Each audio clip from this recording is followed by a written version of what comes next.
of Hormuz, the world's most sensitive maritime choke point.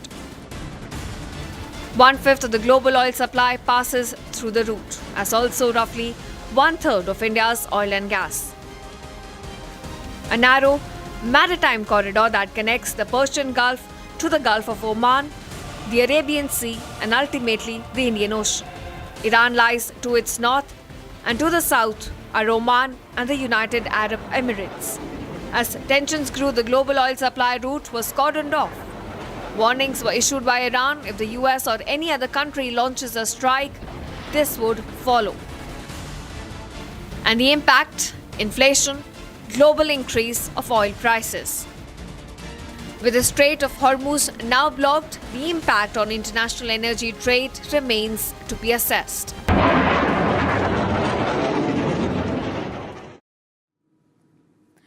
US tensions in West Asia are now reverberating far beyond the conflict zone, with anger over Israel-US strikes on Iran spilling onto streets of Turkey.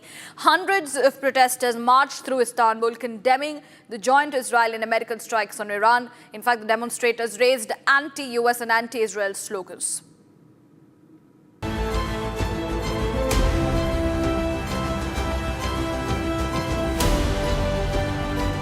Tensions over the Israel-US strikes on Iran are now spilling on the streets of Turkey.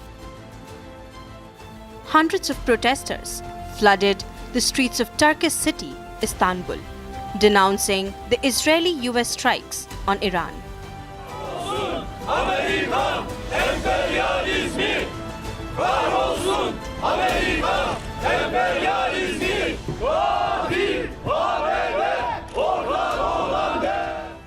Hundreds of protesters took to the streets, raising anti-US and Israel slogans. Protesters stand behind a massive banner featuring images of Donald Trump, Adolf Hitler, and Benjamin Netanyahu. Özellikle Amerikan emperyalizmini lanetlemek üzere buradayız. Amerika'nın zulmünü, Amerika'nın bu yaptıklarını gerçekten reddediyoruz ve kınıyoruz. Sadece kınamayla değil, hayatımız boyunca onlara karşı mücadele edeceğimizi burada göstermek üzere de bir araya. As demonstrators burned the US and Israeli flags, protesters also gathered in front of the Israeli consulate. Bu katliamları, bu zulmü, bu işgalleri protesto etmek, telyin etmek, burada mazlum halklara bir ses vermek, Müslümanların, İslam ümmetinin yanında olduğumuzu, onunla birlikte hareket etmek istediğimizi, Trump'ı, ABD'yi, küresel emperyalizmi protesto etmek için burada. Turkey has voiced concerns over recent US-Israeli attacks on Iran, as well as Iranian strikes targeting West Asia. Turkey has also called for a ceasefire and a return to negotiations to de-escalate the tensions.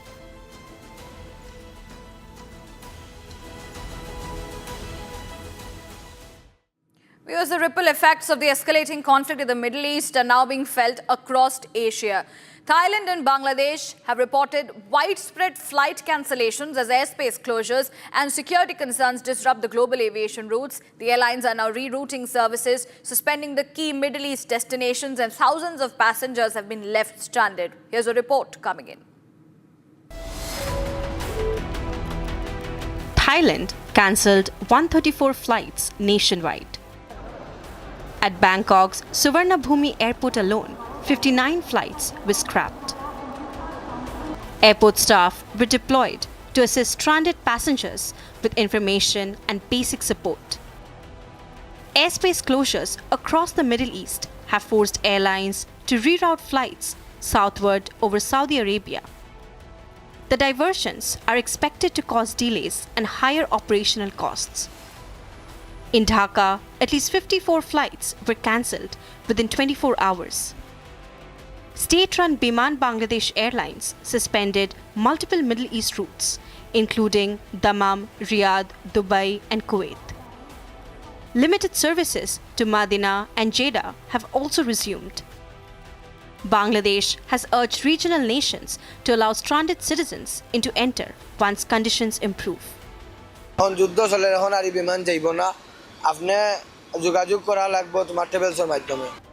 millions of Bangladeshis work in West Asia.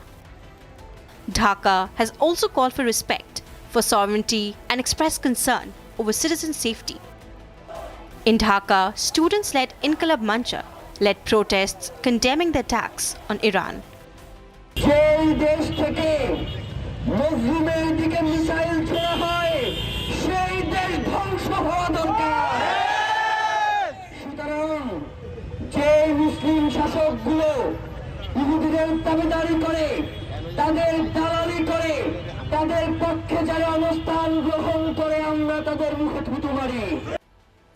From Bangkok to Dhaka, global aviation is facing turbulence, with passengers paying their metered price. News coming in viewers, the Israel Defense Force are striking Hezbollah targets across Lebanon in response to the projectile fire towards northern Israel. The IDF accuses Hezbollah of operating on behalf of the Iranian regime, targeting Israeli civilians and causing harm to Lebanon. Hezbollah launched projectiles from Lebanon, prompting a strong response from Israel.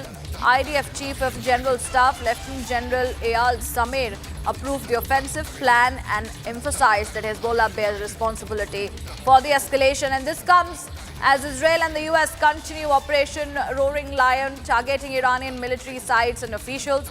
The operation aims to remove threats from Tehran and empower the Iranian people against the regime. In fact, Israeli Prime Minister Benjamin Netanyahu described the strikes as necessary to prevent an existential threat to Israel. IDF striking Hezbollah in response after Hezbollah conducted strikes from Lebanon. And that's the latest update coming in this morning. It's a response to the projectile fire by Hezbollah towards northern Israel. The IDF has accused Hezbollah of operating on behalf of the Iranian regime, where Hezbollah is now targeting Israeli civilians and causing harm to Lebanon, as well as these launches coming in from the projectiles from Lebanon, prompting a strong response from Israel. In fact, the IDF chief has approved the offensive plan and also emphasized that Hezbollah bears the responsibility for the escalations.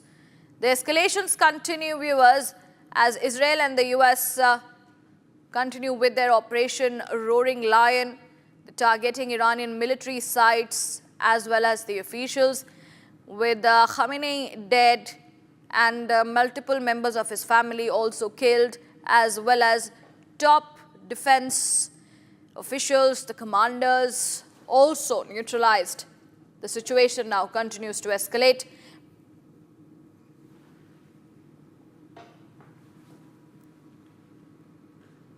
With all those developments coming in, we are getting you more updates. Iran has launched a major missile attack on Israel, hitting civilian areas in Tel Aviv and Beit Shemesh.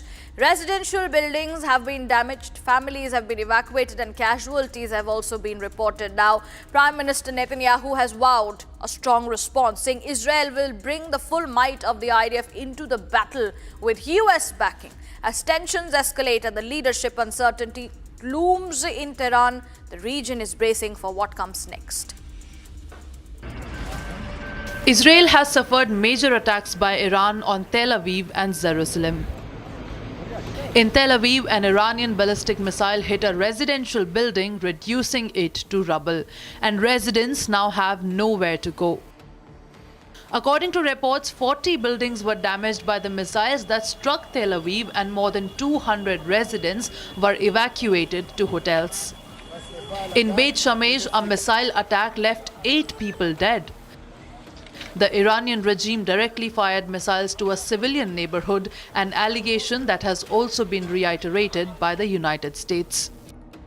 The Prime Minister of Israel gave his condolences to the people who lost their lives in Iranian attacks on Beit Shemesh and Tel Aviv. ועם זאת, אלה ימים כואבים. אתמול כאן בתל אביב, ועכשיו בבית שמש, איבדנו אנשים יקרים. ליבי יוצא למשפחות, ואני שולח בשם כולכם אזרחי ישראל איחולי החלמה לפצועים. אנחנו במערכה שבה אנחנו מביאים את כל כוחו של צה"ל כפי שלא היה מעולם, למערכה הזאת כדי להבטיח את קיומנו ועתידנו. אבל אנחנו מביאים למערכה הזאת גם את סיועה של ארצות הברית, את ידידי, נשיא ארצות הברית דונלד טראמפ, את צבא ארצות הברית, ושילוב הכוחות הזה מאפשר לנו לעשות את מה שאני מייחל לעשות כבר 40 שנה. להכות את משטר הטרור. Apart from attacks on military bases, strategic assets and tactical objectives, innocent civilians are losing their lives in this deadly war. All eyes, however, are now on Iran. With Khamenei no more, will Iran continue its attacks or will it call a truce with its neighboring countries and the United States? And the fallout is spreading beyond Israel. Missile debris have fallen in Sharjah. A drone strike has hit an oil tanker near Oman's Duqm port, and parts of an intercepted drone landed near Abu Dhabi's Etihad residence complex. Injuries have been reported and shipping lanes are on the edge. With hundreds of drones and missiles reportedly launched, West Asia is witnessing one of the most volatile moments in years, and the ripple effects are being felt far beyond the battlefield. Though Iran's supreme leader Khamenei is dead, but the attacks do not stop in West Asia.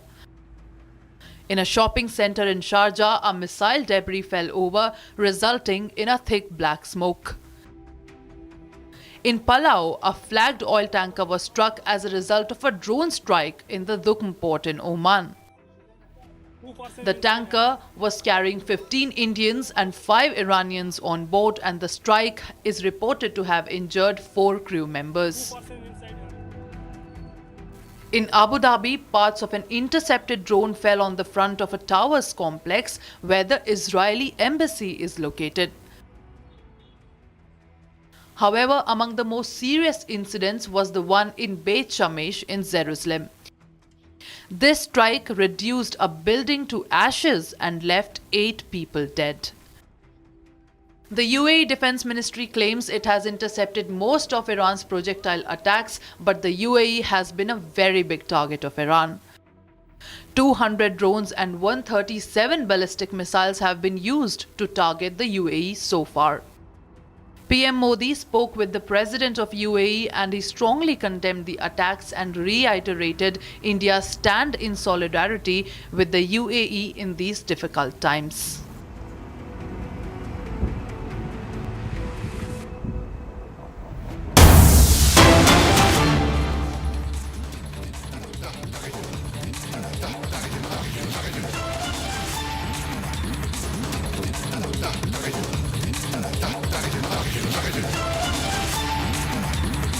And viewers, breaking news coming in: Iranian ballistic missile strike in Jerusalem. That's the latest update. 6 people have been injured in the Iranian strikes in Jerusalem.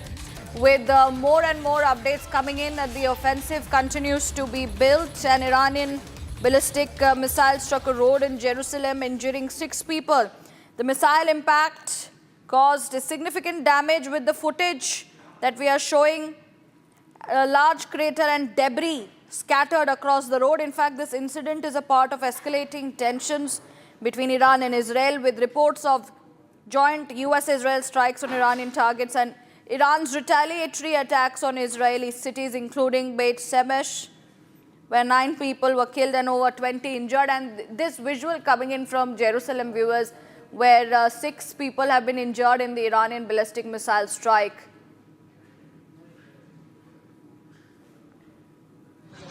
נפילה שם, נפילה. הנה עוד אחד, נפילה שם. יואו! נפילה שם, נפילה. הנה עוד אחד, נפילה שם. רמת שלמה פה, כניסה לרמת שלמה פה. הנה הפר, הרכב, כולם בסדר, אחד יצא. הנה הפיר. אוקיי, אני פה.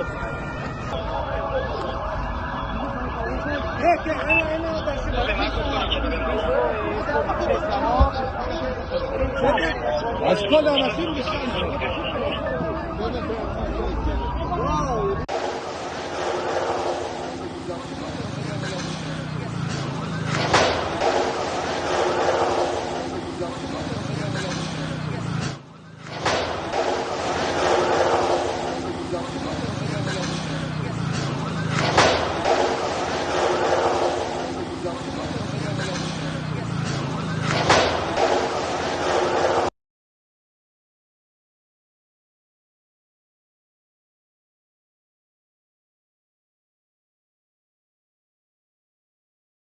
רמת שלמה פה, כניסה לרמת שלמה פה. הנה הפר, הרכב, כולם בסדר, אחד יצא. הנה הפיר. אוקיי, אני פה.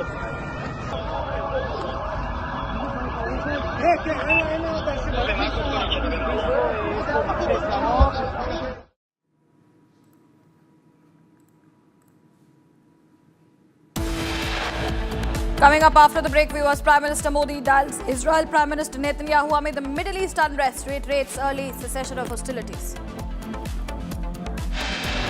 And Afghanistan attacks Pakistan's Noor Khan air base and military facilities in Rawalpindi. More on the other side. Stay tuned.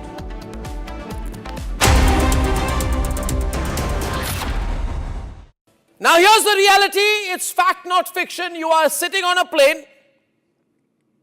You're boarding the plane in the national capital of India for Leh at 6:08 in the morning. It's a SpiceJet plane. 6 minutes into the take, against the backdrop of daybreak and a beautiful sunrise, you suddenly look to your right towards the wings and you see the flames of fire on the wings of the plane. Your plane is on fire. Ladies and gentlemen, these are real visuals. This is the reality that the Civil Aviation Minister does not want you to see. This is the reality SpiceJet does not want you to see. This is the reality DGCA does not want you to see. Because at the cockpit, at that very moment while you're sitting in the plane, there are calls of Mayday, Mayday, Mayday, Mayday. That is a flight emergency. The flight circles back. There's engine failure in one of the engines, lands at 6:49 p.m. Ladies and gentlemen, and as you get off the plane, you realize this is the same SpiceJet. This is the same SpiceJet that does not have the money to pay the Bangladesh government, which is why it had... From Asia's largest news headquarters, setting the agenda for Bharat.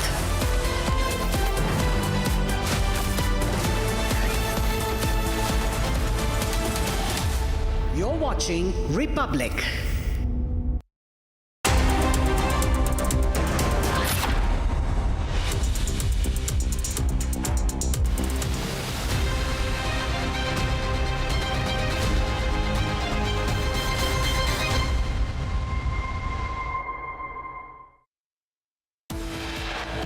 PM Modi dials Israel PM Netanyahu amid the Middle East unrest, reiterates early stoppage of hostilities.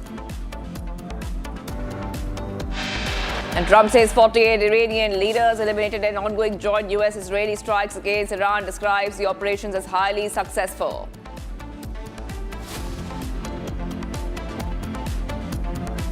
Iran strikes French naval base camp in Abu Dhabi in UAE. Crude oil price jumps by over 10% per barrel as war escalates in the Middle East. Afghanistan attacks Pakistan's Noor Khan air base and military facilities in Rawalpindi. Prime Minister Modi chairs Cabinet Committee on Security meeting in Delhi amid escalating tensions in West Asia.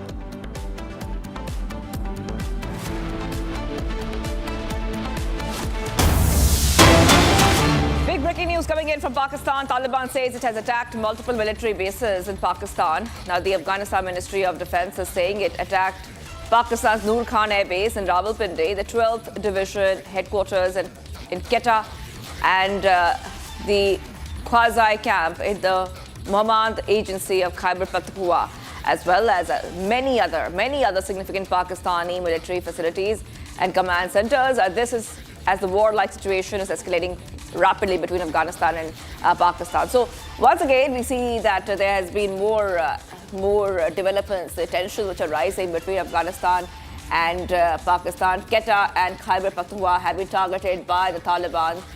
So we are seeing strikes. Pakistan striking Afghanistan striking Pakistan back. Some of these places which have been targeted by Taliban are military air bases or military sites. This is the latest update that we're getting for you here. Big breaking news coming in from Pakistan. Taliban says it has attacked multiple military bases in Pakistan. The Afghanistan Ministry of Defense says it attacked Pakistan's Noor Khan air base in Rawalpindi, 12th Division in Quetta, Balochistan, quasi-camp in the Mohammed Agency of Khyber Pakhtunkhwa, as well as many other significant Pakistani military facilities and command centers. This, as a warlike situation escalates rapidly between Afghanistan and Pakistan. So, huge updates coming in here, viewers. Taliban targets Pakistan's Noor Khan air base. The escalation between Pakistan and Afghanistan is getting extremely tense.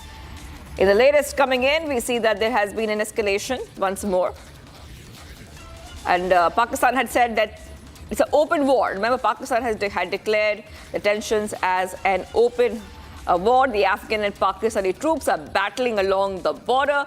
We have seen multiple strikes, including many U.S. air bases as well. Days after Islamabad's Defense Minister Khwaja Asif declared that the neighbors were at open war following months of tit-for-tat clashes. So big updates coming in here on Republic TV.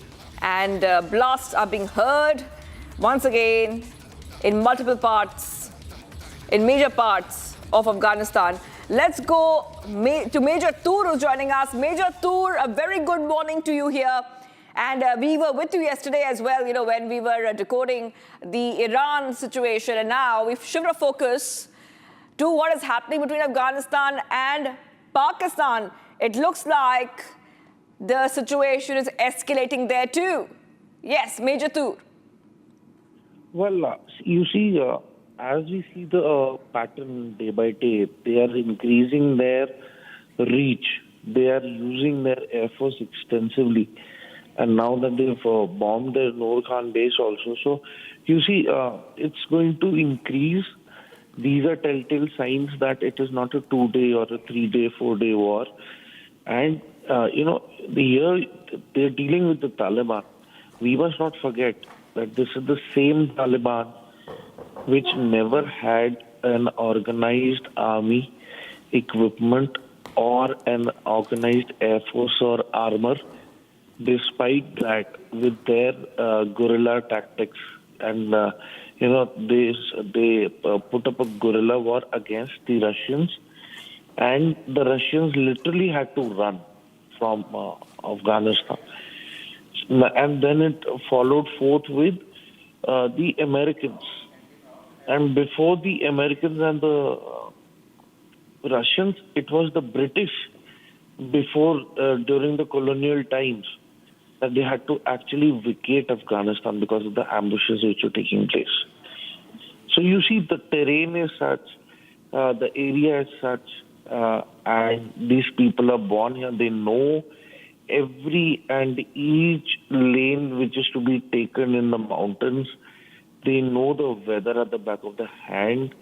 They know the exact dead ground, the locations and positions where probably in a mountainous area, there is a pass and there is no other alternative but to just proceed ahead. So they would occupy these passes and then, carry out the ambushes. So this is exactly what is going to happen with Pakistan. And you see, moreover, the amount of refugees which are present deep within Pakistan are in thousands or maybe lakhs. So it is very difficult to, identify and then catch hold of these Afghans and then deport them. And then the Durand line is a porous border. There is no fixed border there. So I think this is going to be a long haul.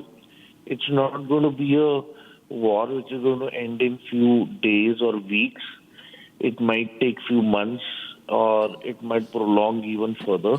Right. It all depends upon if Pakistan wants to carry it on further, it will carry out more attacks, but the retaliation is not going to stop from Taliban. So the ideal thing would be to negotiate and to be done with the Durand line and get the demarcations done as per the legal documents. Right. Major Toor, Vijay, before I let you go, now we also have to talk a little bit more about what Trump has said about the situation in Pakistan and Afghanistan. He's saying that I will not be intervening for now. He said, and I quote here, you have a great prime minister, he's referring to Shehbaz Sharif, and you have a great general there. You have a great leader.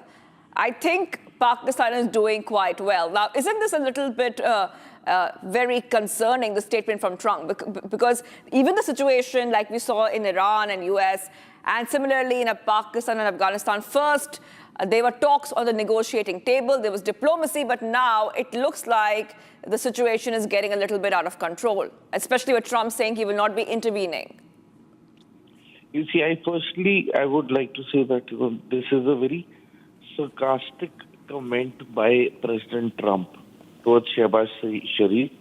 So I think the Pakistanis should not get carried away with what statements Trump is giving regarding them, especially the good ones.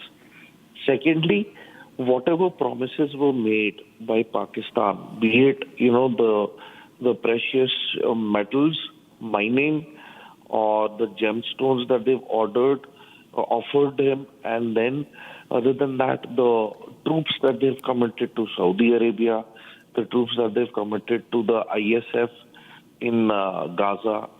So basically, they've been only talking, but there has been no action on ground. So probably, you see, Americans they have probably realized that they're more of a lip service than actual doing anything on ground. And so probably Americans are indirectly avoiding Pakistan by giving such statements, and their main focus is on Iran. Their main focus is on oil. So I don't think Pakistan is a priority at the moment. And I think after the Iran matter is resolved, the only thing that Pakistan has to offer to the world is the nuclear threat. So denuclearization definitely would be on the cards for the Americans, followed by Turkey.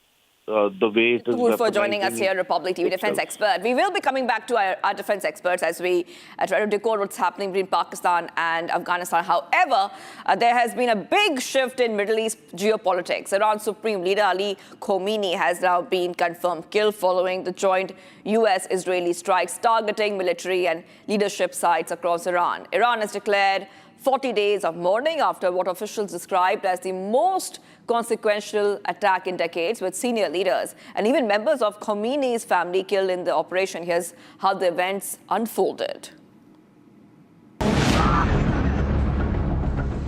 On Saturday, US and Israel in a joint operation launched preemptive strikes, targeting leadership compounds and military installations across Iran.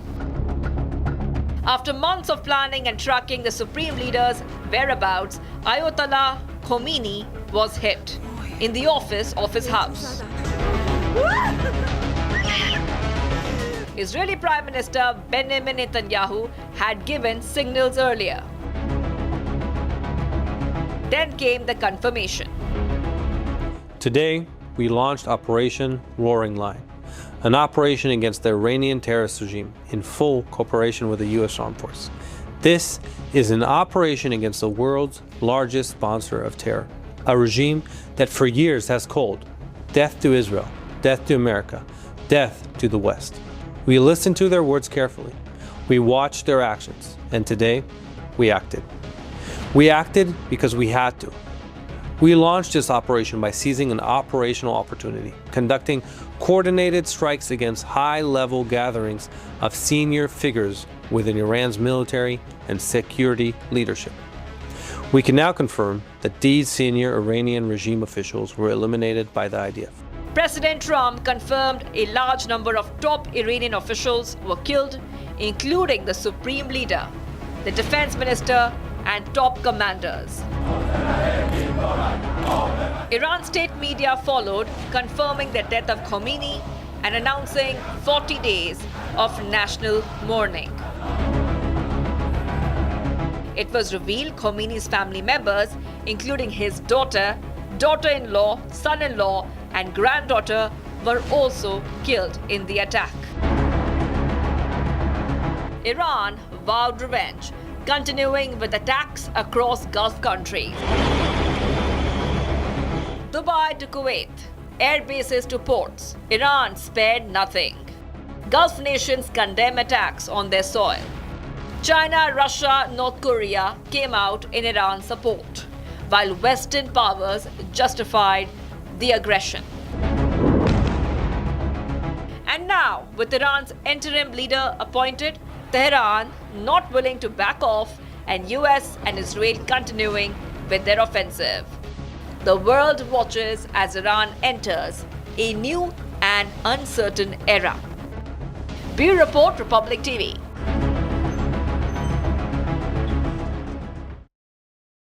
And the big breaking news coming in the Middle East war. And now Lebanon has reported at least 10 consecutive strikes in southern Beirut. So Lebanon's capital is now under Israeli attack. This as the war spills from between Israel and Iran to now engulfing the entire West Asia.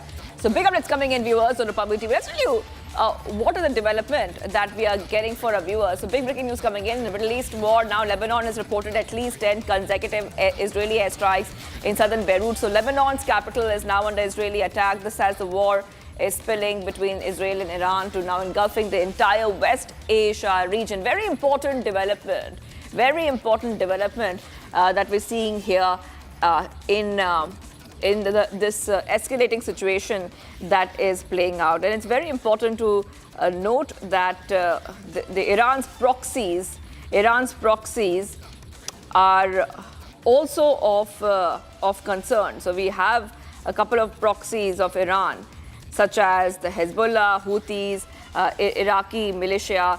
So a lot of these proxies of Iran are also being targeted according to the latest update that we are getting for our viewers, so especially Hezbollah in Lebanon. So breaking news coming in the Middle East war. Now Lebanon has reported at least 10 consecutive Israeli airstrikes in southern Beirut region. Lebanon's capital is now under Israeli attack, and now we see that the Middle East situation is escalating even further. So back-to-back updates coming in on Republic TV. Some more breaking news coming in. Let's go once again to some more breaking news coming in from Lebanon, and now Lebanon has retaliated. The IDF has said that 6 rockets were launched from Lebanese territory for the first time in months. On northern Israel says it has intercepted 1 rocket and the rest fell in open area. So big updates coming in. 6 rockets launched from Israeli territory. This is what the IDF is saying. Lebanon retaliates. 6 rockets have been launched on Israel. These are pictures also coming first on Republic TV, showing you how the Middle East situation is escalating and essentially spreading to different parts of the Middle East. Lebanon retaliates. 6 rockets launched on Israel. So once again, we're showing you these pictures which are coming in on Republic TV about what really is happening there. But getting you these updates coming in, Middle East especially is once again getting a situation getting very, very tense, very intense there. And we have seen multiple strikes in different parts of Middle East. So it is encompassing a larger area. We're getting some more breaking news coming in. Hezbollah has claimed responsibility for rockets in northern Israel. Hezbollah says rockets fired in retaliation for the elimination of Iran's supreme leader Ali Khamenei. So now we see that the proxy pressure from Iran is coming in. Like we said, Hezbollah of Lebanon, Houthis of Yemen, Iraqi militia. All of these are proxies of Iran. Now Hezbollah claims responsibility of the Israeli attack, and now they are also saying that they're protesting against the elimination of Khamenei. So big updates coming here, viewers, on Republic TV as we keep tracking these updates. Israel has intercepted Lebanon strike, and Hezbollah is vowing vengeance. So air raid sirens can be heard across northern Israel as fresh threat emerges in the region's escalating situation.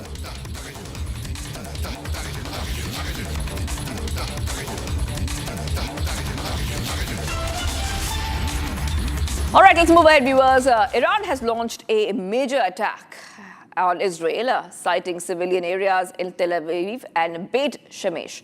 Residential buildings have been damaged, families evacuated, and casualties reported. Prime Minister Benjamin Netanyahu has now vowed a strong response, saying Israel will bring the full might of the IDF into the battle with US backing as tensions escalate and leadership uncertainty looms in Tehran. The region is bracing for what comes next. Take a look. Israel has suffered major attacks by Iran on Tel Aviv and Jerusalem. In Tel Aviv, an Iranian ballistic missile hit a residential building, reducing it to rubble, and residents now have nowhere to go. According to reports, 40 buildings were damaged by the missiles that struck Tel Aviv, and more than 200 residents were evacuated to hotels. In Beit Shemesh, a missile attack left 8 people dead. The Iranian regime directly fired missiles to a civilian neighborhood, an allegation that has also been reiterated by the United States. The Prime Minister of Israel gave his condolences to the people who lost their lives in Iranian attacks on Beit Shemesh and Tel Aviv. ועם זאת, אלה ימים כואבים. אתמול כאן בתל אביב, ועכשיו בבית שמש, איבדנו אנשים יקרים. ליבי יוצא למשפחות, ואני שולח בשם כולכם אזרחי ישראל איחולי החלמה לפצועים. אנחנו במערכה שבה אנחנו מביאים את כל כוחו של צה"ל כפי שלא היה מעולם למערכה הזאת כדי להבטיח את קיומנו ועתידנו. אבל אנחנו מביאים למערכה הזאת גם את סיועה של ארצות הברית, את ידידי נשיא ארצות הברית דונלד טראמפ, את צבא ארצות הברית, ושילוב הכוחות הזה מאפשר לנו לעשות את מה שאני מייחל לעשות כבר 40 שנה. להכות את משטר הטרור. Apart from attacks on military bases, strategic assets and tactical objectives, innocent civilians are losing their lives in this deadly war. All eyes, however, are now on Iran. With Khamenei no more, will Iran continue its attacks, or will it call a truce with its neighboring countries and the United States? Escalation, retaliation, and what now looks like a never-ending war has made a direct impact on the most significant oil route of the world, the Strait of Hormuz, carrying nearly 1/5 of the global of oil supply. And as the Strait of Hormuz gets blocked, many questions arise. Will it lead to inflation, the prices of oil supply worldwide, and many more? Here's a closer look.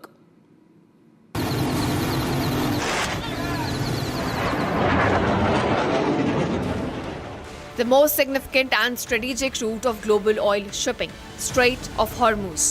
In the recent acts of retaliation, Iran has now attacked an oil tanker passing through the strait. Even as 200 oil tankers are held up.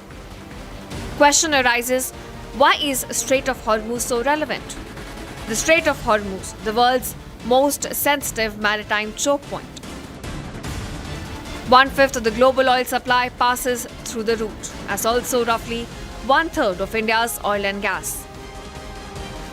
A narrow maritime corridor that connects the Persian Gulf to the Gulf of Oman, the Arabian Sea, and ultimately the Indian Ocean.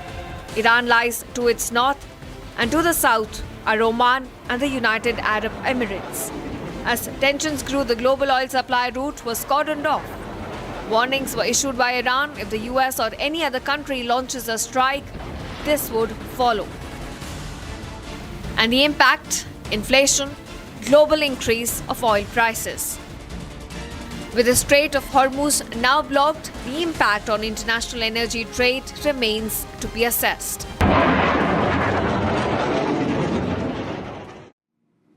So the fallout is spreading beyond Israel. Missile debris has fallen in Sharjah. A drone strike has hit an oil tanker near Oman's port, and parts of an intercepted drone landed near Abu Dhabi's Etihad residence complex. Injuries have also been reported, and shipping lanes are on edge. Now, with hundreds of drones and missiles being reportedly launched, West Asia is witnessing one of the most volatile moments in years, and ripple effects are being felt far beyond the battlefield. Here's more. Though Iran's supreme leader Khamenei is dead, but the attacks do not stop in West Asia.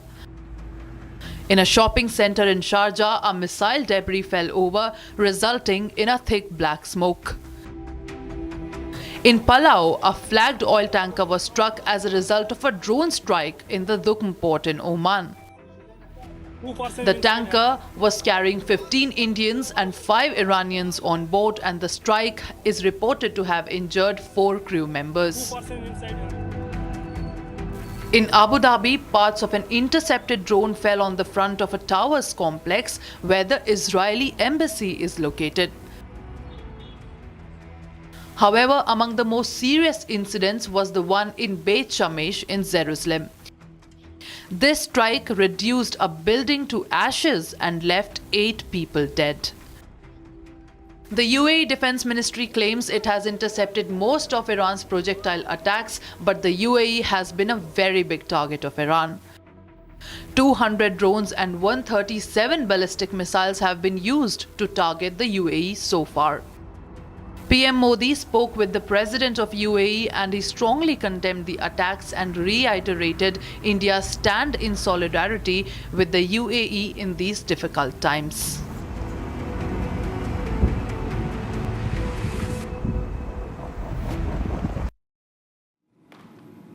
And tensions in West Asia are now, can be felt far beyond the conflict zone. With anger over Israel-US strikes in Iran spilling into the streets of Turkey, hundreds of protesters have marched through Istanbul, condemning the joint Israeli and American attacks on Iran. Demonstrators raise anti-US and anti-Israel slogans. More in this report. Take a look.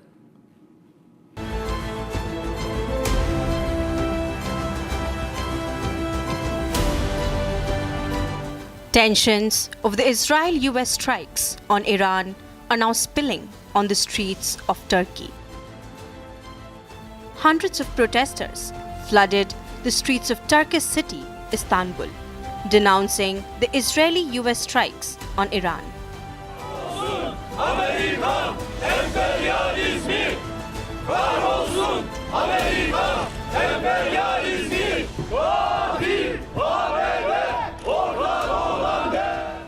Hundreds of protesters took to the streets, raising anti-US and Israel slogans. Protesters stand behind a massive banner featuring images of Donald Trump, Adolf Hitler, and Benjamin Netanyahu. Özellikle Amerikan emperyalizmini lanetlemek üzere buradayız. Amerika'nın zulmünü, Amerika'nın bu yaptıklarını gerçekten reddediyoruz ve kınıyoruz. Sadece kınamayla değil, hayatımız boyunca onlara karşı mücadele edeceğimizi burada göstermek üzere de bir araya geldik. As demonstrators burned the US and Israeli flags, protesters also gathered in front of the Israeli consulate. Bu katliamları, bu zulmü, bu işgalleri protesto etmek, telyin etmek, burada mazlum halklara bir ses vermek, Müslümanların, İslam ümmetinin yanında olduğumuzu, onunla birlikte hareket etmek istediğimizi, Trump'ı, ABD'yi, küresel emperyalizmi protesto etmek için burada. Turkey has voiced concerns over recent US-Israeli attacks on Iran, as well as Iranian strikes targeting West Asia. Turkey has also called for a ceasefire and a return to negotiations to de-escalate the tensions.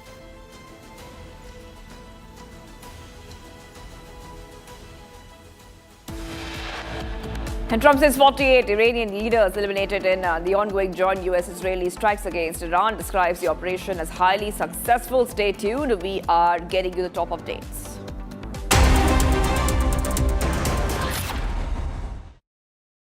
थोड़े में ज्यादा स्वाद ये ही तो है इसकी खास बात। वाओ मामा क्या स्वाद है? अरे मेरे राजा। QS&THE, the world's foremost university rankings organizations, have ranked Amity amongst the top 3% universities globally, making it among the very few Indian universities to be included in both rankings. Yet another top ranking for Amity University. चमकी चाट से क्या बना है? Sandwich लस्सी और छाछ। हर घूंट में चमकी चाट। ड्राई फ्रूट और दो ही बड़े। चंकी चाट से स्वाद बढ़े। असली स्वाद सिर्फ चंकी चाट।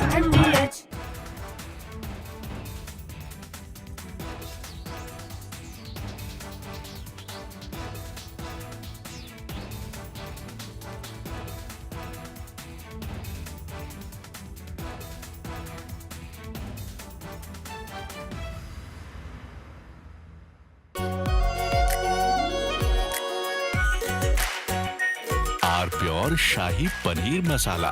Delicious, healthy, every day. Now here's the reality. It's fact, not fiction. You are sitting on a plane. You're boarding the plane in the national capital of India for Leh at 6:08 in the morning. It's a SpiceJet plane. 6 minutes into the take, against the backdrop of daybreak and a beautiful sunrise, you suddenly look to your right towards the wings and you see the flames of fire on the wings of the plane. Your plane is on fire. Ladies and gentlemen, these are real visuals. This is the reality that the Civil Aviation Minister does not want you to see. This is the reality. प्यास बुझाए ठंडक लाए सबको भाई जीरा SIM MDH का जल जीरा सिम जीरा सिम असली रिफ्रेशिंग, असली स्वाद, असली मजा। रानी, इस घर में कुछ है जो टूटता नहीं। ये पिलर कभी नहीं टूटेगा। रुंगटा स्टील TMT से बना। रुंगटा नहीं तो घर स्ट्रॉन्ग नहीं। रुंगटा स्टील TMT बार एकदम solid. R pure sooji pasta उबालो मिलाओ और खाओ 8 मिनट में तैयार। क्या टेस्ट है सबका राजा R pure masala. Now here's the reality. It's fact, not fiction. You are sitting on a plane. You're boarding the plane in the national capital of India for Leh at 6:08 in the morning. It's a SpiceJet plane. 6 minutes into the take, against the backdrop of daybreak and a beautiful sunrise, you suddenly look to your...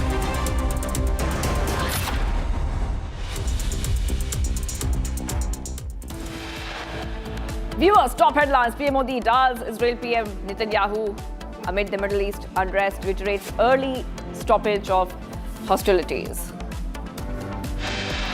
Trump says 48 Iranian leaders eliminated in ongoing joint US-Israeli strikes against Iran, describes the operation as highly successful. Iran strikes naval base camp, a French naval base camp in Abu Dhabi, UAE. Crude oil price jumps by over 10% per barrel as war escalates in the Middle East. Afghanistan attacks Pakistan's Noor Khan Air Base and military facilities in Rawalpindi. Prime Minister Modi chairs Cabinet Committee on Security meeting in Delhi amid escalating tensions in West Asia.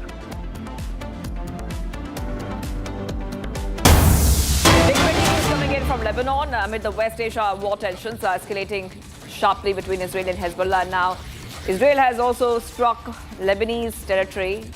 This is the Bekaa Valley in eastern Lebanon is now being targeted by Israel. Areas surrounding the settlements of Haruf, Kirbet and Al-Halousia in southern Lebanon are under strike. So big updates coming here, viewers on Republic TV. Let's take you through exactly what's happening. We see some situation evolving very sharply here, very sharply here. Coming in the backdrop of retaliatory strikes that we are seeing, because remember that the IDF had said that Hezbollah is targeting some areas in Israel, and the Hezbollah has said that they want to avenge the death of Khomeini. So this is a statement which has come in earlier. Big updates coming here, viewers of Republic TV. Let's tell you exactly what is happening here. So we are seeing the situation is really evolving further. Israel is also intercepting Lebanon's strike as Hezbollah has vowed Iran vengeance. Air raid sirens can be heard. They've been sounded across northern Israel as fresh threats emerge in the region's escalating conflict. Israel is targeting Bekaa Valley, the eastern Lebanon region. So we are seeing these updates come in. We're seeing these updates come in, viewers. So we'll also get you more updates, because now we see Israeli is targeting Beirut. So Israeli strikes were also launched in Beirut's southern suburbs. Lebanese media is reporting that Hezbollah said that they fired rockets and drones at Israel in response to the killing of Iranian Supreme Leader Ali Khamenei. The IDF has confirmed it had launched a wave of strikes against Hezbollah across Lebanon in response to Iran-backed military groups' projectile fire towards the state of Israel. Huge updates coming here, viewers on Republic TV. The IDF has confirmed this as well. The IDF has said the Hezbollah organization is operating on behalf of the Iranian regime, opening fire against the state of Israel and its civilians. So this is a statement which has come in from the IDF. That means that Israel and Lebanon tensions are escalating. Israel strikes multiple locations in Lebanon. Currently, Israel targeting Bekaa Valley in the eastern Lebanon region. So big updates coming here on Republic TV. Projectiles are also being fired from Lebanon, have triggered air raid sirens in northern Israel. So we'll be keeping a very close eye on this situation. Okay, let's move ahead, viewers. We're getting some updates coming in because the ripple effects of the escalating conflict in the Middle East are now being felt across Asia. Thailand and Bangladesh have reported widespread flight cancellations as airspace closures and security concerns disrupt global aviation routes. Airlines are rerouting their services, suspending key Middle East destinations, and thousands of passengers have been left stranded. Here's a report. Take a look. Thailand cancelled 134 flights nationwide. At Bangkok's Suvarnabhumi airport alone, 59 flights were scrapped. Airport staff were deployed to assist stranded passengers with information and basic support. Airspace closures across the Middle East have forced airlines to reroute flights southward over Saudi Arabia. The diversions are expected to cause delays and higher operational costs. In Dhaka, at least 54 flights were cancelled within 24 hours. State-run Biman Bangladesh Airlines suspended multiple Middle East routes, including Dammam, Riyadh, Dubai, and Kuwait. Limited services to Madinah and Jeddah have also resumed. Bangladesh has urged regional nations to allow stranded citizens to enter once conditions improve.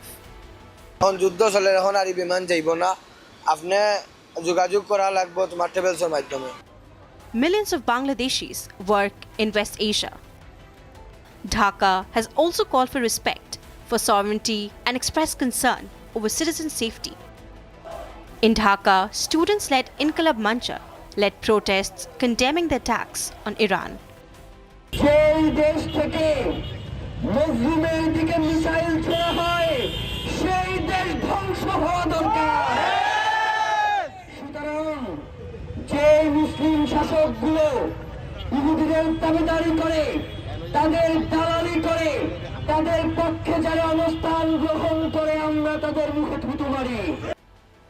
From Bangkok to Dhaka, global aviation is facing turbulence, with passengers paying their metered price.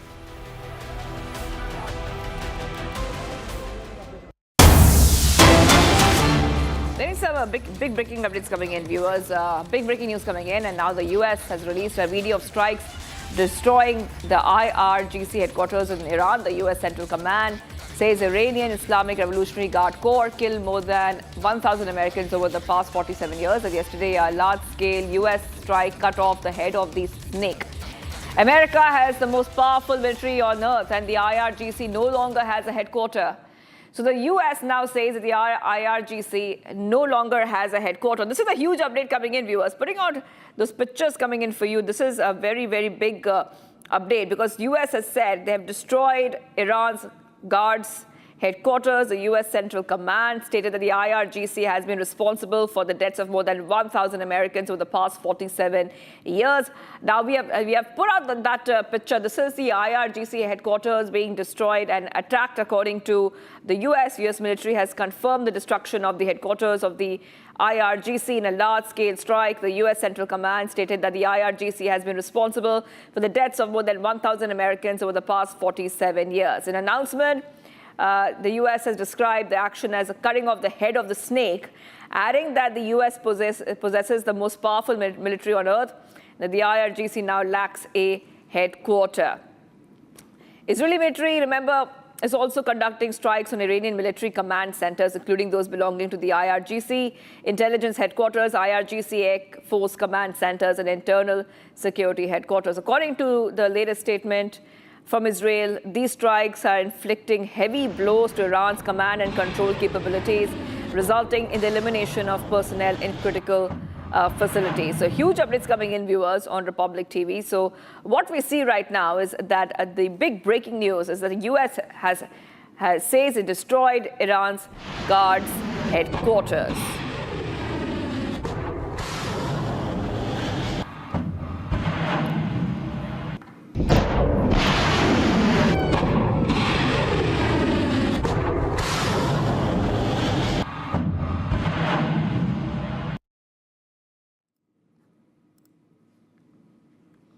All right, so this is a video which has been posted by the U.S. Central Command, which we are just playing for you. This is a video which has been posted by U.S. Central Command, and this video says that the description says Iranian Islamic Revolutionary Guard Corps killed more than 1,000 Americans over the past 47 years.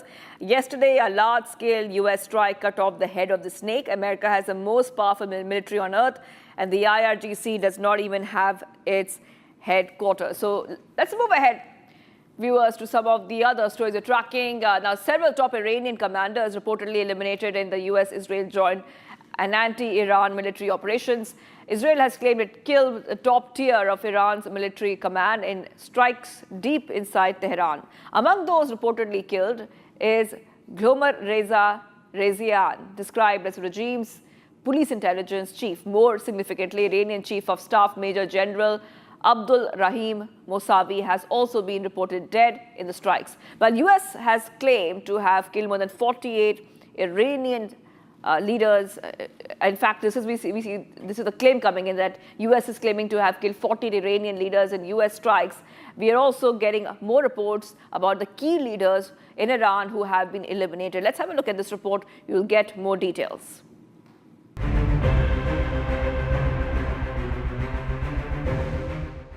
West Asia is on the brink. With top Iranian commanders eliminated, Tehran is retaliating with missiles and drones. Israel, Iran, and now the United States have locked in a widening confrontation. Israel claims to have killed the top tier of Iran's military command in Tehran, and among those reportedly killed are the Iranian regime's chief of staff Abdul Rahim Mousavi, the commander-in-chief of IRGC Mohammad Baghpour, and more significantly, Aziz Nasirzadeh, the Iranian Minister of Defense. Not just this, the Iranian media also said that the strikes also killed former President Mahmoud Ahmadinejad. Ahmadinejad served as Iran's president between 2005 and 2013. The strikes were a part of what Israel calls Operation Rising Lion, a coordinated aerial assault deep inside Tehran. The Israeli Air Force says 40 senior commanders of Iran have been eliminated. סיימתי עכשיו פגישה עם שר הביטחון, הרמטכ"ל וראש המוסד. נתתי הנחיות להמשך המערכה. אתמול חיסלנו את הרודן חמינאי, יחד איתו חיסלנו עשרות מבכירי משטר הדיכוי. כוחותינו הולמים עכשיו בלב טהרן בעוצמות הולכות וגוברות, וזה רק ילך ויתגבר עוד יותר. US President Donald Trump also claims to have killed 48 Iranian leaders in American strikes. Calling Iran one of the most violent regimes in history, Trump said that the United States military operation is ahead of its schedule in Iran. And now, with Iran strongly retaliating, West Asia stands on the edge as this regional war spirals beyond control.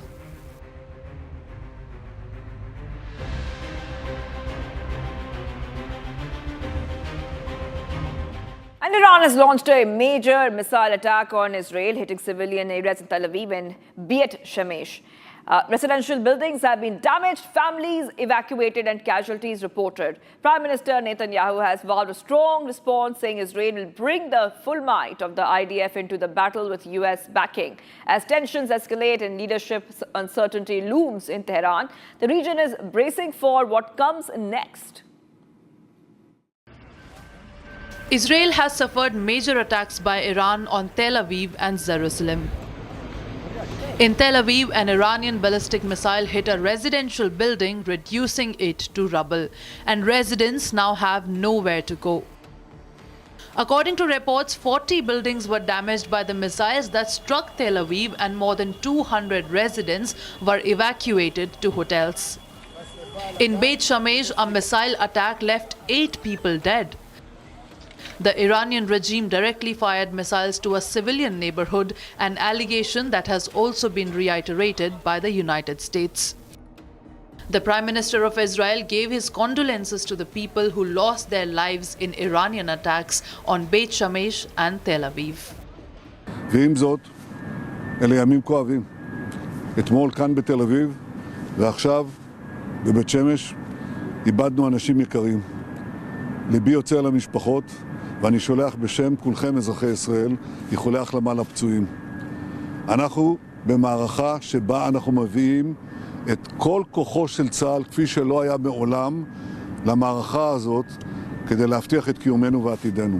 אבל אנחנו מביאים למערכה הזאת גם את סיועה של ארצות הברית, את ידידי, נשיא ארצות הברית דונלד טראמפ, את צבא ארצות הברית, ושילוב הכוחות הזה מאפשר לנו לעשות את מה שאני מייחל לעשות כבר 40 שנה. להכות את משטר הטרור. Apart from attacks on military bases, strategic assets and tactical objectives, innocent civilians are losing their lives in this deadly war. All eyes, however, are now on Iran. With Khamenei no more, will Iran continue its attacks, or will it call a truce with its neighboring countries and the United States? Big news coming in from France, Germany and UK on the West Asia war. So they have put a joint statement out, these countries, France, Germany, UK, for Iranian attacks on countries in the region as indiscriminate. Britain, France and Germany say that they are ready to work with the US and partners to help stop Iran's retaliatory attacks. So UK, France say attacks by Iran are indiscriminate. This is a statement which has come out. US, France, Germany are ready to work with the United States. This is the update that we're getting for you here on Republic TV. So UK, France, Germany saying they're ready to work with the US. They're showing concern about the situation which is escalating in the Middle East. Okay, so joint statement of France, Germany, UK calling Iranian attacks on countries in the region as indiscriminate. Britain, France and Germany say that they are ready to work with the US and partners to help stop Iran's retaliatory attacks. So big updates coming here on what we can expect next in the story. So what we see is that there will be more updates in terms of the pressure that a lot of countries are putting for a better solution to the Middle East situation.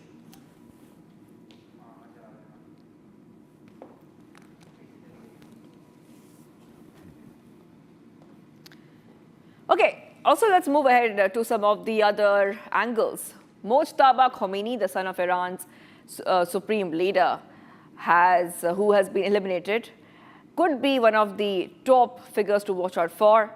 Mojtaba has been viewed as influential behind the scenes with close ties to Iran's powerful Revolutionary Guard. Though he has never held elected office, he's widely seen as part of the inner circle of power, and now as Iran looks to choose its next supreme leader, his name is again in focus. Take a look. Iran has now named the possible successor of Iran's late supreme leader Ali Khamenei. Mojtaba Khamenei, a name now at the center of intense succession talks.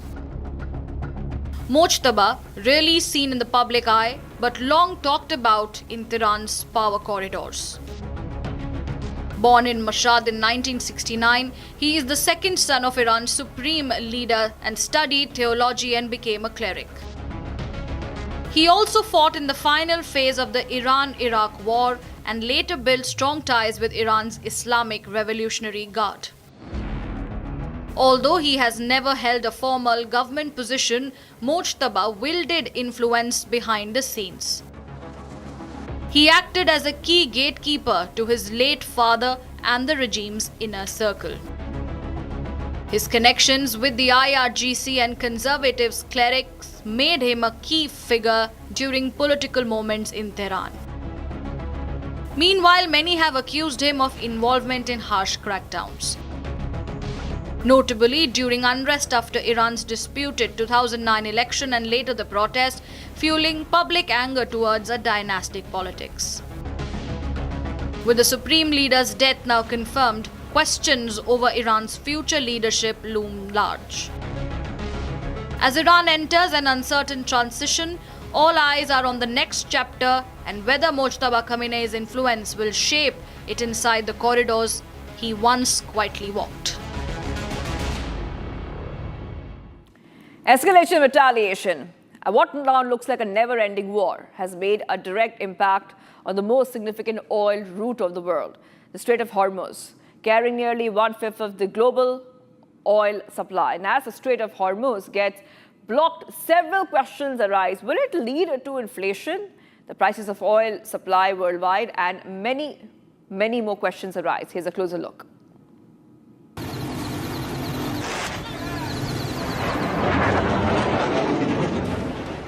The most significant and strategic route of global oil shipping, Strait of Hormuz. In the recent acts of retaliation, Iran has now attacked an oil tanker passing through the strait. Even as 200 oil tankers are held up. Question arises, why is Strait of Hormuz so relevant? The Strait of Hormuz, the world's most sensitive maritime choke point. 1/5 of the global oil supply passes through the route, as also roughly 1/3 of India's oil and gas. A narrow maritime corridor that connects the Persian Gulf to the Gulf of Oman, the Arabian Sea, and ultimately the Indian Ocean. Iran lies to its north, and to the south are Oman and the United Arab Emirates. As tensions grew, the global oil supply route was cordoned off. Warnings were issued by Iran if the US or any other country launches a strike, this would follow. And the impact? Inflation, global increase of oil prices. With the Strait of Hormuz now blocked, the impact on international energy trade remains to be assessed.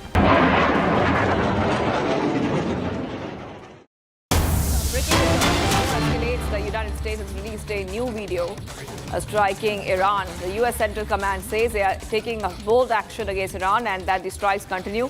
This when Trump recently said that the war with Iran may continue for 4 weeks. US releases new video of strikes on Iran. So this is a big update we're getting for you here, Republic TV. And there's a statement as well of what the US has said. The US, remember, a short while back, said that the IRGC headquarters has been destroyed. This is the latest video which has been released by the US. It's a new video of strikes on Iran. So back-to-back updates coming here on Republic TV about the escalating situation. Now some new videos have emerged. In this video, you can see that these are some strikes which US conducted on Iran. This has been released by the command center of the US. The US command center has been releasing a lot of videos on the social media platforms showing how the strikes were conducted. So this is the latest which is coming in. First on Republic is showing the US strikes on Iran. Big updates coming here on Republic TV. So we will be tracking all these new videos which are being released by the US here on Republic. But the tensions continue. The tensions continue in West Asia.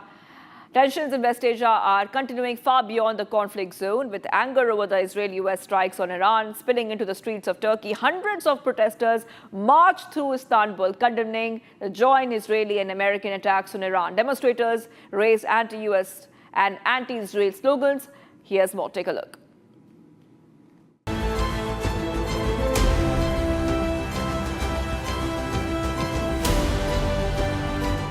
Tensions over the Israel-US strikes on Iran are now spilling on the streets of Turkey. Hundreds of protesters flooded the streets of Turkish city, Istanbul, denouncing the Israeli-US strikes on Iran.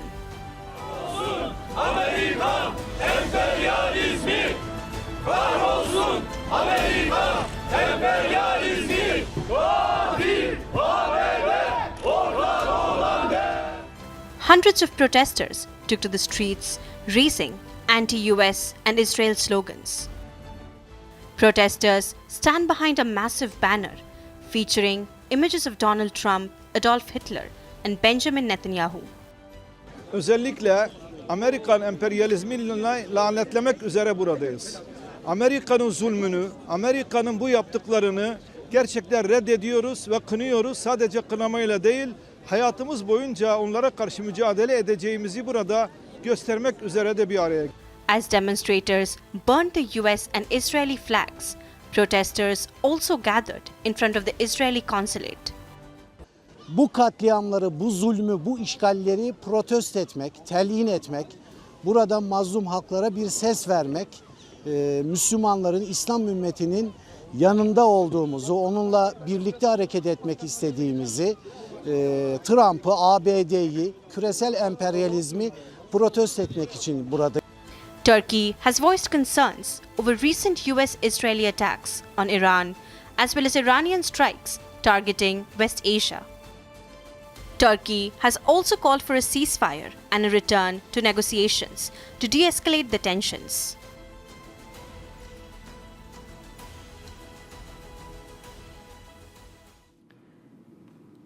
The ripple effects of the escalating conflict in the Middle East are now being felt across Asia. Thailand and Bangladesh have reported widespread flight cancellations as airspace closures and security concerns disrupt global aviation routes. Airlines are rerouting their entire services, suspending key Middle East destinations, and thousands of passengers have been left stranded. Here's a report as we tell you more about the flights which are being suspended and how this situation has hit civil aviation. Thailand cancelled 134 flights nationwide. At Bangkok's Suvarnabhumi airport alone, 59 flights were scrapped.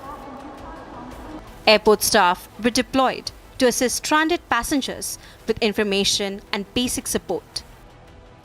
Airspace closures across the Middle East have forced airlines to reroute flights southward over Saudi Arabia. The diversions are expected to cause delays and higher operational costs.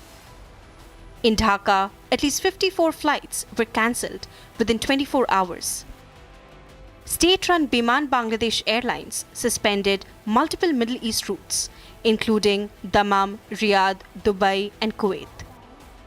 Limited services to Madinah and Jeddah have also resumed. Bangladesh has urged regional nations to allow stranded citizens to enter once conditions improve.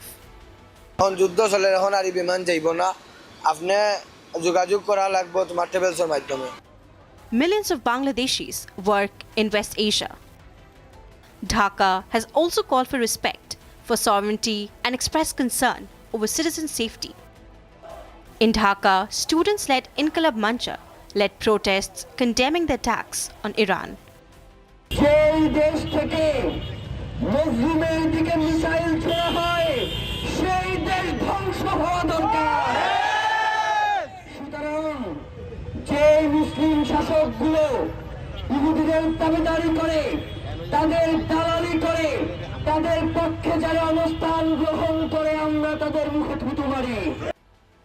From Bangkok to Dhaka, global aviation is facing turbulence, with passengers paying the immediate price. Getting you more bits coming in, viewers. The PM on the dials, Israeli PM Netanyahu amid the Middle East unrest, which rates early stoppage of hostilities. Stay tuned. We are getting you more updates. And Afghanistan attacks Pakistan's Noor Khan Air Base and military facilities in Rawalpindi. All this and much are coming right up.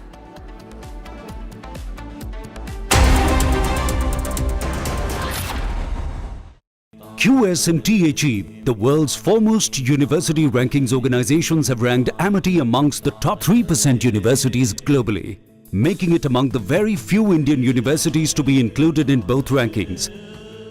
Yet another top ranking for Amity University.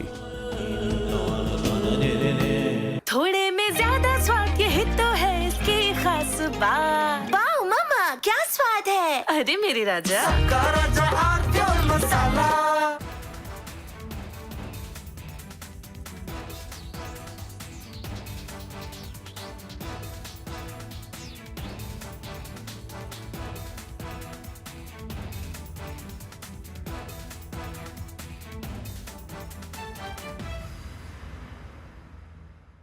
Now here's the reality, it's fact not fiction. You are sitting on a plane. You're boarding the plane in the national capital of India for Leh at 6:08 in the morning. It's a SpiceJet plane. 6 minutes into the take, against the backdrop of daybreak and a beautiful sunrise, you suddenly look to your right towards the wings and you see the flames of fire on the wings of the plane. Your plane is on fire. Ladies and gentlemen, these are real. चमकी चाट से क्या बना है? आलू चाट या fruit चाट स्वाद बनाए चमकी चाट। क्या बात है स्वादिष्ट पकोड़े और परेशान अरे चंकी चाट है इसकी जान असली स्वाद सिर्फ चंकी चाट।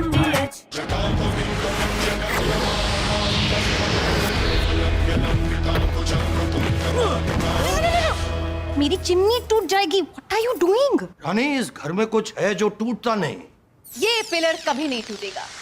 रुंगटा स्टील TMT से बना। रुंगटा नहीं तो घर स्ट्रॉन्ग नहीं। रुंगटा स्टील TMT बार एकदम solid.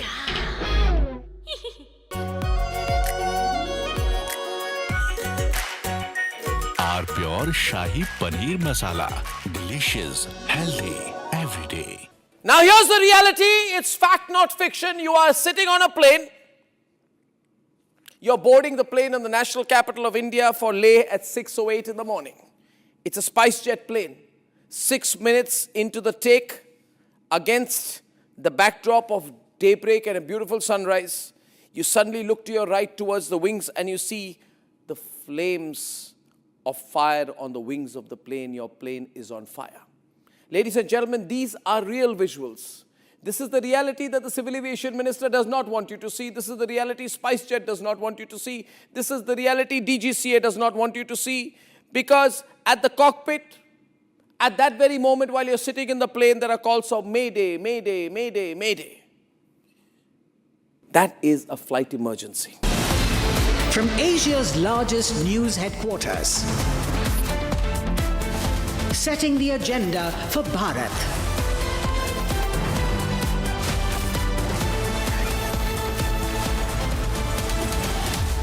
You're watching Republic.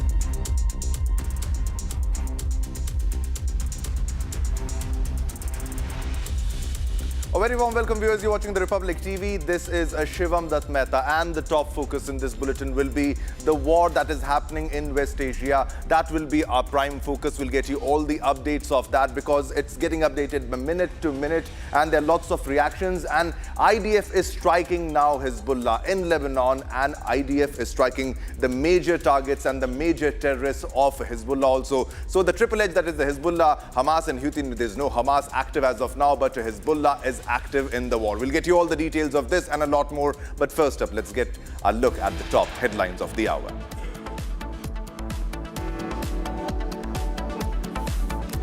PM Modi dials Israel PM Netanyahu amid the Middle East unrest, reiterates early cessation of hostilities.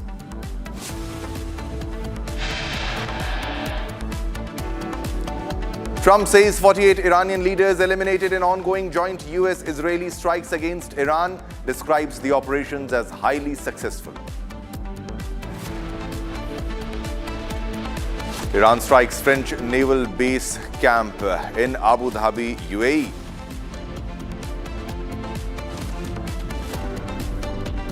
Crude oil price jumps by over 10% per barrel as war escalates in the Middle East. Afghanistan attacks Pakistan's Noor Khan Air Base and military facilities in Rawalpindi. Big focus. Prime Minister Narendra Modi chairs a cabinet committee on security meeting in Delhi amid escalating tensions in West Asia.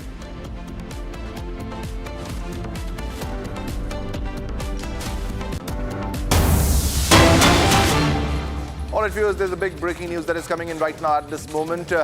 Prime Minister Narendra Modi chaired a cabinet committee on security, that is a CCS meeting, to review the escalating situation in West Asia.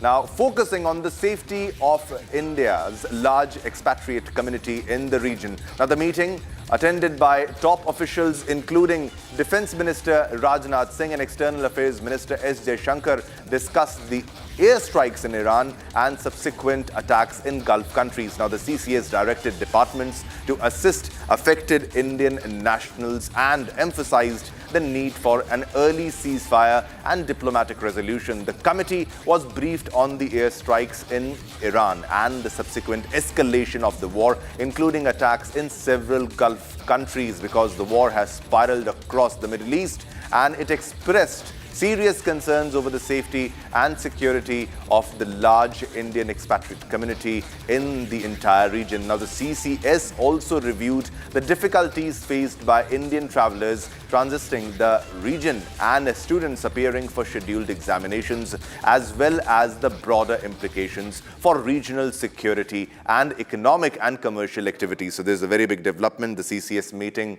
it happened yesterday, and the key focus was the security of Indian nationals who are in that region, in the entire Middle East region. And the Cabinet Committee on a Security meeting under the chairmanship of Prime Minister Narendra Modi reviewed the evolving situation in the West Asia war that is happening right now. As of now, the committee was briefed on the airstrikes which happened in Iran on 28 February and the subsequent escalation, including attacks in several Gulf nations. We very well know how the IRGC has clearly stated that all American bases are the legitimate targets. All right, our senior executive editor Abhishek is joining us for more details in the story. Abhishek, if you can put this into perspective, how important this meeting is, and what was the agenda of discussion in the meeting, Abhishek? Well, Shivam, the agenda was, of course, a review of the emerging situation in West Asia and its impact on India, both in geo-economic terms and geopolitical terms. Remember, India's energy security depends on the geography. So, Prime Minister, the moment he was back from his Tamil Nadu and Gujarat visit, he landed in straight headed into the meeting. This lasted for about an hour, where all the members, remember, the Cabinet Committee on Security includes, apart from Prime Minister, it is headed by the Prime Minister, but includes the Ministers of Defense, External Affairs, Finance, Home, and some special invitees. The National Security Advisor, of course, remains part of it. So the review basically was about making sure that India's interests, both geopolitical and geoeconomic, are taken care of.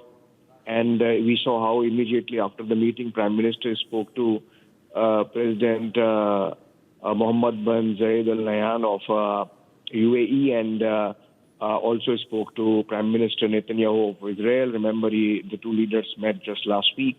And since then, the situation has changed drastically with the United States and Israel launching the war on Iran. Now, the specific, that was essentially the agenda. Now, the decisions taken were to make sure that the Indian nationals, and remember, this is a geography which has a lot of Indian nationals working there as a workforce in most of these Gulf nations. So the decision was taken to make sure that through our Ministry of External Affairs, India engages with all these nations to ensure their safety and security, to communicate as such with the respective governments. And if there is need to evacuate from some places, then maybe that effort can also be launched. So that bit has been left for the executing ministries and departments. So the Ministry of External Affairs would coordinate with them.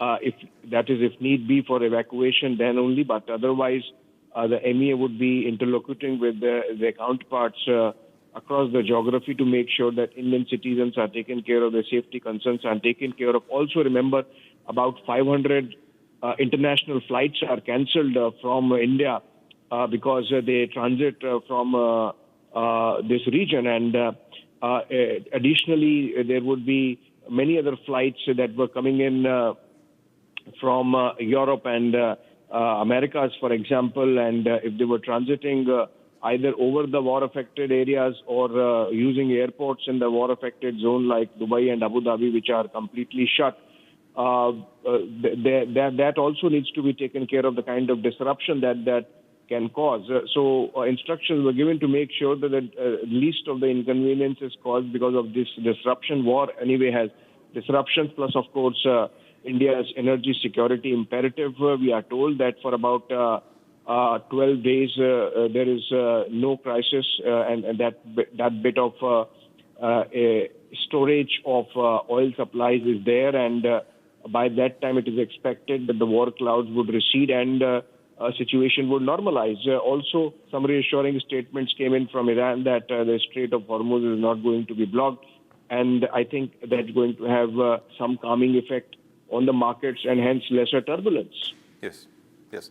Thanks a lot, Abhishek, for the detailed analysis on the story, because there's a CCS meeting which happened and the West Asian war scenario was discussed in this. And the primary concern for India is the safety of the Indian diaspora, of the Indian nationals who are there. All right, viewers, now let's move on to our next top story. Now, several top Iranian commanders reportedly eliminated in US-Israel joint anti-Iran military operations. Now, Israel has claimed it killed the top tier of Iran's military command in strikes deep inside Tehran. Now, among those reportedly killed is Gholam Reza Rezian, described as the regime's police intelligence chief. More significantly, Iranian Chief of Staff Major General Abdul Rahim Mousavi has also been reported dead in the strikes, while US also claimed to have killed 48 Iranian senior leaders in US strikes. More in this report.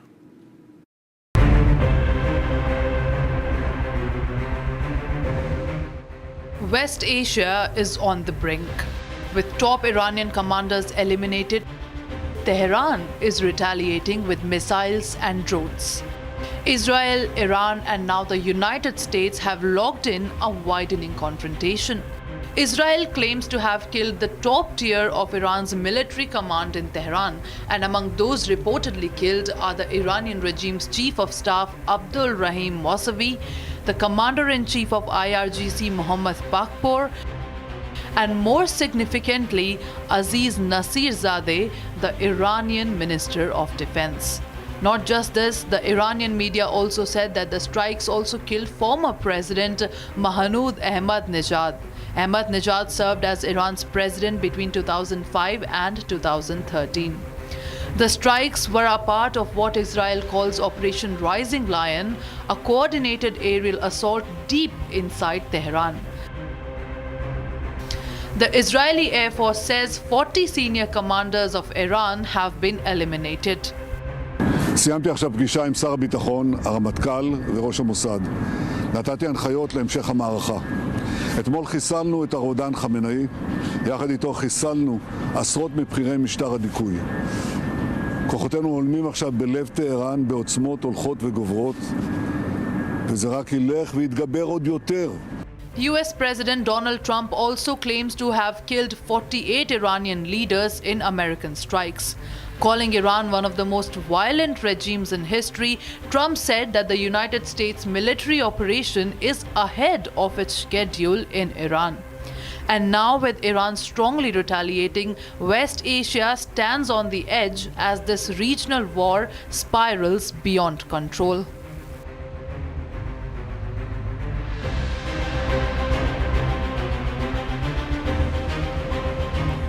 All right, viewers, let's move ahead and get to the top big breaking news that is coming in right now at this moment. And this is about the markets, because it's all about oil. Now, Asian markets are taking a hit as the Gulf War weighs heavy, with crude oil prices surging 13%, ladies and gentlemen, and WTI crude trading at $71.64 up by 6.79%, and this could rise further. And India's gift Nifty is down 0.93%, indicating a gap down start for the Indian markets. Now, Japan's Nikkei, Hong Kong's Hang Seng, Australia's ASX, and South Korea's KOSPI are all slipping over 1%.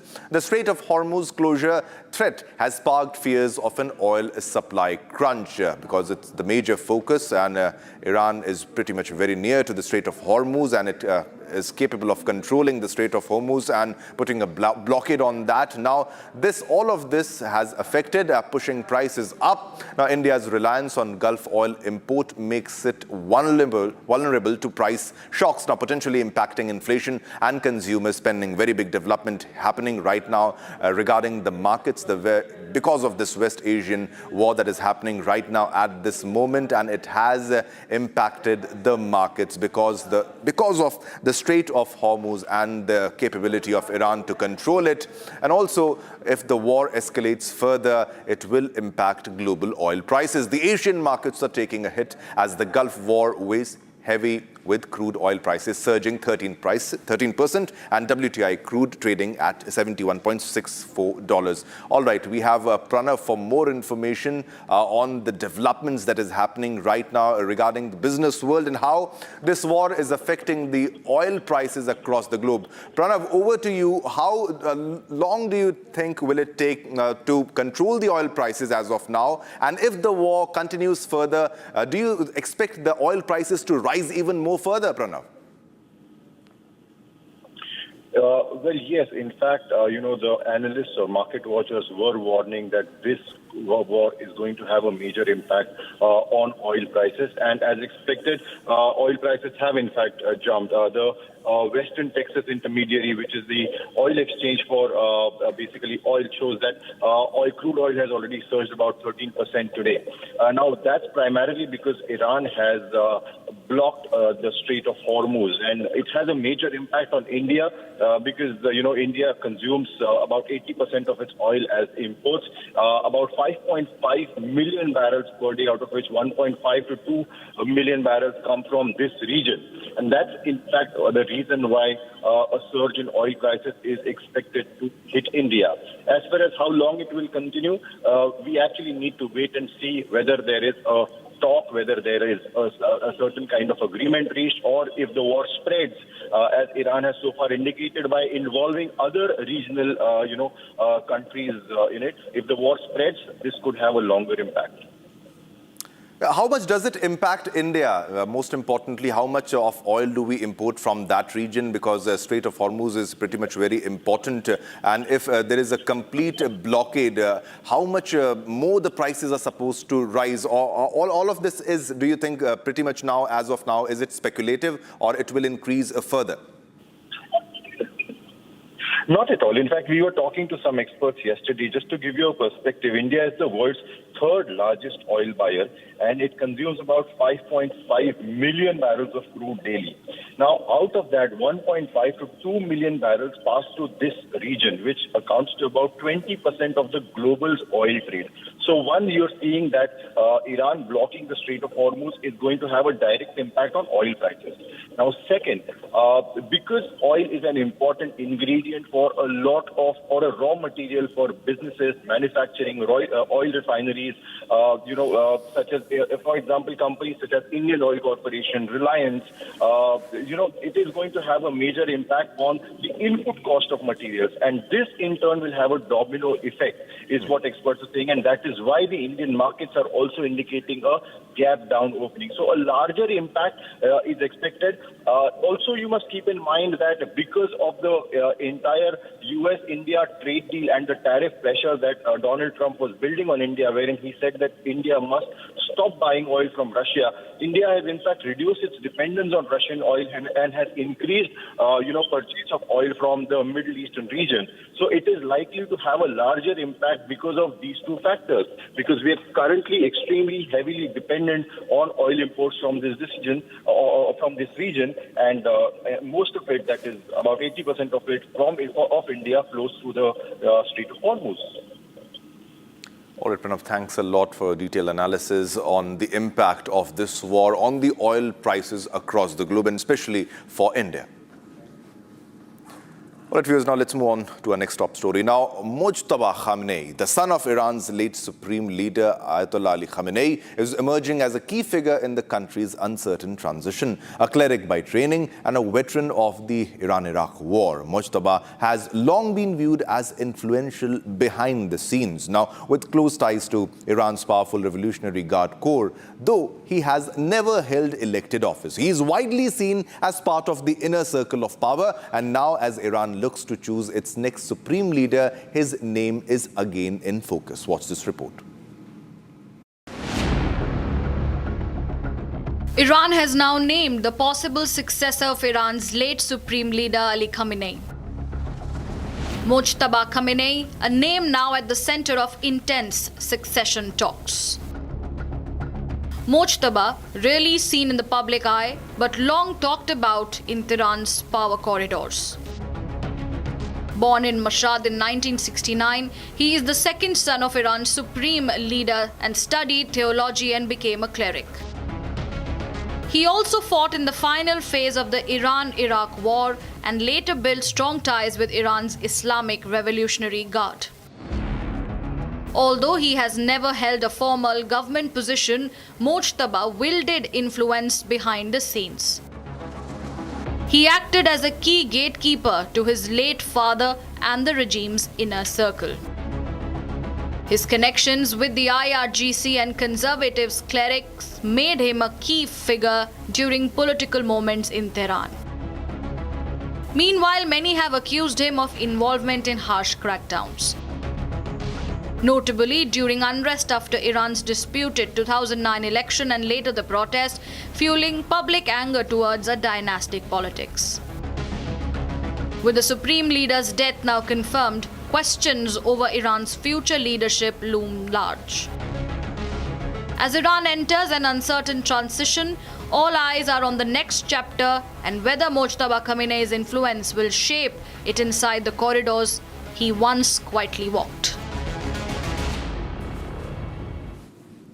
All right, viewers, now today a seismic shift in Middle East geopolitics. Iran's supreme leader Ali Khamenei confirmed killed following joint United States-Israeli strikes targeting military and leadership sites across Iran. Now, Iran has declared 40 days of mourning after what officials describe as the most consequential attack in decades, with senior leaders and even members of Khamenei's family killed in the operation. Here's how events unfolded. On Saturday, US and Israel in a joint operation launched preemptive strikes, targeting leadership compounds and military installations across Iran. After months of planning and tracking the supreme leader's whereabouts, Ayatollah Khomeini was hit in the office of his house. Israeli Prime Minister Benjamin Netanyahu had given signals earlier. Then came the confirmation. Today, we launched Operation Roaring Lion, an operation against the Iranian terrorist regime in full cooperation with the U.S. Armed Forces. This is an operation against the world's largest sponsor of terror, a regime that for years has called death to Israel, death to America, death to the West. We listened to their words carefully. We watched their actions, and today, we acted. We acted because we had to. We launched this operation by seizing an operational opportunity, conducting coordinated strikes against high-level gatherings of senior figures within Iran's military and security leadership. We can now confirm that these senior Iranian regime officials were eliminated by the IDF. President Trump confirmed a large number of top Iranian officials were killed, including the supreme leader, the defense minister, and top commanders. Iran state media followed, confirming the death of Khomeini and announcing 40 days of national mourning. It was revealed Khomeini's family members, including his daughter, daughter-in-law, son-in-law, and granddaughter, were also killed in the attack. Iran vowed revenge, continuing with attacks across Gulf countries. Dubai to Kuwait, air bases to ports, Iran spared nothing. Gulf nations condemn attacks on their soil. China, Russia, North Korea came out in Iran's support, while Western powers justified the aggression. And now, with Iran's interim leader appointed, Tehran not willing to back off, and US and Israel continuing with their offensive. The world watches as Iran enters a new and uncertain era. Bureau Report, Republic TV.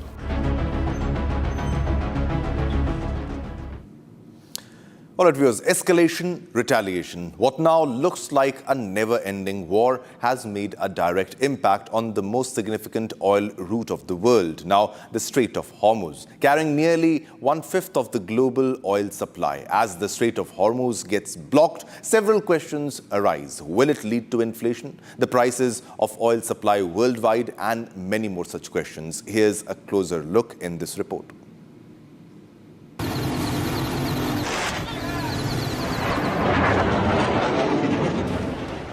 The most significant and strategic route of global oil shipping, Strait of Hormuz. In the recent acts of retaliation, Iran has now attacked an oil tanker passing through the strait. Even as 200 oil tankers are held up. Question arises, why is Strait of Hormuz so relevant? The Strait of Hormuz, the world's most sensitive maritime choke point. 1/5 of the global oil supply passes through the route, as also roughly 1/3 of India's oil and gas. A narrow maritime corridor that connects the Persian Gulf to the Gulf of Oman, the Arabian Sea, and ultimately the Indian Ocean. Iran lies to its north, and to the south are Oman and the United Arab Emirates. As tensions grew, the global oil supply route was cordoned off. Warnings were issued by Iran if the US or any other country launches a strike, this would follow. And the impact? Inflation, global increase of oil prices. With the Strait of Hormuz now blocked, the impact on international energy trade remains to be assessed.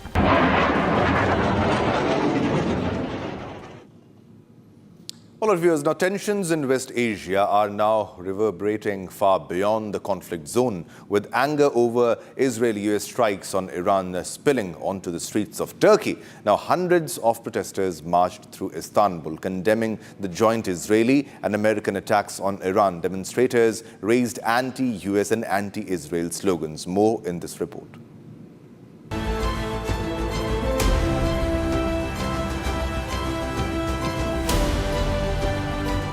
Tensions over the Israel-US strikes on Iran are now spilling on the streets of Turkey. Hundreds of protesters flooded the streets of Turkish city, Istanbul, denouncing the Israeli-US strikes on Iran.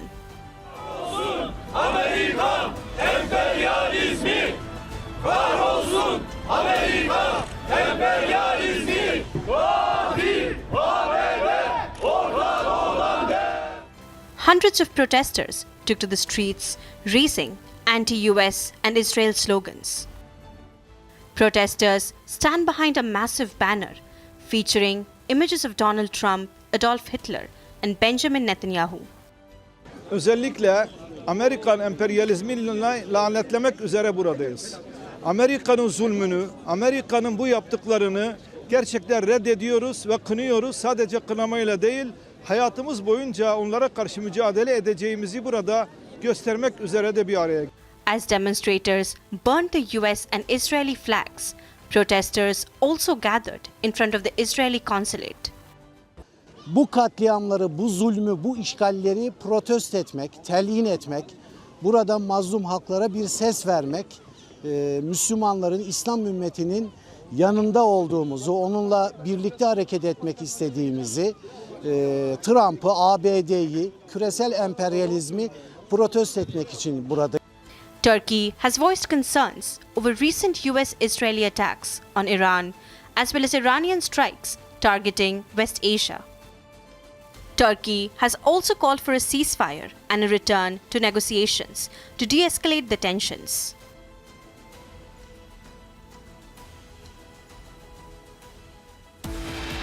All right, viewers, time to slip into a short commercial break, but don't go anywhere. Coming up next, Trump says 48 Iranian leaders eliminated in ongoing joint US-Israeli strikes against Iran, describes the operations as highly successful. Coming up next.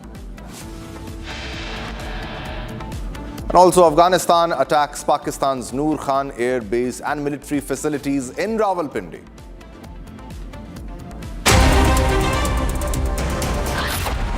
चमकी चाट से क्या बना है? Sandwich, लस्सी और छाछ हर घूंट में चमकी चाट। अब बताओ, स्वाद आया? आया। असली स्वाद सिर्फ चमकी चाट। QS&THE, the world's foremost university rankings organizations, have ranked Amity amongst the top 3% universities globally, making it among the very few Indian universities to be included in both rankings. Yet another top ranking for Amity University. Pure sooji pasta उबालो मिलाओ और खाओ 8 minute में तैयार। क्या taste है सबका राजा pure मसाला। रानी, इस घर में कुछ है जो टूटता नहीं। ये पिलर कभी नहीं टूटेगा। रुंगटा स्टील TMT से बना। रुंगटा नहीं तो घर स्ट्रॉन्ग नहीं। रुंगटा स्टील TMT बार एकदम सॉलिड। प्यास बुझाए, ठंडक लाए, सबको भाई जीरा से MDH का जलजीरा जीरा से। जीरा से असली रिफ्रेशिंग, असली स्वाद, असली मजा। MDH।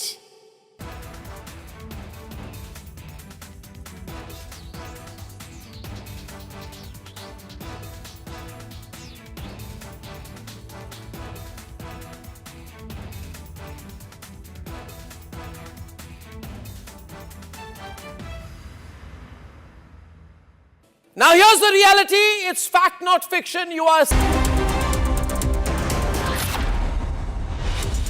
थोड़े में ज्यादा स्वाद यही तो है इसकी खास बात। वाओ मामा, क्या स्वाद है? अरे मेरे राजा। सबका राजा प्योर मसाला। केसरिया से मन जोगी हुआ रे, दिल झूमे देखो मतवारा हुआ रे। केसरिया से मन जोगी हुआ। हर पल मनाओ केसरी त्योहार। विमल, बोलो जुबान केसरी। चमकी चाट से क्या बना है? सैंडविच, लस्सी और छाछ हर घूंट में चमकी चाट। ड्राई फ्रूट और दही बड़े। चमकी चाट से स्वाद बढ़े। असली स्वाद सिर्फ चमकी चाट। Now here's the reality. It's fact, not fiction. You are sitting on a plane. You're boarding the plane in the national capital of India for Leh at 6:08 in the morning. It's a SpiceJet plane. 6 minutes into the take, against the backdrop of daybreak and a beautiful sunrise, you suddenly look to your right towards the wings and you see the flames of fire on the wings of the plane. Your plane is on fire. Ladies and gentlemen, these are real visuals. This is the reality that the Civil Aviation Minister does not want you to see. This is the reality SpiceJet does not want you to see.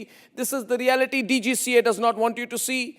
Because at the cockpit, at that very moment while you're sitting in the plane, there are calls of Mayday, Mayday, Mayday, Mayday. That is a flight emergency. The flight circles back. There's engine failure in one of the engines, lands at 6:49 p.m. Ladies and gentlemen, and as you get off the plane, you realize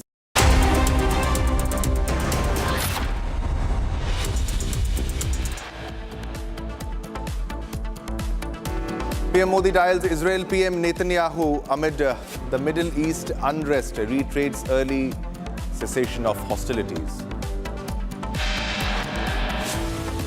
Trump says 48 Iranian leaders eliminated in ongoing joint US-Israeli strikes against Iran, describes the operations as highly successful.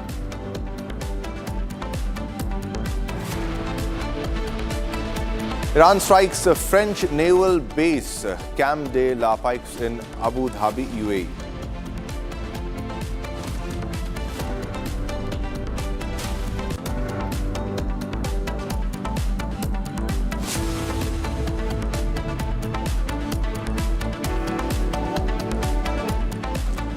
Crude oil price jumps by over 10% per barrel as war escalates in the Middle East. Afghanistan attacks Pakistan's Noor Khan air base and military facilities in Rawalpindi. Prime Minister Narendra Modi chairs Cabinet Committee on Security meeting in Delhi amid escalating tensions in West Asia.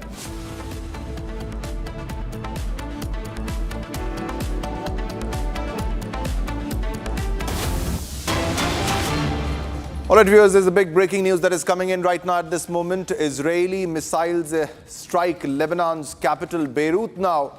Now, Israeli military had urged people in nearly 50 villages in Lebanon to evacuate ahead of the possible strikes. So there was an early warning by the IDF. IDF also stated that it struck in a targeted manner. Now, senior Hezbollah terrorists in Beirut and southern Lebanon. Lebanese documentation of damage caused to a structure in Beirut's Dahiyeh that was hit in Air Force strikes. Now, meanwhile, Lebanese PM Nawaf Salam condemns the attacks on Israel, saying we will not allow Lebanon to be dragged into new adventures. Very big development which is happening. Beirut, an attack which has taken place on Beirut in Lebanon by the IDF. IDF has targeted the Hezbollah terrorists in Beirut because Hezbollah is a proxy when it comes to wars with Iran, and it helps Iran, the triple edge that is the Hezbollah, Houthi and Hamas. Now, Hezbollah has been attacked by Israel. Israeli missiles have struck Lebanon's capital, Beirut. A very big development happening here. All right. For more information and to speak on this issue, we have Colonel Rajiv Bagga, who is joining us to speak on this issue. Colonel Bagga, your first comment on the strikes which have happened now in Lebanon, in Beirut. The war has spiraled across. It has engulfed the entire Middle East, sir. Your initial take on this, sir? You see, this was in fact very much expected, as the main contention of Israelis primarily to crush Hezbollah. And rather, it is just, I personally feel that they're 24 hours late. And though they have started off, and there are whatever the sounds have been heard during the early part of this today, and that too in Beirut, is certainly that Israeli has started smashing Hezbollah. And whereas, if you recollect, when after the fallout of the Supreme Commander of Iran, the Hezbollah commander, the president, one the name Qasim, he vowed that they are going to go all out against Israeli as well as US. So before their strike, I think the Israeli has carried out the preemptive strikes. And I think this is going to certainly continue. And that's a kind of opportunity the Israelis were looking for. And because their problem of certainly is not today's, and they were looking for a kind of opportunity that something escalated in this region, and they get an opportunity to hammer them. Definitely. But how long do you think Iran will be able, how long do you think Iran is capable of fighting this war? Their entire top leadership has been eliminated, wiped out from the map of the earth. And majorly, how long do you think the Hezbollah will be able to help, or the Houthis will be able to help Iran in this war? Who is taking the call? Who is making the decision right now as of this moment, sir? You see, that situation is very so much fluid, because after even the fall of the Supreme Commander, as I said it, Iranians are not given up. As you see, they have already struck the various part of other Gulf countries. Now coming to Hezbollah, how long they are going to help them out, that is basically all depend on how much Iran themselves can sustain. And whereas the Iranian high official, they have said what may come, they are going to take revenge. So I don't think so that war is going to end very soon.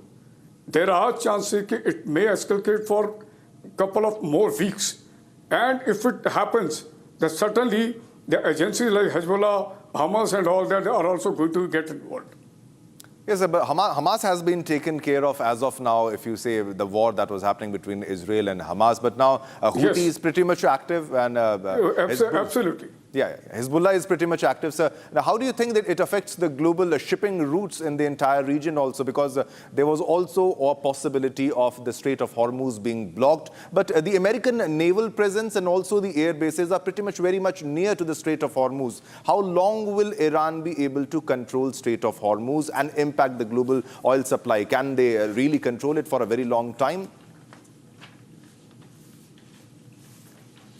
Yeah, that's a very brilliant question you have asked. In fact, I just want to tell you, Israelis, they certainly justified their strikes and all that in this region. What I'm trying to know, your question is about related to the US, their presence, and the Strait of Hormuz.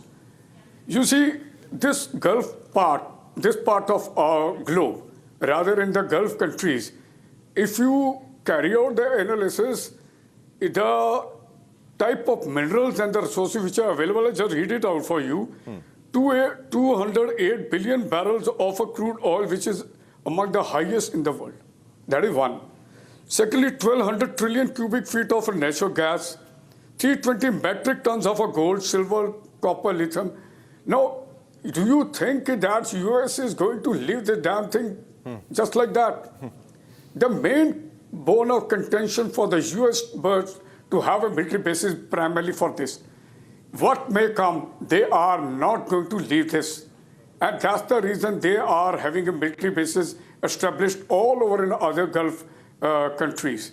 And they were trying to find out some reason, because Iranians was some kind of the most powerful country among these, and they were looking for a kind of opportunity to intervene. Now coming to your Strait of Hormuz, if Iran wants, they can always, if they lay their mines and they choke it, that 33 kilometer of area, it will be difficult for any type of a shipments passing through.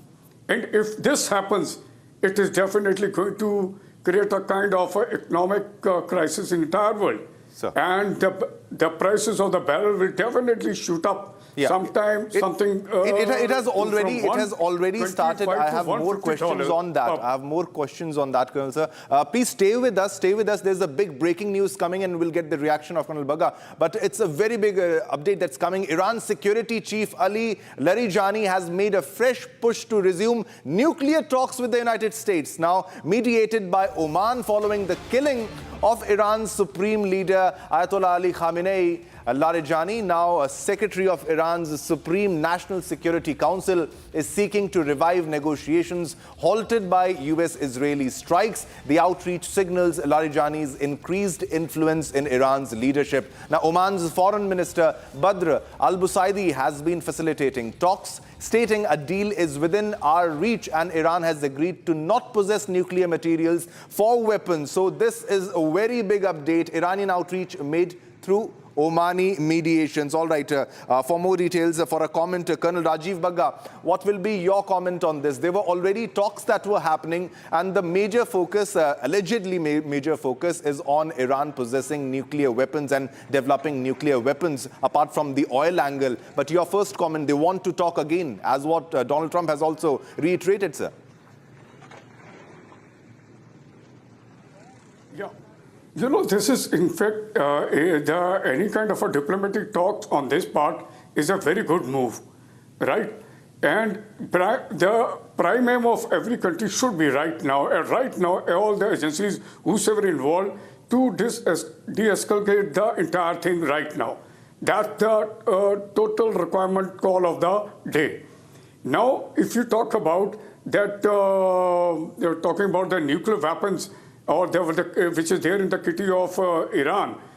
What do you think that other countries don't have? The Iran will justify that they are using this for to protect the sovereignty of their country. And you know, like if they sit on the table, and definitely something will come out. And if their damn thing, whatever is happening, continues, I'm very sure it is going to be caused more dirty. And rather, it will certainly affect the entire globe. So, sir, do you think these talks will be fruitful, or it will be the same scenario as it happened earlier? The talks happened earlier also, but they were not fruitful. No impact of that. America still attacked.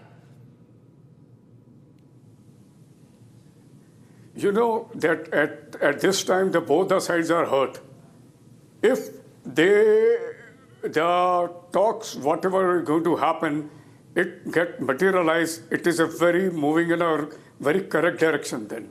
It certainly will help, should help, because there are so many other countries like the European Union, even the UN Secretary, Mr. Antonio has also appealed that they should go for some type of a peace talk.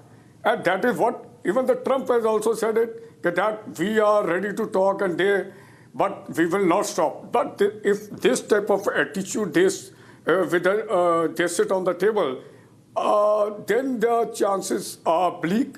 If they are coming with an open mind, involving other countries also, I think there is the requirement to mediate, and it will definitely bring us some amount of respite in this region.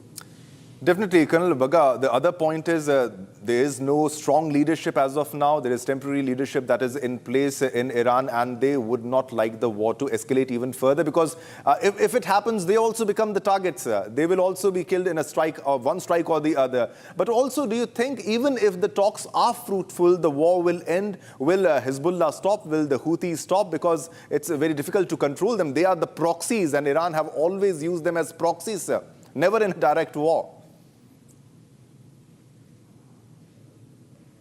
It is, at this juncture, it is so difficult to say. As I said it earlier, that situation is very fluid. And there is some requirement, some very strong, as you said, is a strong leader. Yes. And I think India, our country, has got a great role to play, because we are absolutely very neutral in this and have got a very great standing.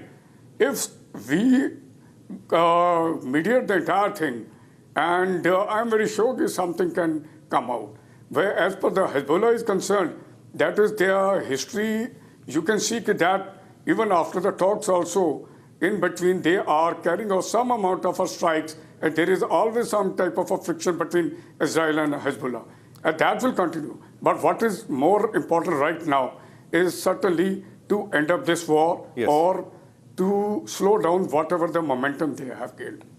All right, Colonel Bagga, stay with us. We have a big breaking news that is coming in right now at this moment, and this is a reaction from Prime Minister of Lebanon on the strikes. Big breaking development, and we'll take a comment from Colonel Bagga. Also, Prime Minister of Lebanon, Nawab Salam, calls for an emergency meeting. He has called for an emergency meeting of the Lebanese government at around 8 a.m. local time, at around 11:30 Indian time. So this is a very big development. The Lebanese PM has called for an emergency meeting because Lebanon is being targeted. We have footages of missile attack from the territory of Lebanon on Israel. Various strikes happening. Beirut airport road have been targeted in the Israeli strikes.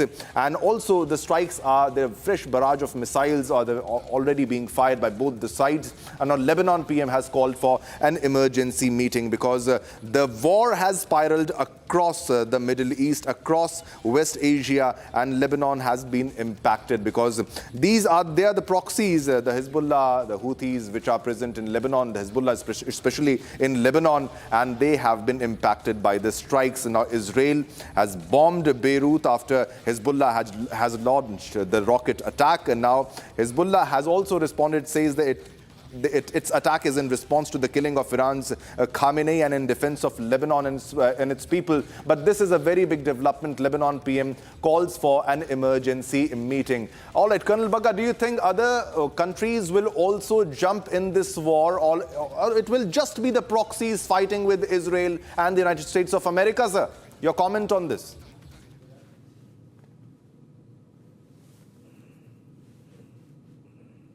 Cannot be ruled out. If I talk about China and Russia response, if they not, I won't say it deliberately, because they have already, China I'm talking about, they have carried out naval exercises with Iran. If they jump into this war, the thing will certainly become more dirty. But chances are very bleak. The things are that other countries are really trying to, if I talk about the European Union, UK, Canada, and Germany, they have given us joint statement that they are looking for some type of a respite in this region. But whereas Chinese, they have condemned this, and even the same with the Russia. But what I'm talking about, directly getting involved in this war by Chinese, I don't think so that they will be participating, but certainly as a shadow, they will be definitely supporting the Iran. Definitely. You're saying that as a shadow, they will be impacting. But the main issue here is that Iran has made this pretty clear that our legitimate targets are only the US bases which are present in the Middle East region. But there is collateral damage, as you can already see. It's happening. It's happening in Abu Dhabi and other parts of the Middle East. Do you think at any point of time these countries will also take a stand, apart from just condemning what is happening, sir? Can they also try to jump in the war? Do they have that arsenal to jump into a war against Iran? As I said, that the Gulf countries are now divided into two parts. Firstly, one is the Iran and other balance of the countries. I'm talking about Kuwait, UAE, and certainly other countries which were affected. There are likelihood that if they don't come directly, but they will definitely facilitate US and they will provide them their bases so that they can launch any type of a strike. Should the need arise, and in future, if the war continues, there is a likelihood one of them or may not participate. All right, sir. UK also has jumped in this war, and they have shown support to the United States. They will be helping them. And they are giving support, and they have also become a legitimate target for Iran, sir. How difficult will it be for the other countries who are supporting United States of America to continue with this war, especially UK? Because if you take United States of America, they have better air defense compared to the other allies that US has, sir. Yes, the Prime Minister of UK has given the statement that US can use our bases and all. If it is so, they can also expect some type of a retaliatory from the Iran side. Because Iran is certainly bleeding, and at this juncture, it is a kind of a survival for Iran. Any agency, any force, any country which is creating a kind of a platform for USA is certainly asking for some amount of trouble for themselves. Yes. Thanks a lot, sir. Thanks a lot for your comment and for your expert analysis on what's unfolding in the entire West Asian region and how it will impact India and the global prices and a lot more. All right, viewers. So US President Donald Trump announced that the US and its partners have launched Operation Epic Fury, targeting hundreds of sites in Iran, including Revolutionary Guard Corps facilities and air defense systems. Now, the operation has resulted in the destruction of 9 Iranian naval ships and their naval building, as well as the death of Iran's Supreme Leader Ayatollah Ali Khamenei. Now, Trump stated that the Iranian people are celebrating in the streets and many military personnel are looking to surrender. Over the past 36 hours, the United States and its partners have launched Operation Epic Fury, one of the largest, most complex, most overwhelming military offensives the world has ever seen. Nobody's seen anything like it. We have hit hundreds of targets in Iran, including Revolutionary Guard facilities, Iranian air defense systems. Just now it was announced that we knocked out 9 ships plus their naval building, all in a matter of literally minutes. Iran's formerly Supreme Leader, Ayatollah Khamenei, is dead. This wretched and vile man had the blood of hundreds and even thousands of Americans on his hands and was responsible for the slaughter of countless thousands of innocent people all across many countries. Last night, all over Iran, the voices of the Iranian people could be heard cheering and celebrating in the streets when his death was announced. The entire military command is gone as well, and many of them want to surrender into saving their lives. They want immunity. They're calling by the thousands. Combat operations continue at this time in full force, and they will continue until all of our objectives are achieved. We have very strong objectives. They could have done something 2 weeks ago, but they just couldn't get there. Earlier today, CENTCOM shared the news that 3 U.S. military service members have been killed in action. As one nation, we grieve for the true American patriots who have made the ultimate sacrifice for our nation, even as we continue the righteous mission for which they gave their lives. We pray for the full recovery of the wounded and send our immense love and eternal gratitude to the families of the fallen. And sadly, there will likely be more. Before it ends, that's the way it is. Likely be more, but we'll do everything possible where that won't be the case. But America will avenge their deaths and deliver the most punishing blow to the terrorists who have waged war against basically civilization. They have waged war against civilization itself. Our resolve, and likewise that of Israel, has never been stronger. America is now, again, the richest, most powerful nation in the world by far. But the only reason we enjoy the quality of life that we do and the freedom and security is we have done things that others are unable to do. But it's because of warriors who are willing to lay down their lives to do battle with our enemies. And they do battle better than anybody. An Iranian regime armed with long-range missiles and nuclear weapons would be a dire threat to every American. We cannot allow a nation that raises terrorist armies to possess such weapons that would allow them to extort the world to their evil will. Not going to let it happen. We're not happening to us, and we're not going to let it happen to others. The United States has the strongest military the world has ever seen. I rebuilt our military in my first term. There's never been a military like we possess. And frankly, there's nobody even close, but we are now using that military for good. We want to have it for good purpose. We're undertaking this massive operation not merely to ensure security for our own time and place, but for our children and their children, just as our ancestors have done for us many, many years ago. This is the duty and the burden of a free people.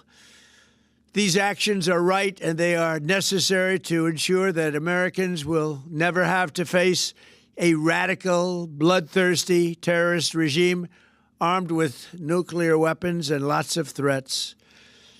For almost 50 years, these wicked extremists have been attacking the United States while chanting the slogan, "Death to America" or "Death to Israel," or both. They are the world's #1 state sponsor of terror. We are the world's greatest and most powerful nation, so we can do something about what they do. These intolerable threats will not continue any longer. I once again urge the Revolutionary Guard, the Iranian military, and police to lay down your arms and receive full immunity or face certain death. It will be certain death. Won't be pretty. I call upon all Iranian patriots who yearn for freedom to seize this moment, to be brave, be bold, be heroic, and take back your country. America is with you. I made a promise to you, and I fulfilled that promise. The rest will be up to you, but we'll be there to help. Thank you. God bless you to our incredible warriors, and God bless the United States of America. Thank you. All right, viewers, time to slip into a short commercial break, but don't go anywhere. Coming up next, crude oil price jumps by over 10% per barrel as war escalates in the Middle East. Afghanistan attacks Pakistan's Noor Khan Air Base and military facilities in Rawalpindi.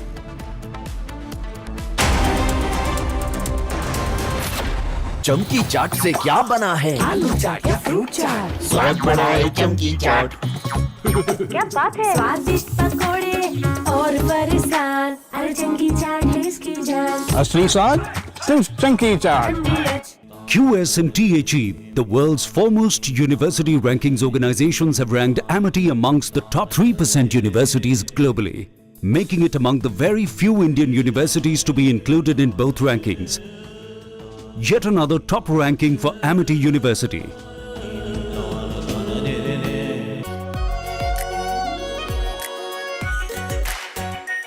R-Pure Shahi Paneer Masala. Delicious, healthy, every day.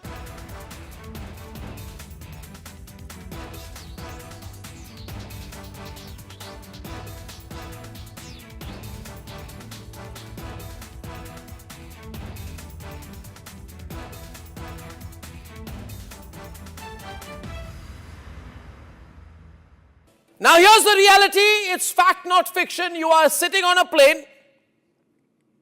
You're boarding the plane in the national capital of India for Leh at 6:08 in the morning. It's a SpiceJet plane. 6 minutes into the take, against the backdrop of daybreak and a beautiful sunrise, you suddenly look to your right towards the wings and you see the flames of fire on the wings of the plane. Your plane is on fire. Ladies and gentlemen, these are real visuals. R-Pure सूजी pasta उबालो मिलाओ और खाओ 8 minute में तैयार। क्या taste है सबका राजा R-Pure मसाला। केसरिया से मन जोगी हुआ रे, दिल झूमे देखो तुम्हारा हुआ रे। केसरिया से मन जोगी हुआ। हर पल मनाओ केसरी त्योहार। विमल बोलो जुबान केसरी। प्यास बुझाए ठंडक लाए सबको भाई जीरा से MDH का जलजीरा जीरा से। जीरा सिर्फ असली रिफ्रेशिंग, असली स्वाद, असली मजा। MDH। रानी इस घर में कुछ है जो टूटता नहीं। ये पिलर कभी नहीं टूटेगा। रुंगटा स्टील TMT से बना। रुंगटा नहीं तो घर स्ट्रॉन्ग नहीं। रुंगटा स्टील TMT बार एकदम सॉलिड। थोड़े में ज्यादा स्वाद, यही तो है इसकी खास बात। वाओ मामा क्या स्वाद है, अरे मेरी राजा। Now here's the reality, it's fact not fiction. You are sitting on a plane. You're boarding the plane in the national capital of India for Leh at 6:08 in the morning. It's a SpiceJet plane. 6 minutes into the take, against the backdrop of daybreak and a beautiful sunrise, you suddenly look to your right towards the wings and you see the flames of fire on the wings of the plane. Your plane is on fire. Ladies and gentlemen, these are real visuals. This is the reality that the Civil Aviation Minister does not want you to see. This is the reality SpiceJet does not want you to see. This is the reality DGCA does not want you to see. Because at the cockpit, at that very moment, from Asia's largest news headquarters, setting the agenda for Bharat.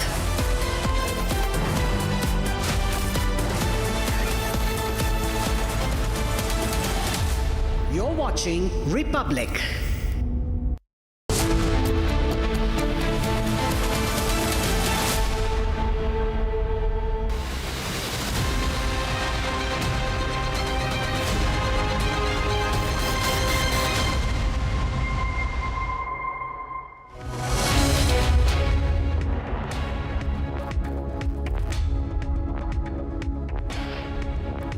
A very warm welcome, viewers. You're watching the Republic TV. This is Shivam Dutt Mehta, and we continue our coverage on the war that is happening in the West Asian region, in the Middle Eastern region, where Iran and the US are at war, and Iran is firing missiles at the naval bases, at bases of United States of America, because they call them as their legitimate targets. Now, also, IDF is responding, and IDF has also targeted the Hezbollah terrorists, as they say, in Beirut, in Lebanon, and also this has spiraled to a lot other places. The UK base has also been attacked in this scenario because UK allowed America to use their base for a strike because there was a request by the United States of America to UK, and UK approved that request. Now this means that other countries and the allies of US have also jumped into the war. We'll get you minute-to-minute updates of the tensions in West Asia, but first up, let's have a look at the top headlines of the hour.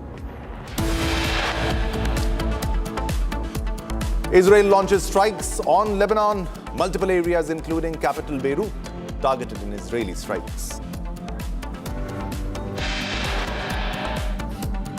PM Modi reviews the situation in West Asia in CCS meet, instructs departments to assist citizens stuck in war zone.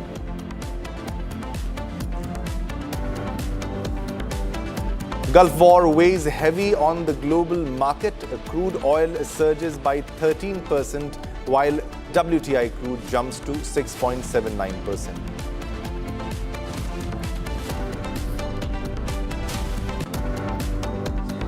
Trump says the 48 Iranian leaders eliminated in the ongoing joint US-Israeli strikes against Iran, describes the operations as highly successful.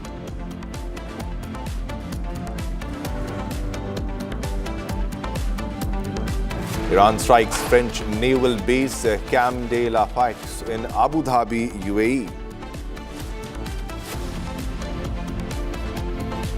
And also big focus, Afghanistan attacks multiple military bases across Pakistan. Noor Khan Air Base in Rawalpindi also attacked by Taliban.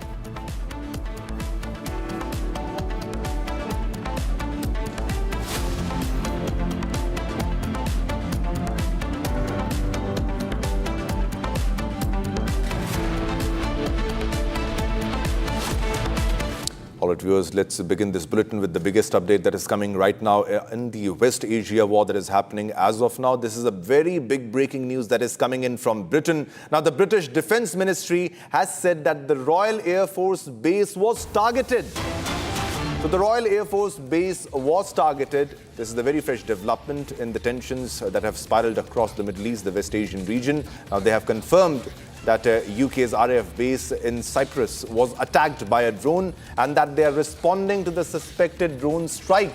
Now this, when UK's RAF base in Cyprus was being used by the United States, more details are awaited, but there was a confirmation by Starmer on their base being used by the United States of America for a strike against Iran. And now this is the reaction, this is the repercussion of allowing your base for an attack against Iran. Now this is a very big development because Iran has attacked the UK also. They have also attacked a French naval base. Now this is the second attack. This means Iran is fighting a war now, as of now, against many countries who are active in that region, the allies of United States of America. Very big development happening here. Suspected drones have attacked UK base, which was used by the United States of America. So many of the Iranian top leadership has been killed by the United States and Israeli strikes on Iran. And this is another big development where UK allowed its base, its Air Force base in Cyprus for an attack by United States of America against Iran. And this is a response. This is a response that has come from Iran, a reaction, an attack on the UK base. All right. To speak on this issue, we'll be joined by esteemed guests. And as of now, we have Lieutenant General P.R. Shankar, PVSM, AVSM, VSM. Sir, thanks a lot for your time and for joining us to speak on this issue. The entire West Asia, sir, is in a war zone, is in conflict, and it won't stop very soon as of the reactions that are coming from Iran. But, sir, your first take on UK base being used by United States of America, and will UK be able to tackle the situation as good as well as the United States of America, because now UK has also become, in the language of IRGC, a legitimate target for Iran, sir. Your first take on this.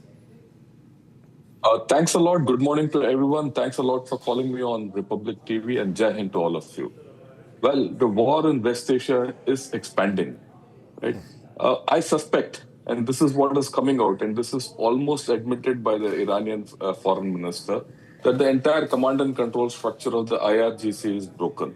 As a result, they're widening the war, and it is some kind of a disaggregated kind of a response. Because if you see in the past 24 hours, Iran has attacked Oman, Iran has attacked the French airbase, Iran has attacked the UK airbase also. Besides the fact that they've attacked Bahrain, they've attacked Kuwait, they've attacked UAE, and they've attacked Saudi Arabia.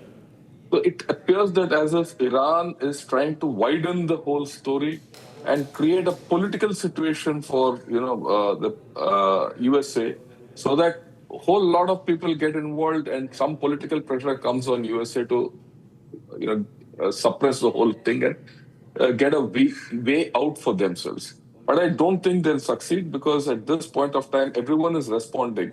I think the Saudis have also said they're going to join in, and they've put their forces on alert. UK is already assisting USA. The British Prime Minister Keir Starmer has said that, look, at this point of time, we're going to support USA. We're not going to get involved in hostilities.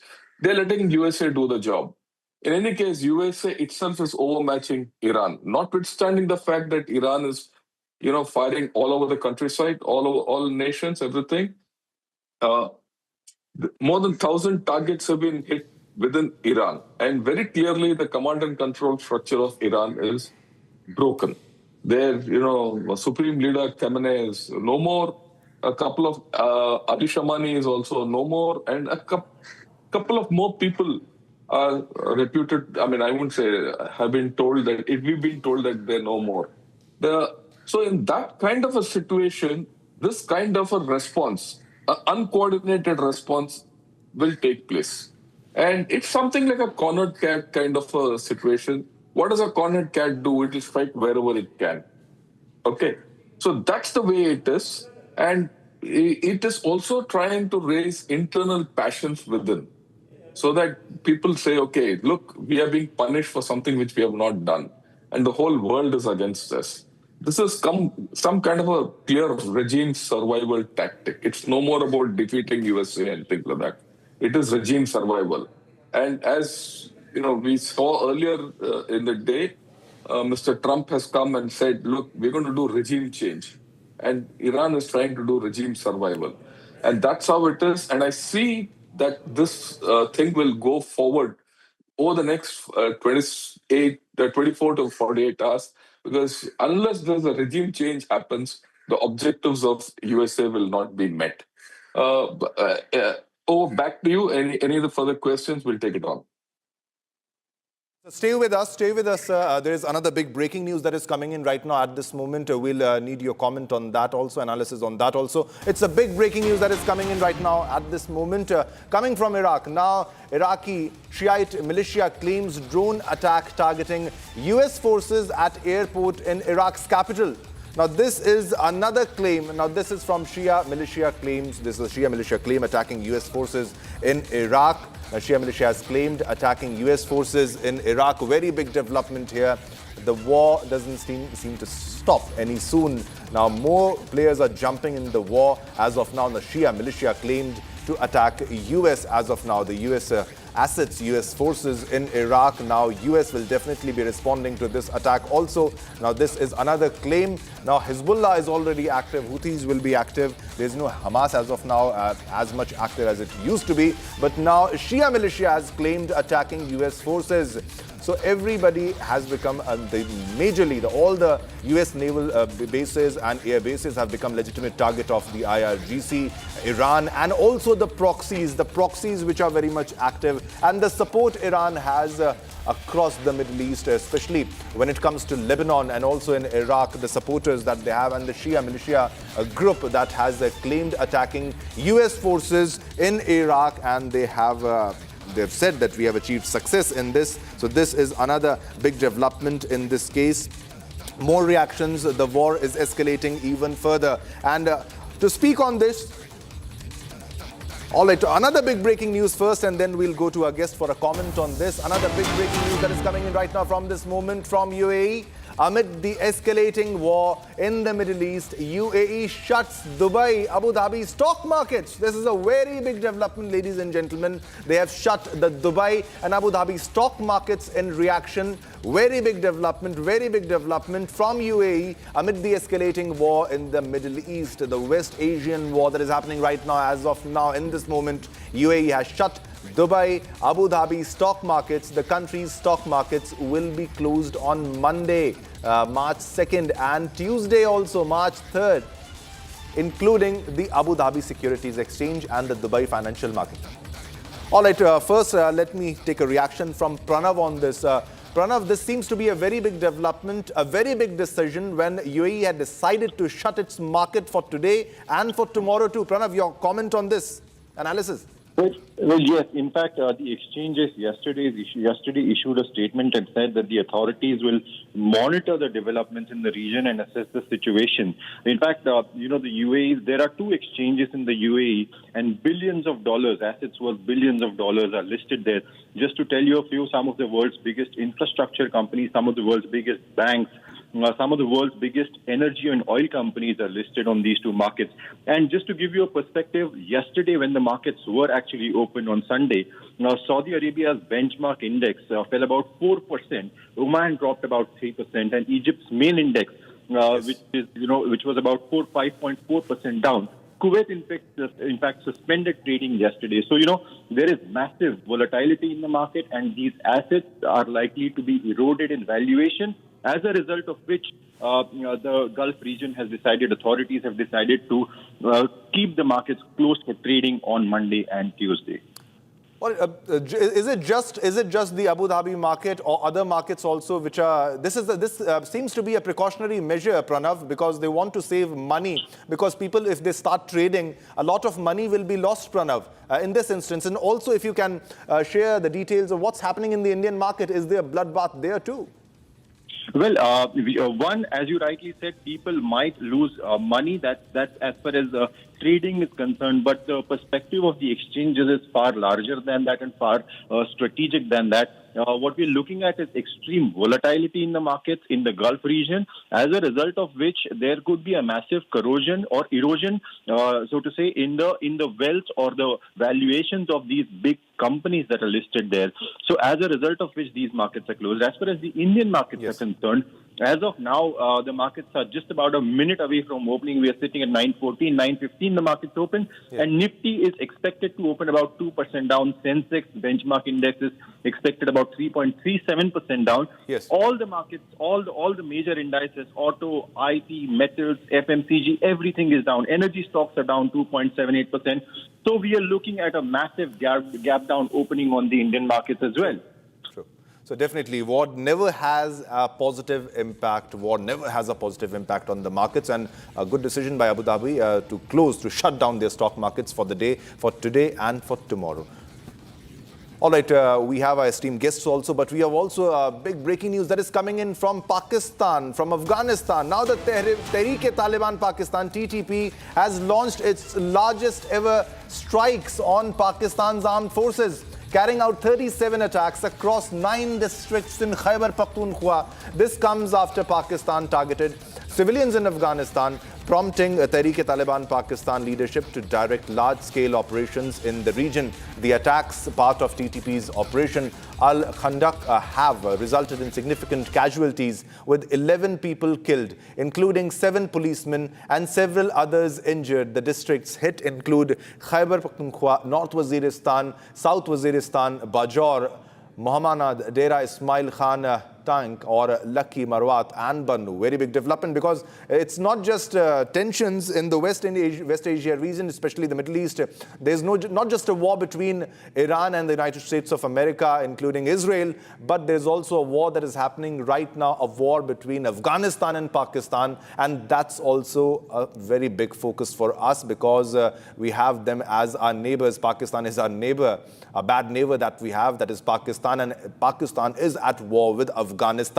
Big development, TTP launches largest ever strikes on Pakistani forces. This is the biggest development, a strong reaction from Tehrik-e-Taliban Pakistan. All right, let's go to our correspondent. Gursimran is joining us for a comment on this, what's happening. Gursimran, over to you. What are the fresh details on what's happening between Afghanistan and Pakistan, Gursimran?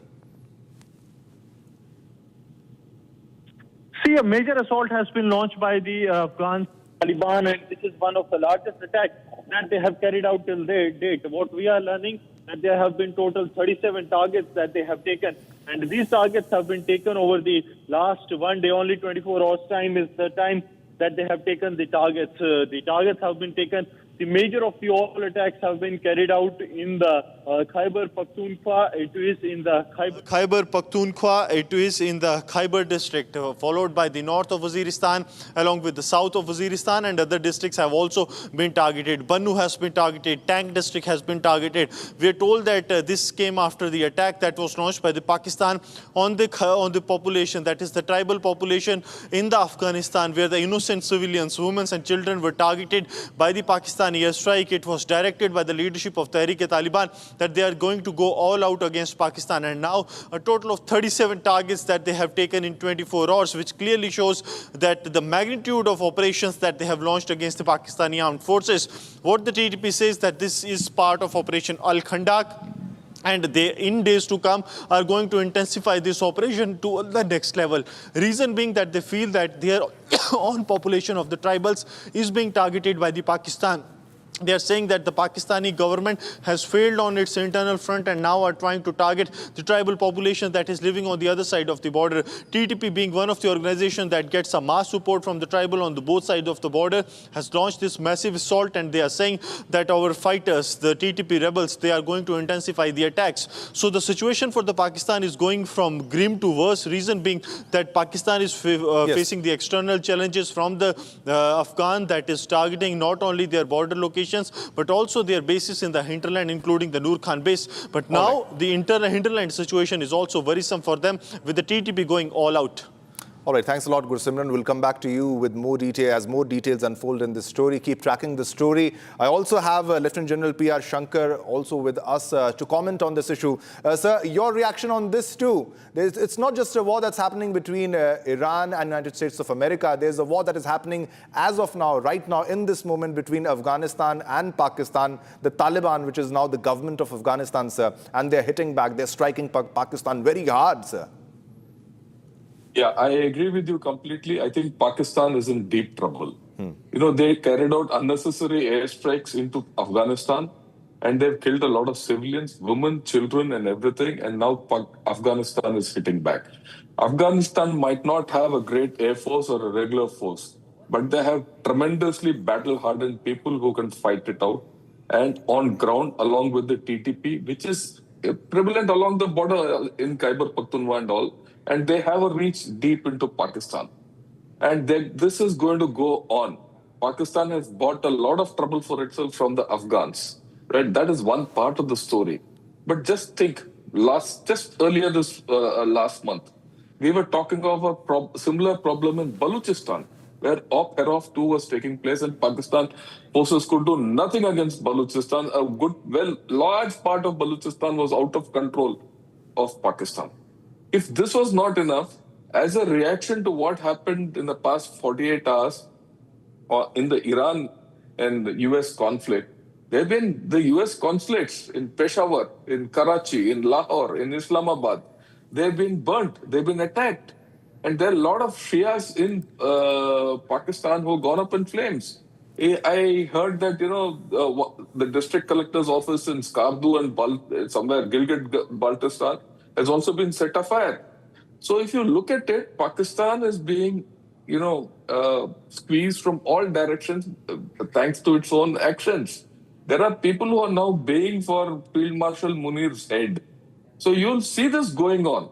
Whatever is happening in the Iran-USA conflict, Iran-Israel conflict, has going to have a direct effect on this. So, and this is going to go from bad to worse. Right? Yes, to a large extent, it affects us. But let's remember, Pakistan is now forced to look to the West. Definitely, there will be extent, even more tougher times for Pakistan, because Afghanistan will respond hardly, and this time it even used drone technology to attack in the heart of Pakistan, to deep inside Pakistani territory. Sir, thanks a lot for your time and to speak on the war that is happening in the West Asian region and what's unfolding in Afghanistan and Pakistan. Thanks a lot, sir. Thanks.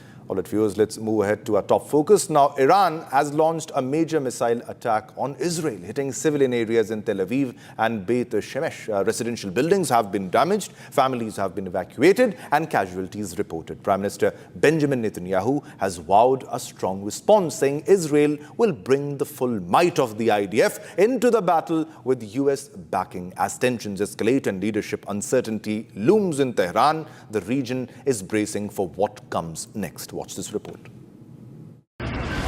Israel has suffered major attacks by Iran on Tel Aviv and Jerusalem. In Tel Aviv, an Iranian ballistic missile hit a residential building, reducing it to rubble, and residents now have nowhere to go. According to reports, 40 buildings were damaged by the missiles that struck Tel Aviv, and more than 200 residents were evacuated to hotels. In Beit Shemesh, a missile attack left 8 people dead. The Iranian regime directly fired missiles to a civilian neighborhood, an allegation that has also been reiterated by the United States.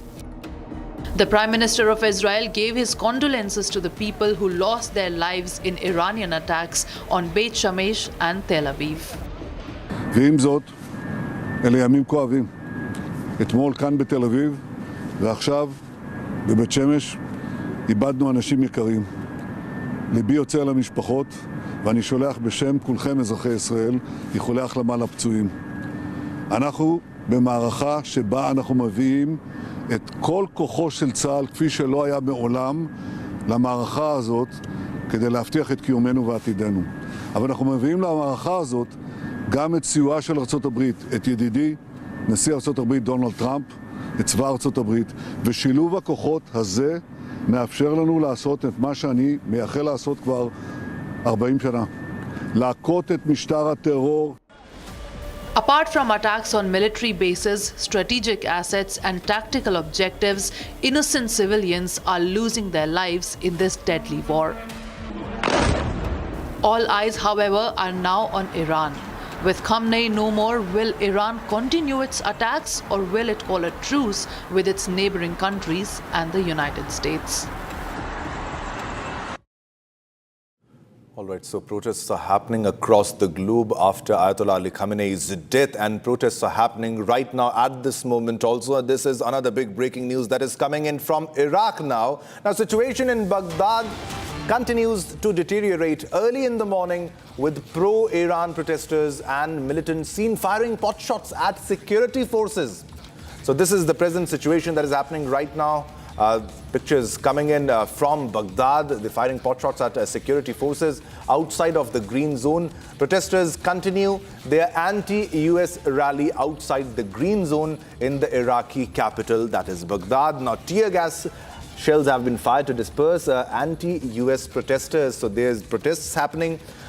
There's a contrast also, because the protests are happening in Iran, protests are happening in Pakistan, protests are happening globally. At some places, even in India, there were small protests that happened. But also there were celebrations happening in Iran also. That's the contrast that's happening. And also, but major regions include Iraq and especially Baghdad, where the protests have turned violent, and these are the visuals of the violent protests that are happening right now in Baghdad, because the protesters are angry. They are angry at the United States of America, their forces, and they vow revenge. They want to take a revenge of the death, of the killing of Khamenei. So celebrations and mourning broke out across various parts in the Middle East. Celebrations in Iran also, and mourning in Iran also, and protests in Iran also after the death of Supreme Leader Ayatollah Ali Khamenei. And this is the public response that we are getting right now. These are the protests. As you can see, the pro-Iran protests continue in Baghdad. The police the security forces tried to disperse the crowd. They used the tear gas to disperse the anti-US protesters. So they were the anti-US protesters. and the situation is pretty violent, and it's escalating, and protests are happening in various parts of Middle East in the West Asian region because there's an ongoing war, and especially the Shia community is protesting in various parts of the world. A big development here. Now, demonstrators some of them are mourning, and they are retaliating, and they are the supporters of Khamenei, and especially the Shia communities worldwide are protesting against the joint US and Israel airstrikes that killed him. These protesters viewed him, that Khamenei, as a spiritual leader, and they term him as a martyr. Often they are the protesters who used to chant death to America and death to Israel while calling for justice and revenge. So this is happening right now in Baghdad.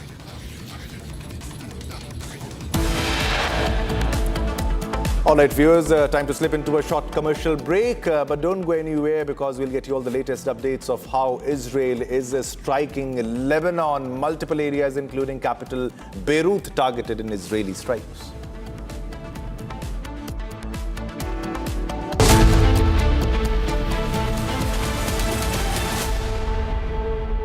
Powered by Century Ply Club Prime. रहो बेफिक्र। चमकी चाट से क्या बना है? Sandwich, लस्सी और छाछ और हर घूंट में चमकी चाट। अब बताओ, स्वाद आया? आया। असली स्वाद सिर्फ चमकी चाट।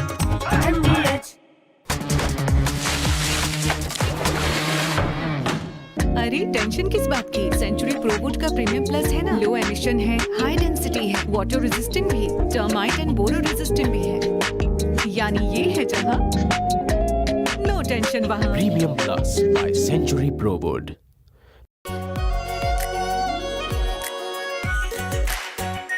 Are pure shahi paneer masala, delicious, healthy everyday.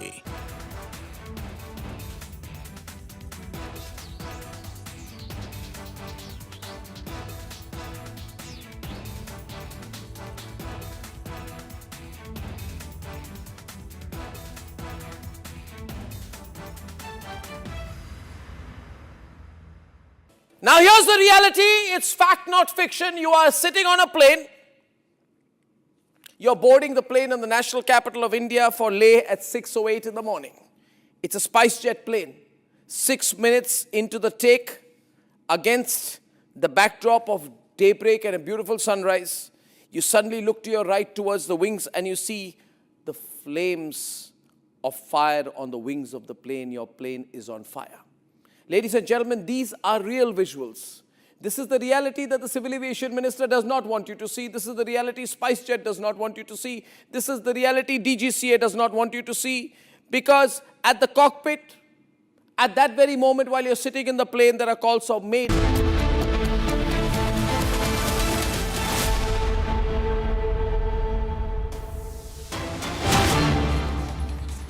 All right, Fear, there's a big breaking news that is coming in right now at this moment. Gulf War weighs heavy on Indian markets, so there's an impact on the Indian markets also. This was expected, and Sensex falls by almost 1,000 points.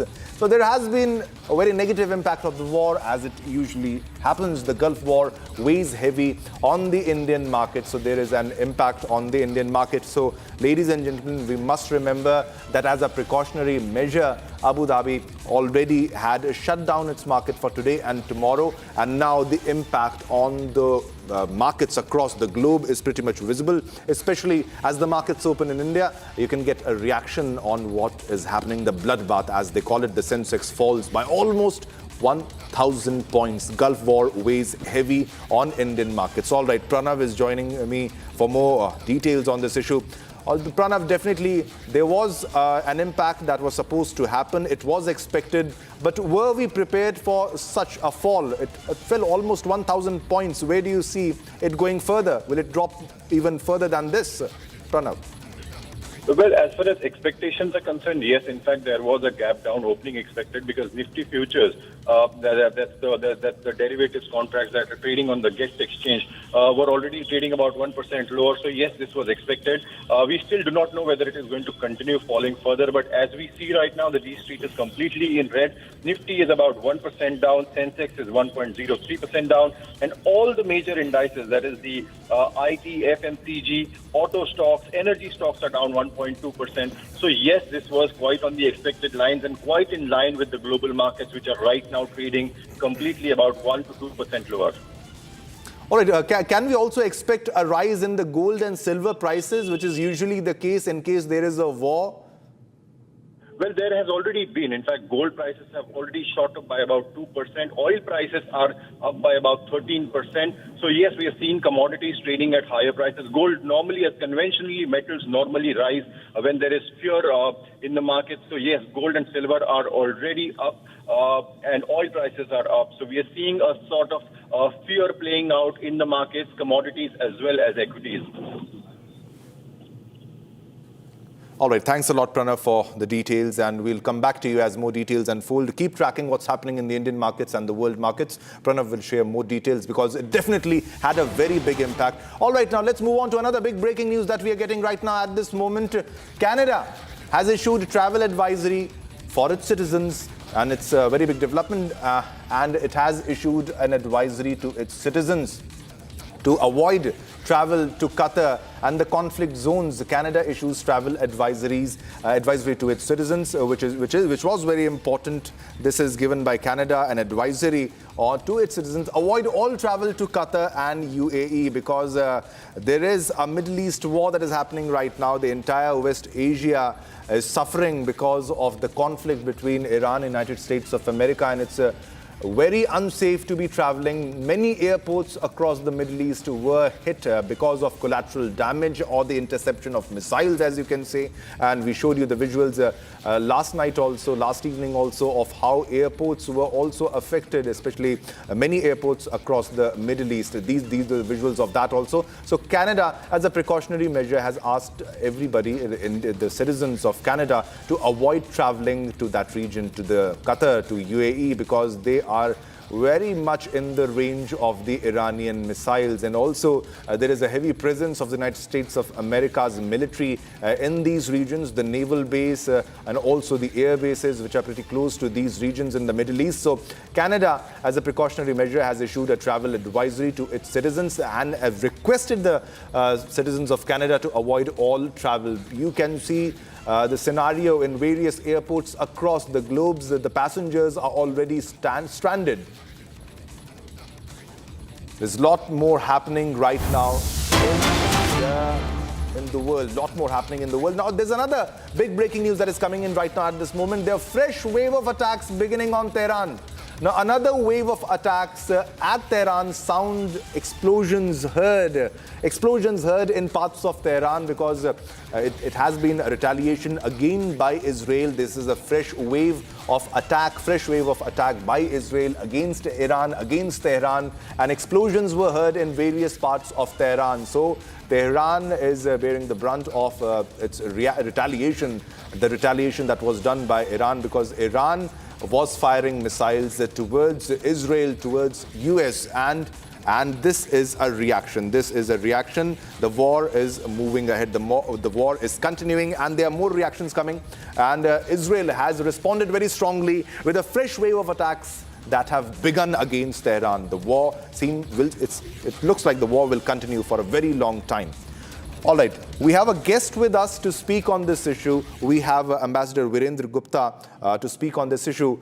Ambassador Gupta, where do you think this war is going towards? How long will it take for things to normalize? Because Iran doesn't seem to stop here, and Israel is launching fresh wave of attacks towards Tehran, towards Iran, sir. Your first take on this. Well, thank you very much for letting me on the program. It seems to me that it will be difficult for any of the party to sustain it for a long period. And I'm confident. In fact, it is not just a wishful thinking. India obviously wants these hostilities to secede.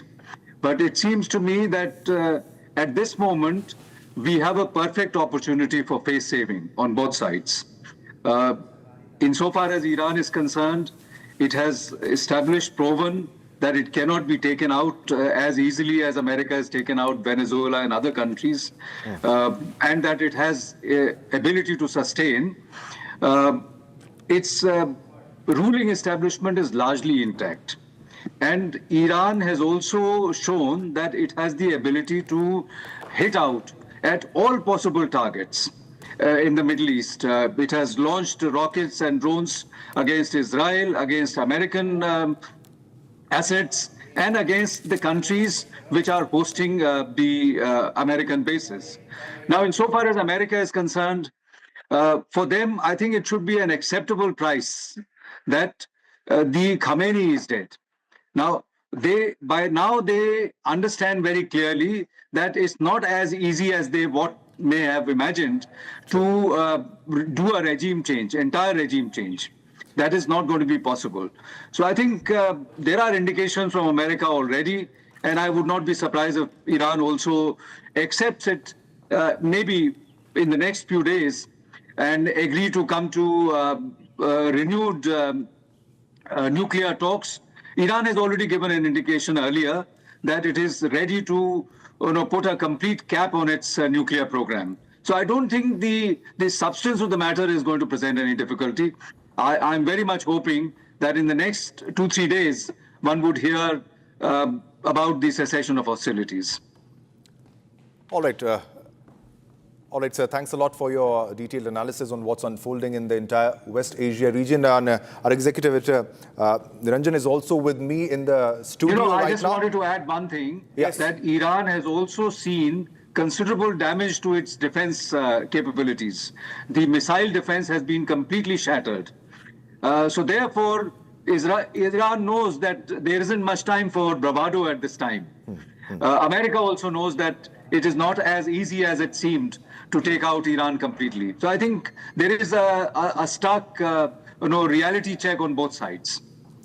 True, definitely. But Iran is also not an easy enemy, not an easy target. It will be responding very strongly. It has a very good drone technology, very strong missile technology, and it has responded very strongly. And the war will be continuing even further. And already we are getting a big breaking news right now at this moment. Another big breaking news that is coming in, and an American drone has been intercepted. Another big development of a drone that has been intercepted. Big development. An American MQ-9 drone has been intercepted over Isfahan. An American drone being intercepted by Iran. Iran says that American MQ-9 drone was intercepted over Isfahan. So Iran is claiming of intercepting an American drone. Very big development in this West Asian war. An MQ-9 drone has been intercepted over Isfahan. An American drone intercepted by Iran over Isfahan. America is launching drone attacks against Iran, missile attacks against Iran, and Iran is claiming to intercept the drones that were being fired, the drones that are being used by America. This is state-of-the-art technology, MQ-9 drone that is used by America, and Iran claims that they have been successful in intercepting an American drone. So this comes as a big setback for America also in this regards, where Iran says that they have successfully intercepted a drone over Isfahan. Ranjan. Okay. We're getting in some more breaking news updates. In fact, a few minutes back, we had an update coming in as these drones are being intercepted. A short while back, the first data center also being targeted. In fact, an Amazon Web Services data center in the UAE has been hit. So any buildings, any companies belonging to America have been targeted. In the UAE, Amazon Service Center, Amazon Data Center has been targeted. And we are hearing that workers at the Dubai airport have fled to the parking lot. There has been a breaking news update right now. There are red alert sirens sounded in Dubai. Getting in a breaking news update. Air raid sirens blaring over Dubai. We're getting in more breaking news updates from Iran right now. From Dubai, I beg your pardon. All right. These are the latest pictures coming in. In fact, there have been many videos, in the last few days of people stuck in hotels, in basements, in parking lots, airports, stuck because many of them are tourists, many of them were transiting, many of them, have been there for the last few days because the airports are shut And these are pictures that came in from the Dubai airport some time back of as the air raid sirens were sounded in Dubai. So Dubai is getting hit. Overnight as well, several missiles were launched from Iran towards Dubai. And these are pictures coming in first on Republic TV. We're looking at the pictures that are coming in from different sources. We're tracking the latest. Ladies and gentlemen, as we get you these pictures, some more breaking news updates coming in. Markets are down. Markets are down. What we will also do is we will get Pranav live, our Republic business editor, because markets are down almost 1,000 points. They opened at 78,000. That was nearly 4,000 points lower.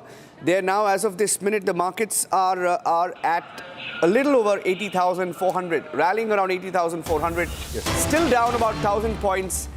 They're all reacting to the global fallout of this war. Sirens blaring red in Kuwait after fresh explosions. That's the latest breaking news coming in, Shivam. Yeah, the latest coming in. And also regarding the markets, Abu Dhabi has shut down its market as a precautionary measure. The markets will not be opening in Abu Dhabi for 2 days, that is today and for tomorrow. And also, these are the latest developments, ladies and gentlemen, which we are showing you. The sirens blaring red in Kuwait after fresh explosions that have taken place. Now, every part of the Middle East is in the range of Iranian missiles, the drone attacks, and also because the IRGC has claimed that all American assets, all American naval bases, all American bases are legitimate targets, and they have made it clear that their targets are special. I think we're getting in the Parliamentary Affairs Minister Kiran Rijiju speaking about the situation. India is monitoring the situation very closely, and let's cut across live. Kiran Rijiju, Union Parliamentary Affairs Minister.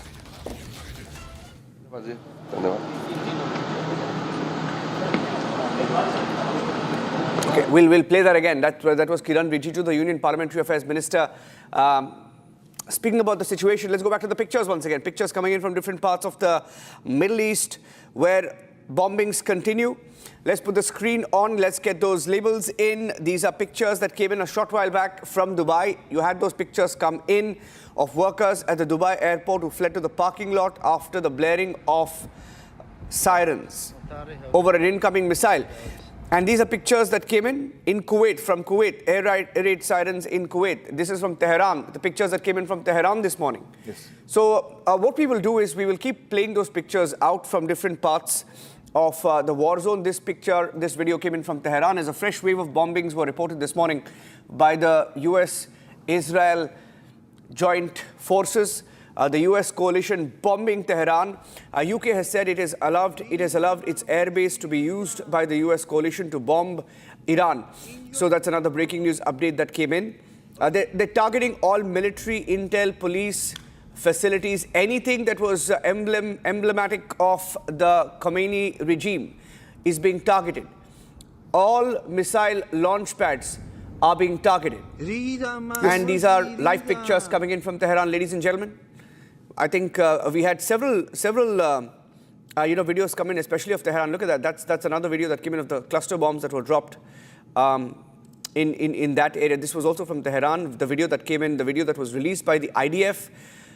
They claimed that military targets were chosen, picked, and the military buildings in Tehran were razed to the ground. Head of Hezbollah. Okay, some more breaking news updates coming in now. That the head of Hezbollah's parliamentary faction was reportedly eliminated. This is another breaking news update coming in. His name is Mohammad Raad, head of Hezbollah's parliamentary council, leading member of the Hezbollah faction in the Lebanese parliament, has been assassinated in Beirut. Yes. So this is a breaking news update. And also the base, the UK base was also attacked by Iran because they have also become a legitimate target because Starmer earlier claimed that they approved their base to be used by the United States of America, and there was a response, and UK base in Cyprus has also been attacked. So this is also a very big development. The Royal Air Force base in Cyprus that was attacked by Iran. Now, Iranian missiles were fired toward UK bases in Cyprus. This is also confirmed by Defense Secretary of UK. Because UK allowed US to use the British bases for defensive strikes against Iran, Niranjan. Yeah, let's get a quick check on the markets, how the Indian markets are responding to this. This morning, Sensex, Nifty, reacting to the situation in the Middle East. Let's put the numbers out. Sensex is down almost 1.25%. rallying around 25,178 points. We have Sensex at 81,287, down almost 1.17%. Nifty at 25,178, down almost 1.25%. So the markets are down as of this minute. And we'll get Pranav also live. That's the latest number. Sorry, the numbers have changed. The markets are at the Sensex around 80,519, down almost 1%. Nifty below the 25,000 mark at 24,935. Once again, down almost 1%. The stock markets are reacting to the developments in the Middle East. In fact, this morning the markets opened at 78,000. Have recovered to about 80,500 now. And this is a fallout of the US-Israel-Iran war. And they're likely to open lower. They've stabilized in the last few minutes, but this trend is likely to continue. The GIFT Nifty also indicated a gap down start for the Indian benchmark index, was rallying around 25,000, but the Nifty has gone down to the 24,974 mark. And the markets are reacting to the war in the Middle East, and they've fallen sharply. Let's go across to Pranav in just a bit. Let's go back now to the pictures coming in from the Middle East as we... Okay, Pranav is on the phone line with me right now. Pranav, what have you seen in the markets? How are they reacting? Well, Niranjan, this was quite on the expected lines. In fact, today morning, the Nifty futures, that is the derivatives contracts on the GIFT exchanges, were trading already lower by about 1%. What we're seeing right now is that Nifty Sensex, the benchmark indices, have opened about 1% lower. But this kind of volatility we've seen over the past 1 year. So according to analysts, this is quite on the expected lines, or in fact a little better than what was expected. There is a gap opening. IT stocks are down. Metals are a little up. Auto stocks are down. PSU banks and energy stocks are down 1%. Niranjan. Okay. How are the global markets reacting? We are hearing that UAE has closed its stock markets for about 2 days. Yes, Niranjan. In fact, UAE yesterday, the UAE markets, two major global markets in the UAE region, were trading on Sunday. In fact, and they were open and closed about 5% lower. So, as a precautionary measure, given the volatility in those regions, and given that some of the biggest companies of the world, we have like MR, infrastructure, energy, oil companies that are listed on Gulf exchanges. So in light of the volatility in that region, major indices or major markets in the Gulf region have been closed for 2 days, that is Monday and Tuesday. As far as global markets are concerned, the entire Asian region has witnessed markets opening lower today. Hang Seng, that is the Hong Kong index, opened about 1% lower.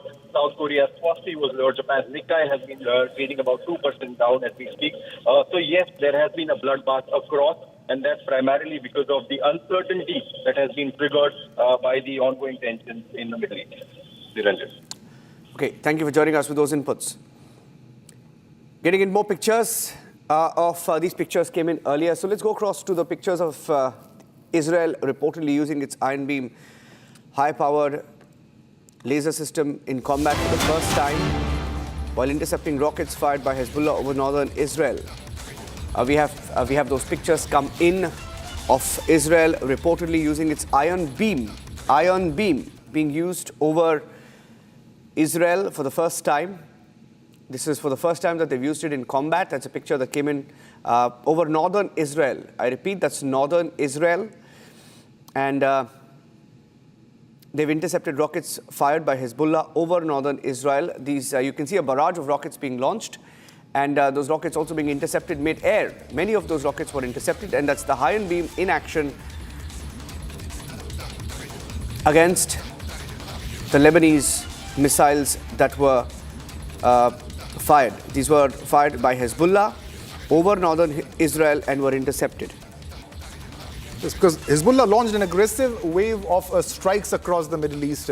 And also, some of the incoming missiles were intercepted by Israel using the powerful defense system, which is known as Iron Beam. This was used for the first time. They already have a very strong air defense system when it comes to the attacks that they face from the border regions, and especially this time because this was an attack by Hezbollah. Hezbollah is pretty much active and they are firing missiles at Israel, and not just Israel, and also the other targets, which include the US military bases, US assets, and all other in the entire region. Now, this is a reaction. This is an interception of Lebanese Hezbollah aggressive missile launches by Israel. Now, Iron Beam has been used in the combat zone, is used by Israel. And this is the first time that Iron Beam has been used in an active war zone. Hezbollah launched an aggressive wave of strikes across the Middle East. Okay, we have Ambassador Virendra Gupta joining us live now on the broadcast. He's a former diplomat. Good morning, Ambassador. Iran is unrelenting. I don't think even the Americans and the Israelis expected this wave, this intensity of a response from Israel, sir, from Iran, sir. Well, Iran has a considerable stockpile of drones and missiles, and they have demonstrated their ability to hit all possible targets at will.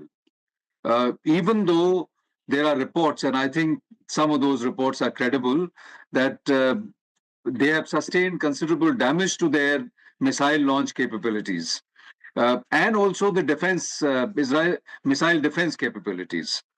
So I think from the Iranian point of view, they have managed to save the regime so far, and they have demonstrated that they have the ability to counterattack. So I think conditions are beginning to develop.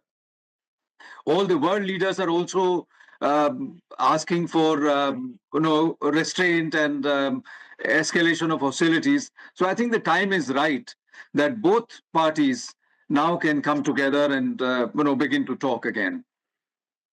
Yeah. Because there is a huge humanitarian disaster. We are not looking at that. I mean, countries just pursue their political objectives and military objectives. But what about hundreds and thousands of civilians who are dying? People who have been put to, their lives have been disrupted. Look at the airline traffic has been completely disrupted. So I think there is need for better counsel to prevail. And the fact that, most of the Middle Eastern countries are being bombarded. UAE continues to be bombarded. Dubai, we just, broke some details and inputs, visuals of its airport being put on high alert as air raid sirens were heard. The bombardments haven't stopped. We are hearing that anything American buildings, American companies, a UAE Amazon data center has been bombed, Ambassador Gupta. So this is not going to stop anytime soon. Well, the Iranians are, so far, you see, the bluster will go on until the decision is made to secede the hostilities. But of course, it's anybody's guess. It could get worse. But I'm hoping that, better sense will prevail. There is not going to be any military victory soon. And I think military bravado can get you short-term, advantage. But in the long term, they're not going to benefit. Iran is a very, formidable ally. 100 million people, old civilization. They have stockpiled considerable. They were preparing for this eventuality. So I think it's not going to be easy to take them out, or do the regime change as Trump was hoping. Surely. Or that people in Iran will rise up and, overthrow the regime. Thanks a lot, Ambassador Gupta, for your detailed analysis on what's unfolding in the West Asian region on the war between Iran and the United States of America and Israel. All right, viewers, it's time to slip into a short commercial break. We are getting a lot of breakings also. We'll show you all the breakings, but also coming up next, Israel strikes Lebanon. We'll get you all the details of that too just after a short commercial break. Don't go anywhere. Coming up next.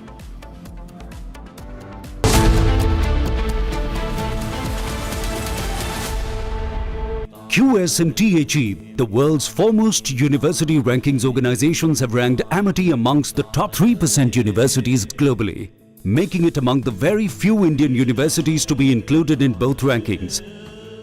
Yet another top ranking for Amity University. सूजी pasta उबालो मिलाओ और खाओ 8 minute में तैयार क्या taste है सबका राजा आर मसाला प्लीज स्टॉप झुमका तेरा झुमका नॉट देयर मेरा काउंटर टॉप टूट जाएगा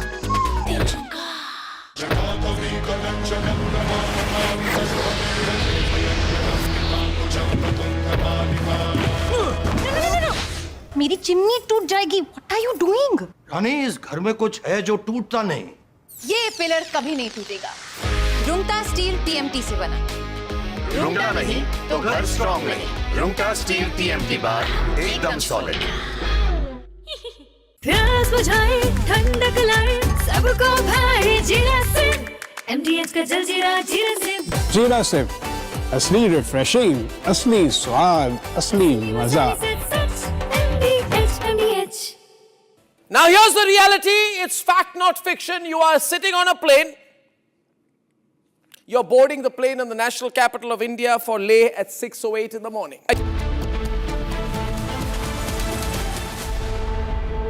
थोड़े में ज्यादा स्वाद यही तो है इसकी खास बात। वाओ मामा, क्या स्वाद है? अरे मेरे राजा, सबका राजा और मसाला।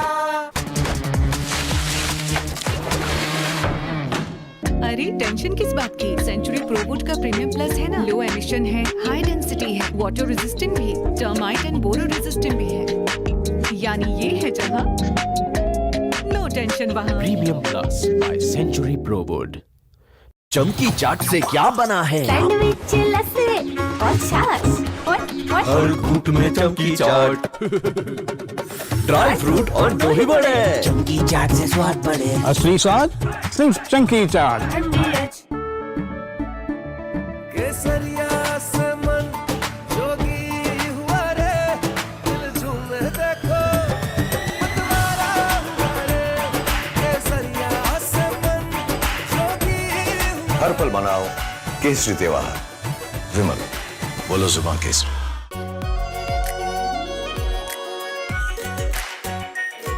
Pure shahi paneer masala, delicious, healthy everyday.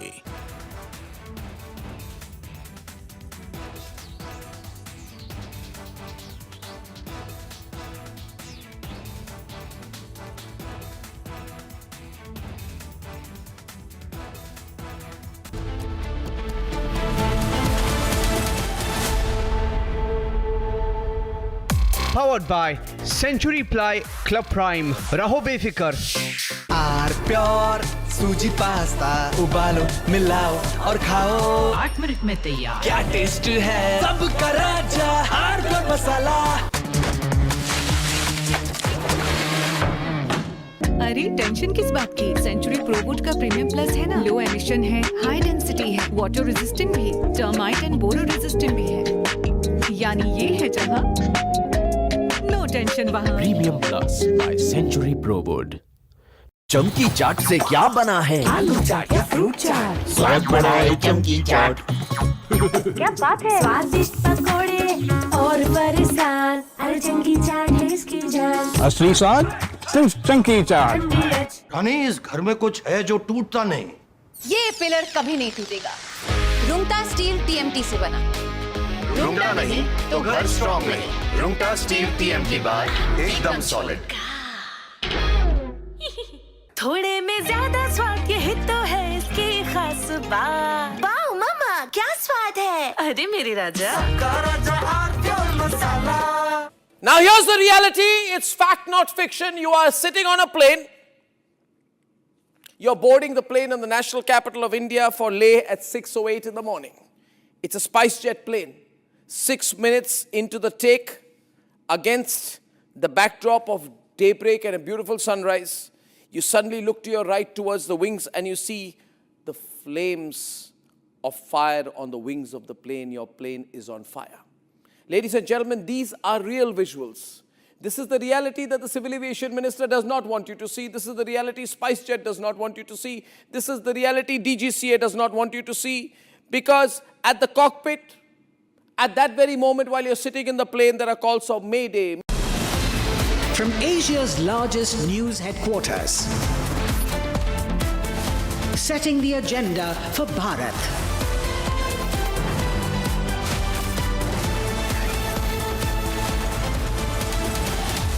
You're watching Republic.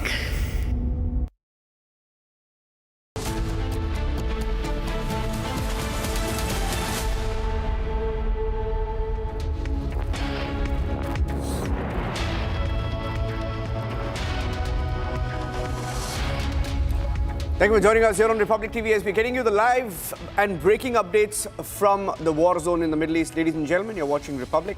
Let's get started with the breaking news of the moment.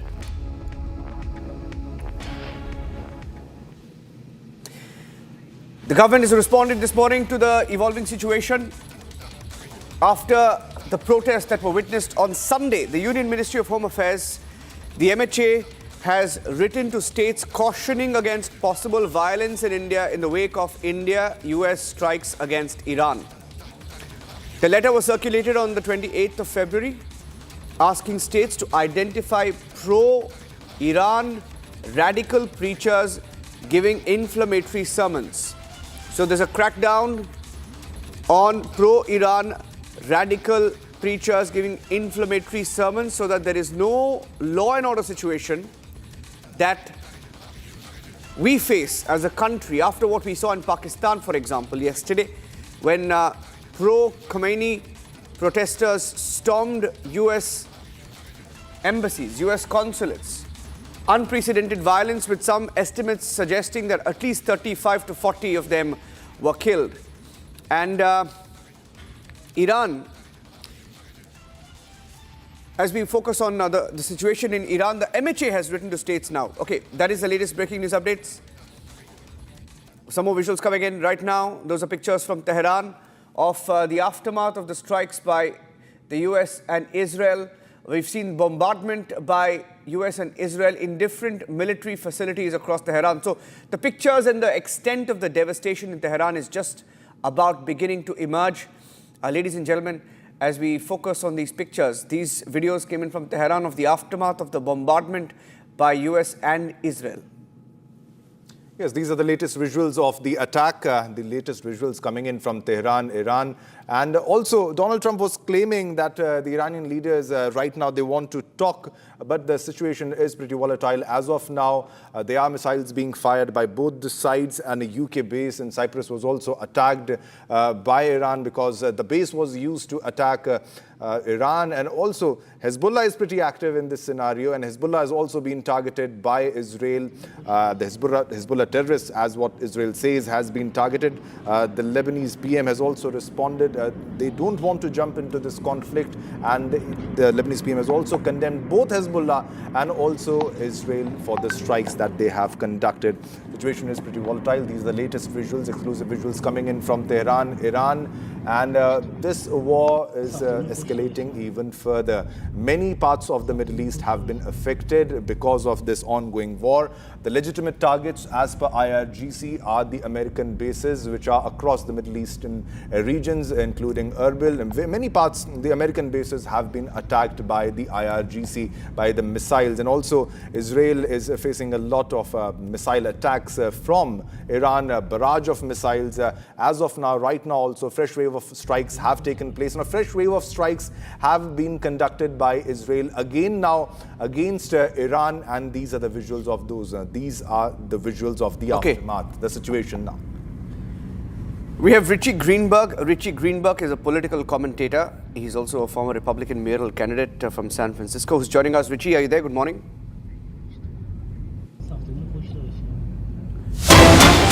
Just before we go across to Richie, getting in a breaking news update right now, ladies and gentlemen.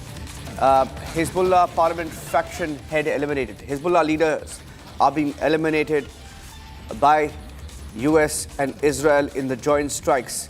The strikes are escalating. Yes. And, Mohammad Rad. Yes. Mohammad Rad has been eliminated. He's the Hezbollah parliament faction head who has been eliminated. Okay, the pictures are also coming in of the Hezbollah, that's Mohammad Rad, who's been assassinated in Beirut, in Lebanon. And we have the picture of this leader, anti-America, a leader who's been assassinated.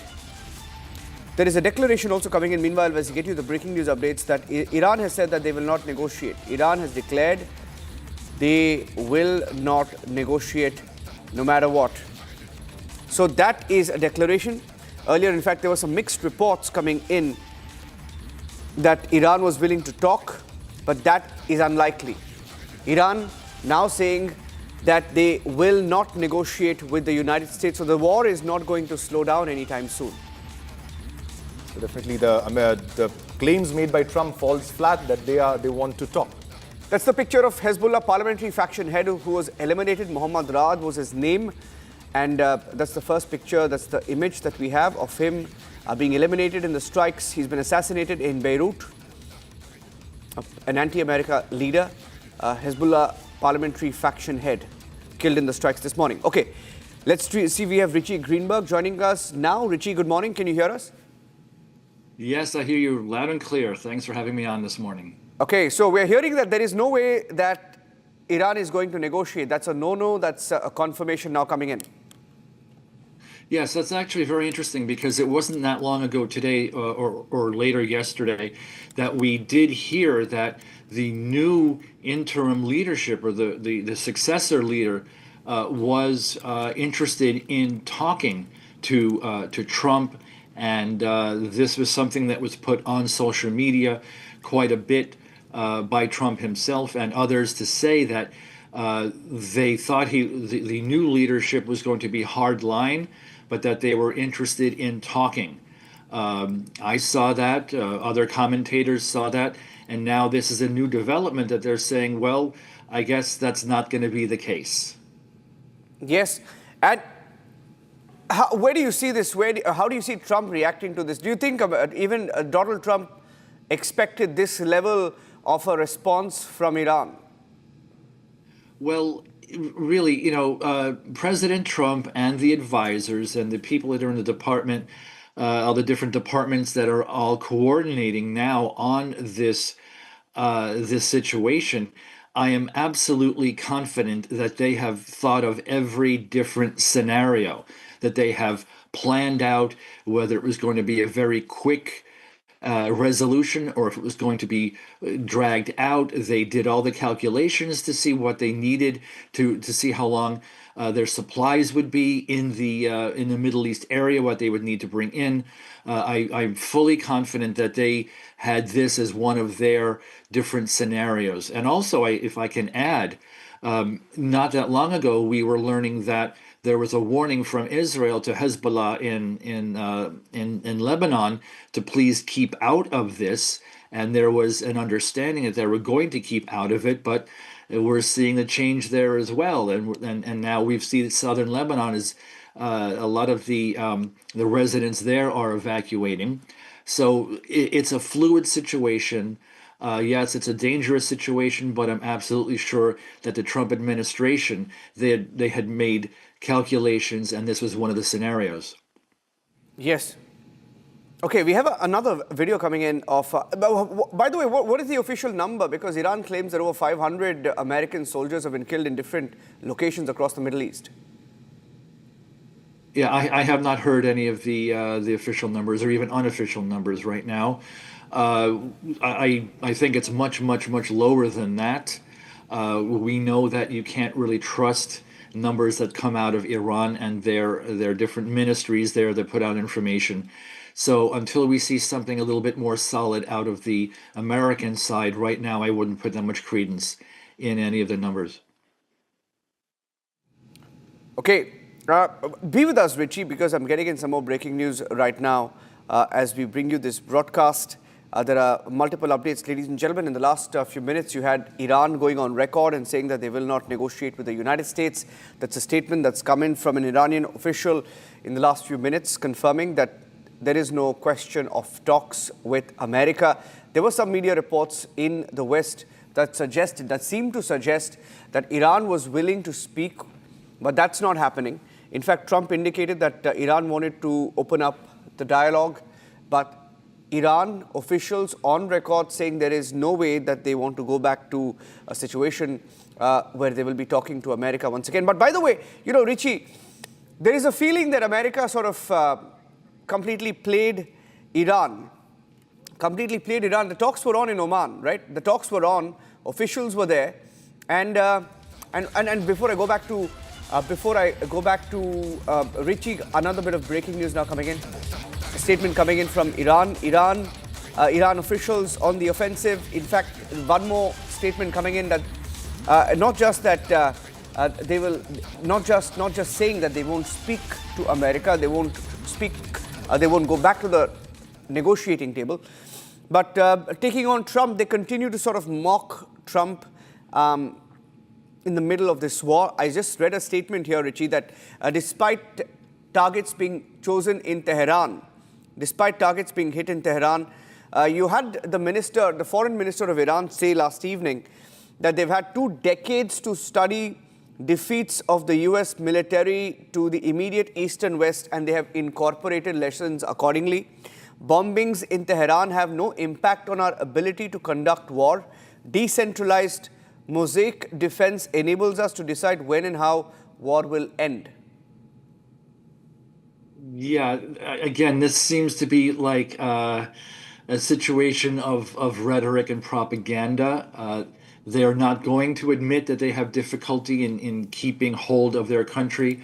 This is a pattern that we've seen from a lot of the tyrannical regimes that are around the world, especially in many of the countries of the Middle East.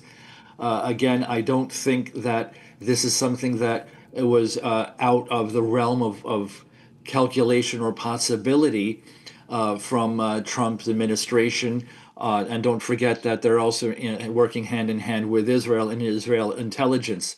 So between Israel intelligence, Mossad, and other agents that are on the ground right now that are in Iran, along with Americans, and monitoring social media, monitoring everything they can find on the web, this is just, in my opinion, this is just propaganda.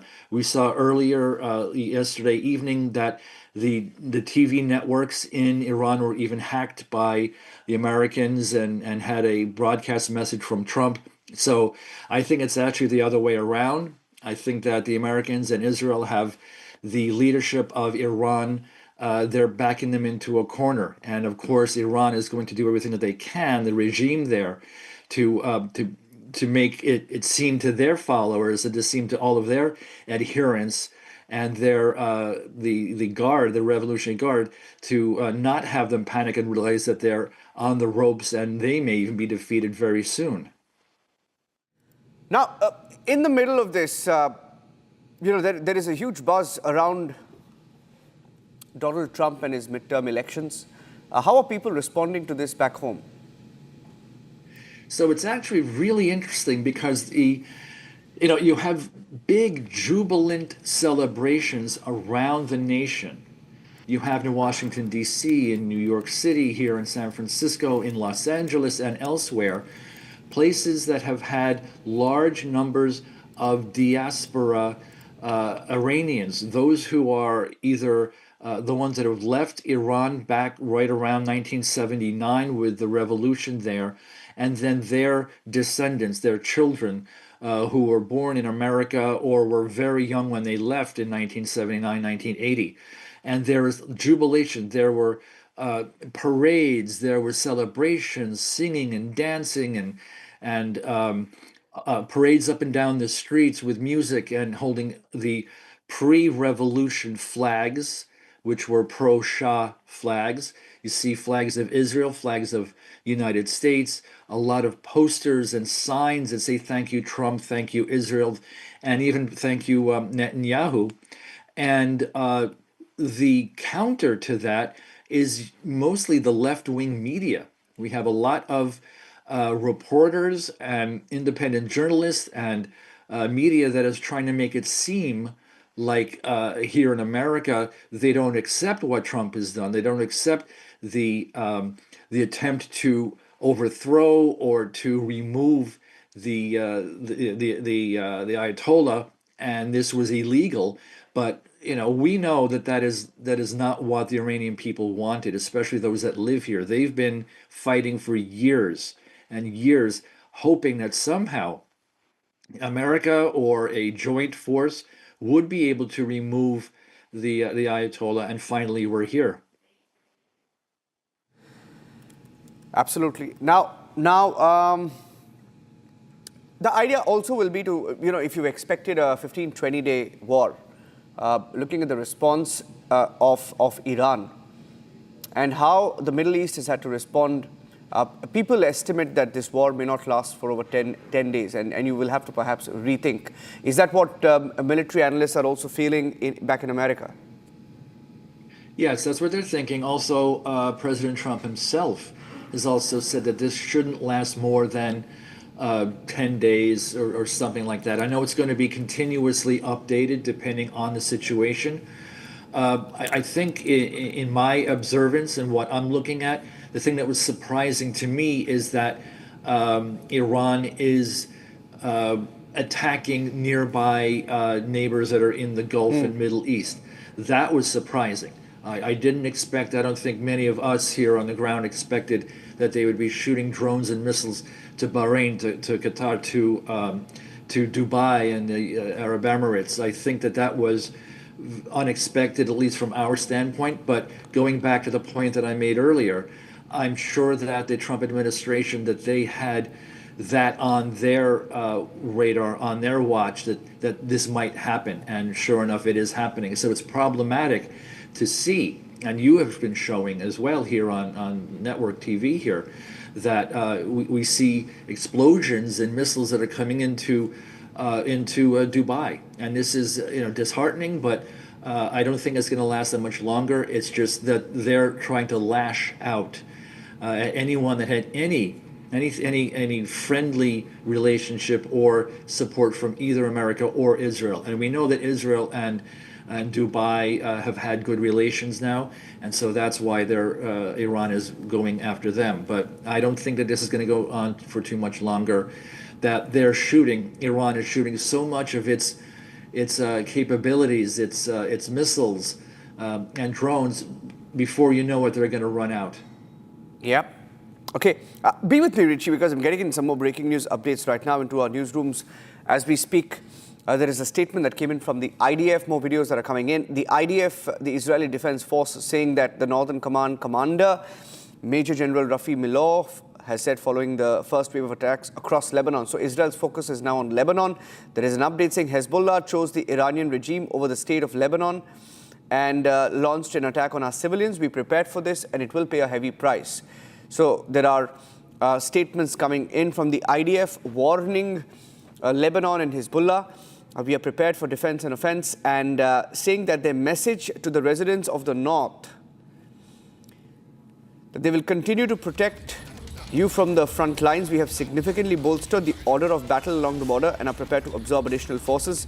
We will not evacuate you. Shortly after Hezbollah's fire, in accordance with the plan, we launched a first broad wave of strikes in Beirut, as well as in southern Lebanon, targeting senior figures in the organization, headquarters, terror infrastructure. We are also working to evacuate the population in southern Lebanon to protect it ahead of the additional strikes. The strikes continue and the intensity will increase. So as Richie continues to stay with us, Major General G.D. Bakshi also joining us live. He will be joining us in just a few seconds. I'll go across to him as we bring in some pictures coming in of the Northern Command Chief. The war room in Iran are active as they now focus on Hezbollah and Lebanon as well. Okay, Major General G.D. Bakshi is live with us. General G.D. Bakshi and Richie Greenberg with us this morning. General Bakshi, did the Americans see this, the wave of response from Iran, or was this expected? Look, as far as Dan Carl, the American Chairman, Joint Chiefs of Staff was concerned, in his briefings, he had clearly warned Donald Trump that the aim of regime change would be difficult to implement. There are no boots on the ground. The only boots on the ground are the Iranian people, which Donald Trump, which Netanyahu have been asking to rise up and, change their destiny, save it, etc. That is what they were hoping. What we saw on the ground is that the killing of Khamenei has angered the entire Iranian people. About 2 crore Iranian citizens came out on the streets in protest, in anger, and they are asking for revenge. Wherever there are Shia populations in Iraq, in Bahrain, etc., in Pakistan, India, they're all rising up and asking for revenge. They attacked the American consulate in Karachi. So, so far, Iran has fired only its less sophisticated missiles, the subsonic missiles, the supersonic missiles. It is so far fired only very few hypersonic missiles. It is reserving them till the end so that the most of the interceptor missiles of Patriots and THAADs are fired away. Please don't forget that to intercept every single Iranian missile or drone, you have to fire sometimes 2 or more Patriot missiles. The entire production of Patriot missiles in the United States is 600 to 800 per year. They have been liberally supplying to Ukraine, to Israel. Last year they were fired off, pooped off in fact. So how long will these stocks last? An Israeli intelligence estimate had said that if there is, intense fighting, then 5 days. And if there is low-grade fighting, then they are going to last for 7 to 10 days. That is an Israeli intelligence estimate, and they are pretty accurate. Now the Iranians have started firing. The Iranians have started firing on the American aircraft carrier. Yesterday, they fired 4 missiles on the Abraham Lincoln. All these 4 were fired down, but these were initial probing attacks. They are trying to check the defensive reaction of the battleship, of the aircraft carrier, and with that telemetry data which they have recorded, it will help them. It will help them to launch more accurate strikes. And 1 aircraft carrier down means there are 5,000 sailors. I was saying that even if they hit a Arleigh-Burke class destroyer, the Americans could suffer 250 to 300 casualties per ship. Can the United States afford such body bag inflow in a midterm election year? The prices of oil have started rising. If they become $7 to $8 per gallon in the United States itself, well, there will be cascading effect of inflation. Is the United States prepared for that? It is easy to start a war, but difficult to deal with the consequences, especially if you don't do much thought and analysis. And your prime concern is to keep the Epstein file reports off the headlines. Yeah, that can be pretty dangerous because the consequences will be measured in lives, American military lives. Body bags are not popular in the United States at all. And like I said, Iran is reserving its hypersonic missiles for the later stages when the interceptor missiles of the Americans and Israelis are mostly fired off. That is when they'll start firing off their high-grade hypersonic missiles, cruise missiles, as also the anti-ship missiles. There will be hell of a price to pay. They are focusing more on, right now, they are focusing more on the American bases, which are not as, the air defenses are not as thick as they are over Israel. Israel has got layered air defenses, Barak 8s, David Sling, Green Arrow, Arrow missiles, as also the Patriots and THAADs. And the American carrier battle group, Gerald Ford, which has been sent there to provide air defense protection to Israel, enhance the missile density of interceptor missiles. You keep shooting them off. How long can the war stocks last? 5 days, 7 days, 10 days? Donald Trump is already talking of 4 to 5 weeks this will take. Well, you may be able to prevail over Iran. Are you prepared for the economic, political costs of body bags, of rising oil prices? which could devastate the recovery, post-COVID recovery of the global economy. Yeah. Already United States has admitted to 3 military lives lost. This is just the beginning. Sir, I have a breaking news update coming in. I have a breaking news update coming in because we have more videos coming in. I want to get in one last question from Richie Greenberg, and I'm coming to you because we also hear that Afghanistan has launched an attack on Pakistan. It's bizarre what's going on in the world right now. Afghanistan has launched a drone attack on the Noor Khan base in Pakistan. So I'll go across to that video and go across to Richie with that video. Look at this. This video was released by Afghanistan government. The Taliban released this video claiming that they had targeted multiple military bases in Pakistan. Multiple military bases in Pakistan. And they've targeted Pakistan's Noor Khan base. And the Noor Khan Air Base, ladies and gentlemen, in Rawalpindi was hit by India during Operation Sindoor. And they were just about repairing their runway. If I'm not wrong, at last we checked, Pakistanis were repairing the runway and they've now been hit by Afghan drones. It is a pathetic situation in Pakistan because on one hand, they claim to be very close to America and almost 40 of their people, 40 of their citizens who tried to storm the US consulates. Richie, how are you looking at this country called Pakistan, who you claim is close to you? They were firing at your consulate. 40 to 50, I mean, at least 400, 500 rioters were seen in one video. And we hear that there were headshots fired on these Pakistanis by the security at these American consulates. It's crazy. I don't know why your country trusts this terror nation called Pakistan. Yes, well, right about 24 hours ago, I was on air with you, and we saw the live video coming in from Pakistan right outside the U.S. consulate and the riots there that were trying to break in. So yes, it is true that there are many people there that are not happy with what America has done by taking out the Ayatollah Khomeini, but this is sovereign territory over there. You have the consulates around the world from all the different countries, and so they're just defending.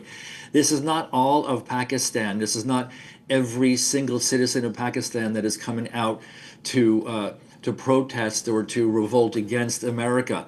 These are obviously the individuals that are aligned with the Iranian, the Revolutionary Guard and the Shiites, and so this is what we see. This doesn't mean everyone is going to agree with them.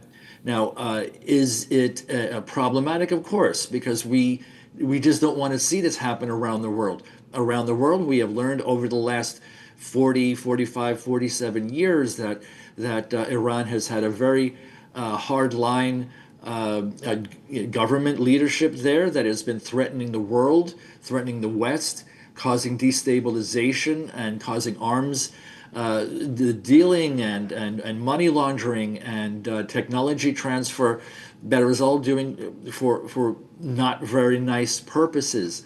And back in 1979, when the Ayatollah came in at that point, and ever since, all along, that was a declaration of war against the West, a declaration of war against America, against Israel. Back then, in 1979, it never stopped. They never stopped. And so this is just a continuation. We got to the point now that we can't trust anything that they say. And it's a difficult situation, as I said, in Pakistan now, where you have anyone aligned either within Pakistan or over Taliban in Afghanistan that are causing trouble. But again, as I said earlier, all of this has to have been taken into account by the Trump administration.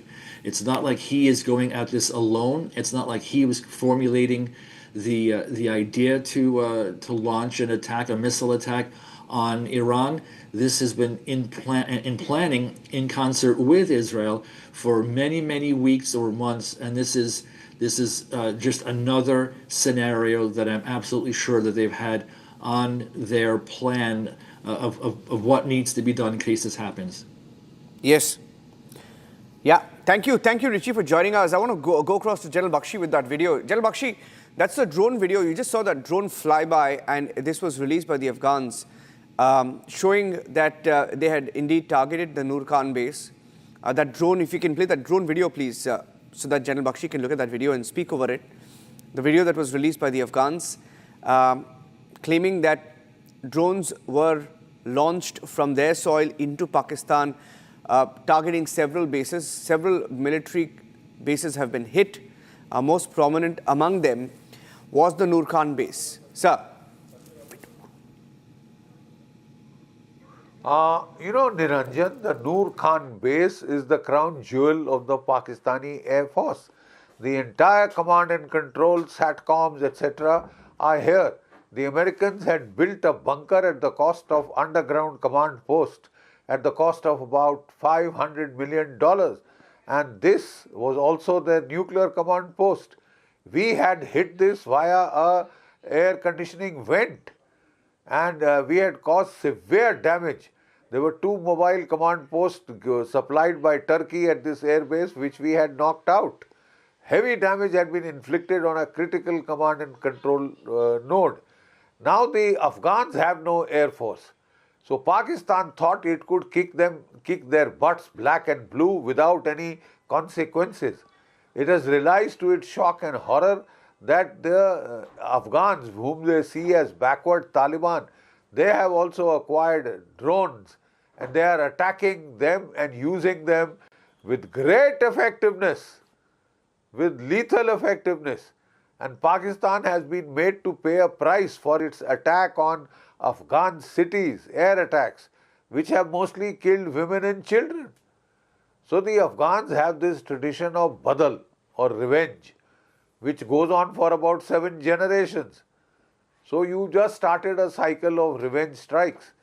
The Afghans may not have fighter bombers, but they have no dearth of suicide bombers. And you will see these attacks now. Pakistan was trying to suck up to Donald Trump, and make itself very popular with him. They told him, we'll get you the Bagram air base, we'll knock the shit out of the Afghans. Well, you're getting a lot of shit back. A lot of shit back. And then you have helped, the Americans to supply arms to the Sistan, Baluchistan province of Iran, so that the Baluch can revolt against the Iranian government. The Iranians aren't happy. They're pretty mad about this. There will be reactions from there. Wait and see. You want to fight with all your neighbors at the same time? I mean, that's your bloody choice. But the people of Afghanistan, the street opinion is not with the Pakistani government. It's all for, at least the Shias are outrightly supporting the Iranians. They have attacked the American embassy. It is the Marine Corps guards which had to fire headshots to save their consulate. It was not the Pakistani. Normally when such hostile crowds gather around an embassy or a consulate, the local countries, the police, etc. step in. They put a cordon around, they fire tear gas, etc., shots in the air, and then fire for effect. But we saw nothing of that sort. A free run was given to these. That is the danger. Pakistan is a very duplicitous state. So before Donald Trump trusts it like a blood brother, Donald Trump invited Mullah Munir to the White House 3 times in 3 months. And like a bloody traveling salesman, he was going there with a suitcase full of so-called rare earth, copper, tungsten, gold nuggets that he claimed to have dug out from Baluchistan. The Chinese have been working there for 30 years. They haven't found any oil, any rare earth, not even gold or tungsten. How are you selling it to the Americans? Donald Trump is realizing that this man is a big fraud. He had assured him and the Israelis, despite all my talk again for Palestine, etc., we care a damn. We will shoot and murder the Palestinians like Ziaul Haq had done in Jordan. 20,000 Palestinians had been killed by the Pakistan army. This is a two-timing state, and the earlier people realize it, the less they will suffer at its hands. The Chinese are now realizing this. $80 billion they had given to Pakistan. Pakistan has gone and sat in the lap of Donald Trump. dumped the Chinese. 80% of their weapons, equipment, Army, Navy, Air Force are all Chinese. But they have dumped the Chinese. You think the Chinese have forgotten this? The next war they want to fight with India, they'll feel that distinct Chinese chill. Yes. Sir, I just want to get your view also on the kind of protests that we saw yesterday, the violent protests across Pakistan, US consulates being targeted, many of them being shot. Very disturbing videos that came in yesterday. I think you may have seen many of those. Armed protesters, terrorists, right? They went with guns shooting at the US consulate. Many of them, died of headshots later. But the situation is fragile. How do you think the Trump administration and the Americans will view this?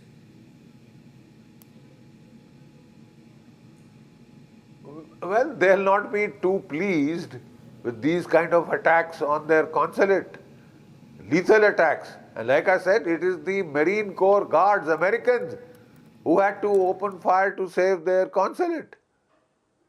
Not the Pakistani police that tried to prevent the crowds. That means these are orchestrated attacks, orchestrated by the ISI, orchestrated by the terrorist organizations which are thriving in Pakistan.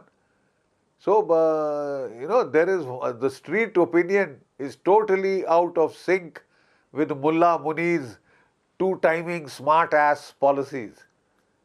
Absolutely out of sync with street opinion. That is also what Iran is attempting to do in the Gulf states. They also have huge Shia populations which are working in the oil sector. Saudi Arabia, the oil sector is more or less run by the Shias. So, they are very angry, very, very, disturbed by the killing of their Ayatollah, which is like killing the Christian Pope. So they are quite pissed off, they are very angry and they are out on the street and they are very emotional people. I don't know on what basis Donald Trump and Witkoff was saying, why don't they capitulate? Why don't they capitulate? What do you think this is? Venezuela? Venezuela just produces beauty queens for Miss World and Miss Universe competition. So they folded up with one strike. You took away Maduro and that was the end of it. They thought they could do a similar drama in Iran. And they got a shock. On the first day, they had achieved total tactical surprise. The B-2 bombers were dropping 2,000-pound bombs on Tehran, on the compound where Khamenei was staying, the defense headquarters, the military headquarters, military intelligence headquarters. They had devastated them all and they were thinking, oh, now it's all over. Like Maduro's Venezuela, Iran will fold up and ask for surrender, and Donald Trump was crowing, surrender! I'm calling upon the IRGC to surrender. Look, you are making yourself look like a fool. Because look at the way the Iranians are reacting. Yeah, sir, getting in these pictures, just sorry to interrupt you there, because these pictures are coming in of the US releasing details of how the USS Gerald Ford is helping in this operation. This video came in of the USS Gerald Ford, which is the world's largest aircraft carrier. Those are pictures that came in. Okay, let's put those, the detailing of it. The USS Gerald Ford. And this is operating from the Eastern Mediterranean Sea. The USS Gerald Ford, codenamed CVN-78, is the world's largest aircraft carrier. It's being used in the fight with US forces supporting Operation Epic Fury. Operation Epic Fury. And they're launching aircraft from the Eastern Mediterranean Sea. As far as the USS Gerald Ford is concerned, it was moved a few weeks back, anticipating this particular situation. This is exactly why it was mobilized in this war against Iran. And it appears, even though USS Abraham Lincoln, which is another aircraft carrier which was mobilized there in the region, it was not hit. There were 4 strikes launched towards it, 4 missiles that were launched towards it, but there was no hit, is what America claimed. Donald Trump claimed it was fake news.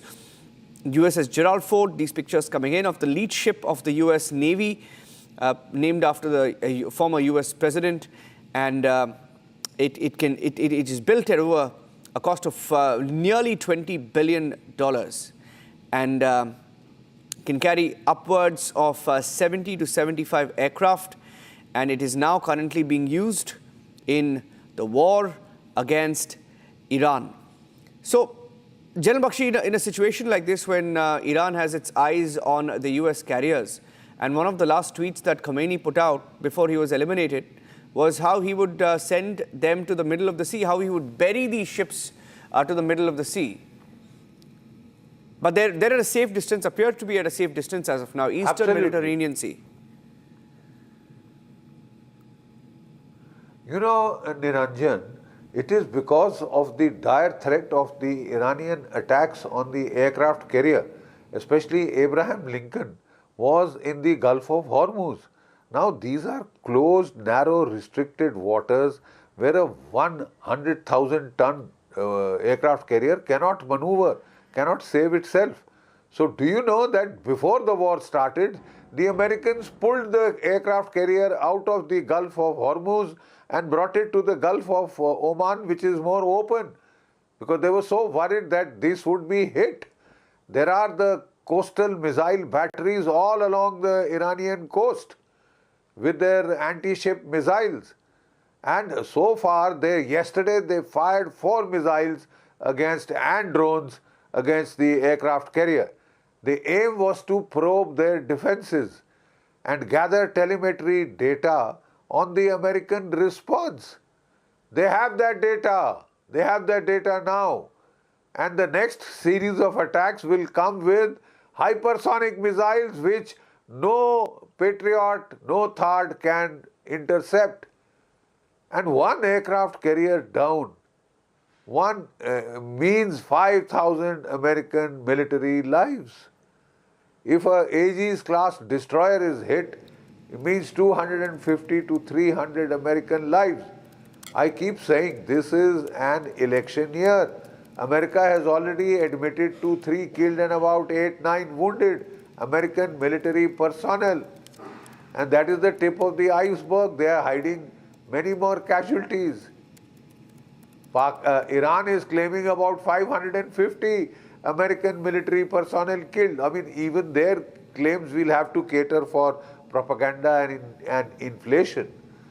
But the simple fact is casualties are going to be there, and America is ultra sensitive to body bags.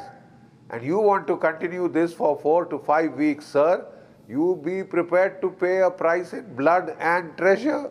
Yeah. So there is a video prepared for the price of oil to go up to $7 to $8 a gallon in the United States. So you forget the rest of the world. Yeah, so I have a video that's coming in now that shows how a US warplane crashed in Kuwait. That's what the Iranian media is claiming. Iranian media has put out a video that shows a US jet crashing over the skies in Kuwait, and this is a claim made by the Iranian media. It's on your screen right now. If you can zoom in a bit, it appears to be falling straight from the skies. This is over the Kuwait airspace is where this hit is believed to have taken place. It's a US fighter jet that was reportedly brought down over the skies of Kuwait, and you can see the plane just falling from the skies. That's a breaking news update coming in. Just queuing up that video, sir. I don't know whether you can see this video clearly, but it appears to have been intercepted.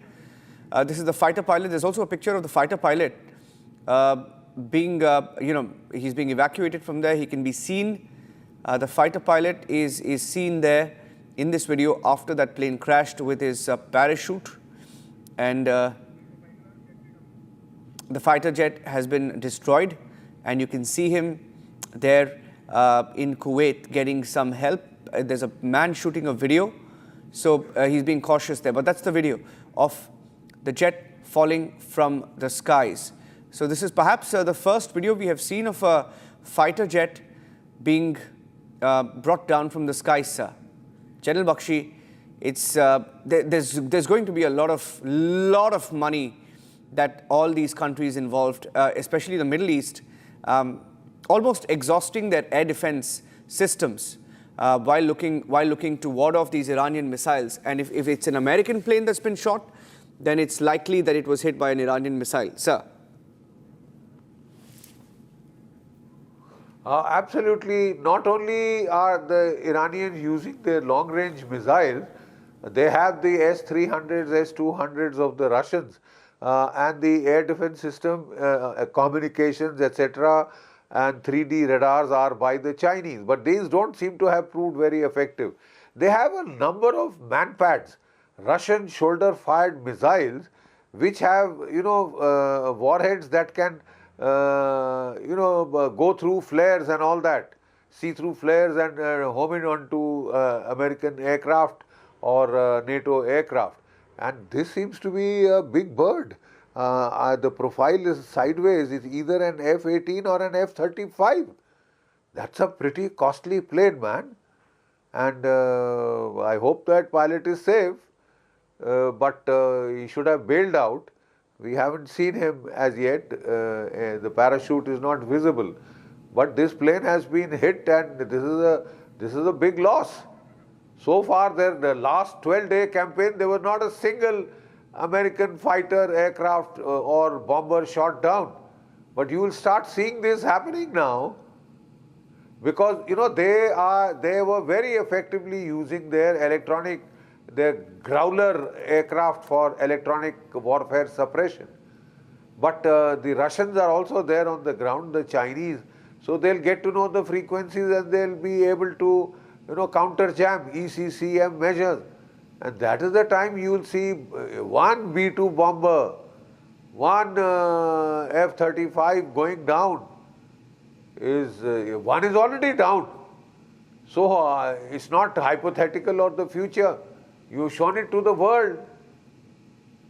This is careening out of control and, drunkenly going down. Okay. I hope it is because there are a lot of Shia people out there and the Shia militias. If they even use manpads, they can get them down. Because over Kuwait, I'm not very sure if the Iranians have that long range. They don't have S-400s. Unless the Russians have supplied them that. That is the only way they could shoot down this plane. I would reckon this is the Russian manpads. Yeah. So we have a video of the pilot as well. The pilot ejected here in this particular case. It was a fighter jet that was shot perhaps over the skies of Kuwait. And the pilot ejected, and you can see him there with the chute. And that's the picture of the pilot. So this is a real-time breaking story that we are tracking to you. On Republic. Look at that. That's the first picture of the pilot who ejected from that jet. We don't have the details of the make of the jet. In all probability, he appears to have been an F-series plane that was shot from the skies over Kuwait, of the pilot ejecting, the US fighter jet pilot who ejected, and he managed to stay alive even as his bird was brought down. We don't know whether it was an Iranian missile or otherwise, but in all likelihood, it was an Iranian missile. So that's a picture that came in from Kuwait a short while back. Even as we get in reports now, different journalists now reporting that there is a wave of new attacks being heard, explosions being heard, that there have been explosions in Dubai. This is a video of the fighter jet pilot who was rescued. So we have the full series. In fact, this has been caught, over the Middle East. People are just shooting videos and sharing them. It's a war being fought real time. The jet was shot. Let's show you the sequence. The jet was shot in the skies.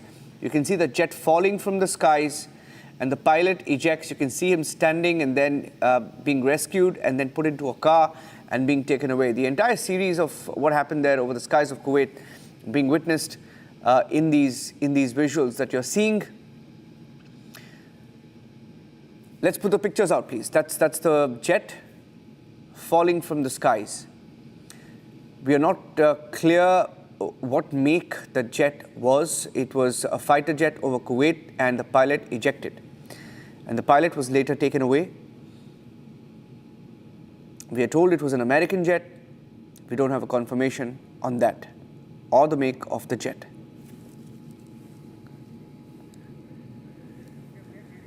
Okay, General Bakshi, I wanted to get your view on the evolving situation in Dubai, because we are told that even as we speak, there are more explosions in Dubai. There are more explosions in Bahrain's capital of Manama, more explosions in Dubai, more explosions in Doha.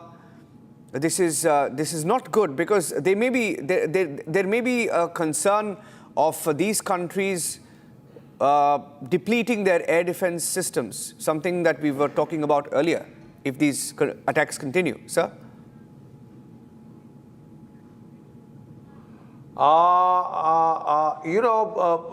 The simple fact is that Dubai was a safe haven for all kind of, company, corporate headquarters from all over the world, Americans, Europeans, all flocking there because it is so peaceful, so quiet, so secure. Now it's not. You could even see an exodus of business from Dubai at this rate, man. I hope that doesn't happen. But this is dangerous. And that aircraft seems to be either an F-35, either could also be an F-20 Raptor. I could only very fleetingly see the profile from below, which could help you identify. But those are bloody expensive. F-20 Raptor, if it has gone down, is $300 million plus. F-35 is about $101 million. Yes. Sir, I'm getting in a breaking news update. I request you to stay with us. A new video that has been released by the IDF of the American fighter jet crash. Let's go across straight to that. This is the IDF latest video that has come in is of the operation over Lebanon. Let me just get that video in. The IDF has said it has launched an additional wave of strikes in Lebanon. The Israeli Defense Forces saying they've begun striking additional Hezbollah targets in Lebanon. So Hezbollah leadership being targeted. The IDF has launched an additional wave of strikes in Lebanon, striking additional Hezbollah targets in Lebanon. These are pictures coming in, released by the IDF. The Hezbollah leadership also, we are told, is being wiped out. General Bakshi. Now, how significant is that in your view of Hezbollah trying to sort of target Israel, open up a new front, but even that appears to have been crushed? Look, last time the Hezbollah was decimated. Nasrallah, the commander, was killed, then the number 2 was killed, and number 3 was killed. And the Israelis were quite prepared for the Nasrallah, the Hezbollah, which had about 1 lakh of rockets and missiles, not very sophisticated, but a mass of them, which could sort of overwhelm the defensive networks. If nothing, they would suppress the air defenses while the Iranian missiles were able to get in and hit. So it was a two-front scenario that the Israelis could get into, and they were very ultra-sensitive to this. So they have been not waiting to be hit. They have launched preemptive attacks.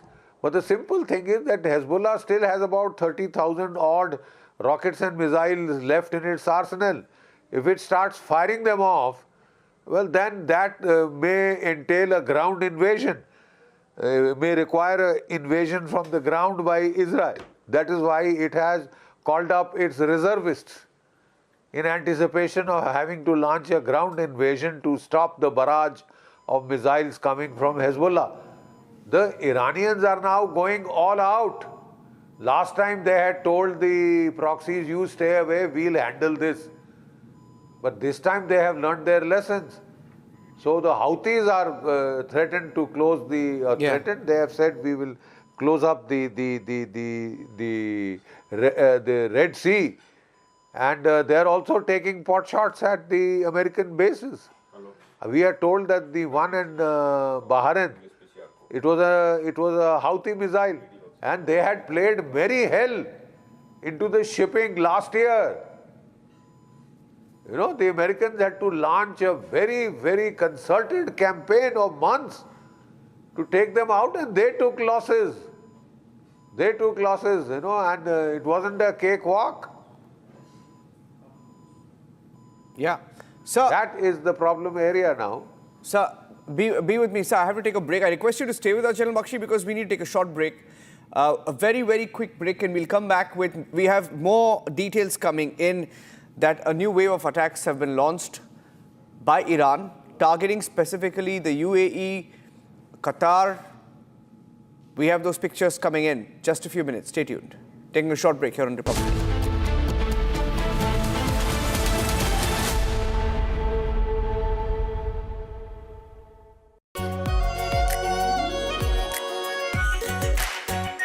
Our pure Shahi Paneer Masala. Delicious, healthy, every day.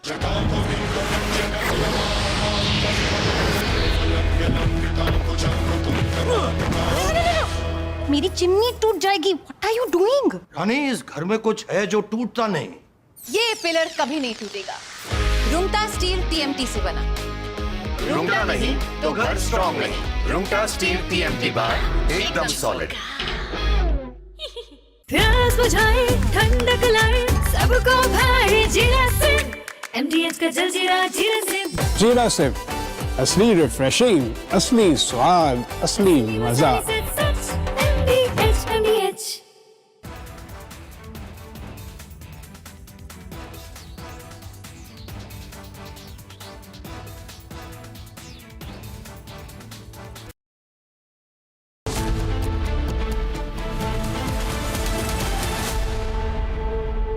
चमकी चाट से क्या बना है? Sandwich, लस्सी और छाछ और हर घूंट में चमकी चाट।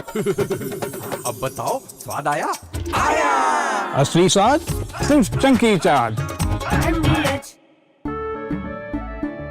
केसरिया से मन जोगी हुआ रे, दिल झूमे देखो मतवारा हुआ रे। केसरिया से मन जोगी।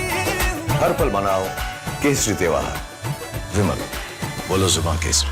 आर प्योर सूजी पास्ता उबालो, मिलाओ और खाओ। 8 मिनट में तैयार। क्या टेस्ट है सबका राजा R pure masala. Now here's the reality. It's fact, not fiction. You are sitting on a plane. You're boarding the plane in the national capital of India for Leh at 6:08 in the morning. It's a SpiceJet plane.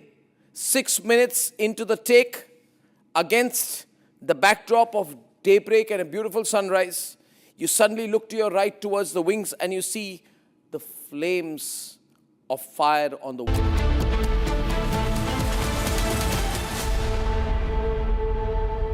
थोड़े में ज्यादा स्वाद, यही तो है इसकी खास बात। वाओ मामा, क्या स्वाद है। अरे मेरे राजा। सबका राजा आर प्योर मसाला। रानी, इस घर में कुछ है जो टूटता नहीं। ये पिलर कभी नहीं टूटेगा। रुंगटा स्टील TMT से बना। रुंगटा नहीं तो घर स्ट्रॉन्ग नहीं। रुंगटा स्टील TMT बार एकदम solid.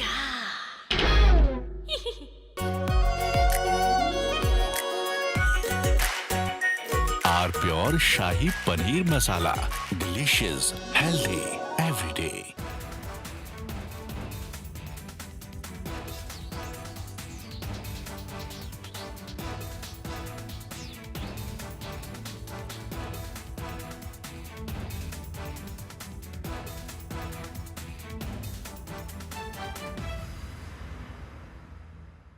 Now here's the reality. It's fact, not fiction. You are sitting on a plane. You're boarding the plane in the national capital of India for Leh at 6:08 in the morning. It's a SpiceJet plane. 6 minutes into the take, against the backdrop of daybreak and a beautiful sunrise, you suddenly look to your right towards the wings and you see the flames of fire on the wings of the plane. Your plane is on fire. Ladies and gentlemen, these are real visuals. From Asia's largest news headquarters, setting the agenda for Bharat.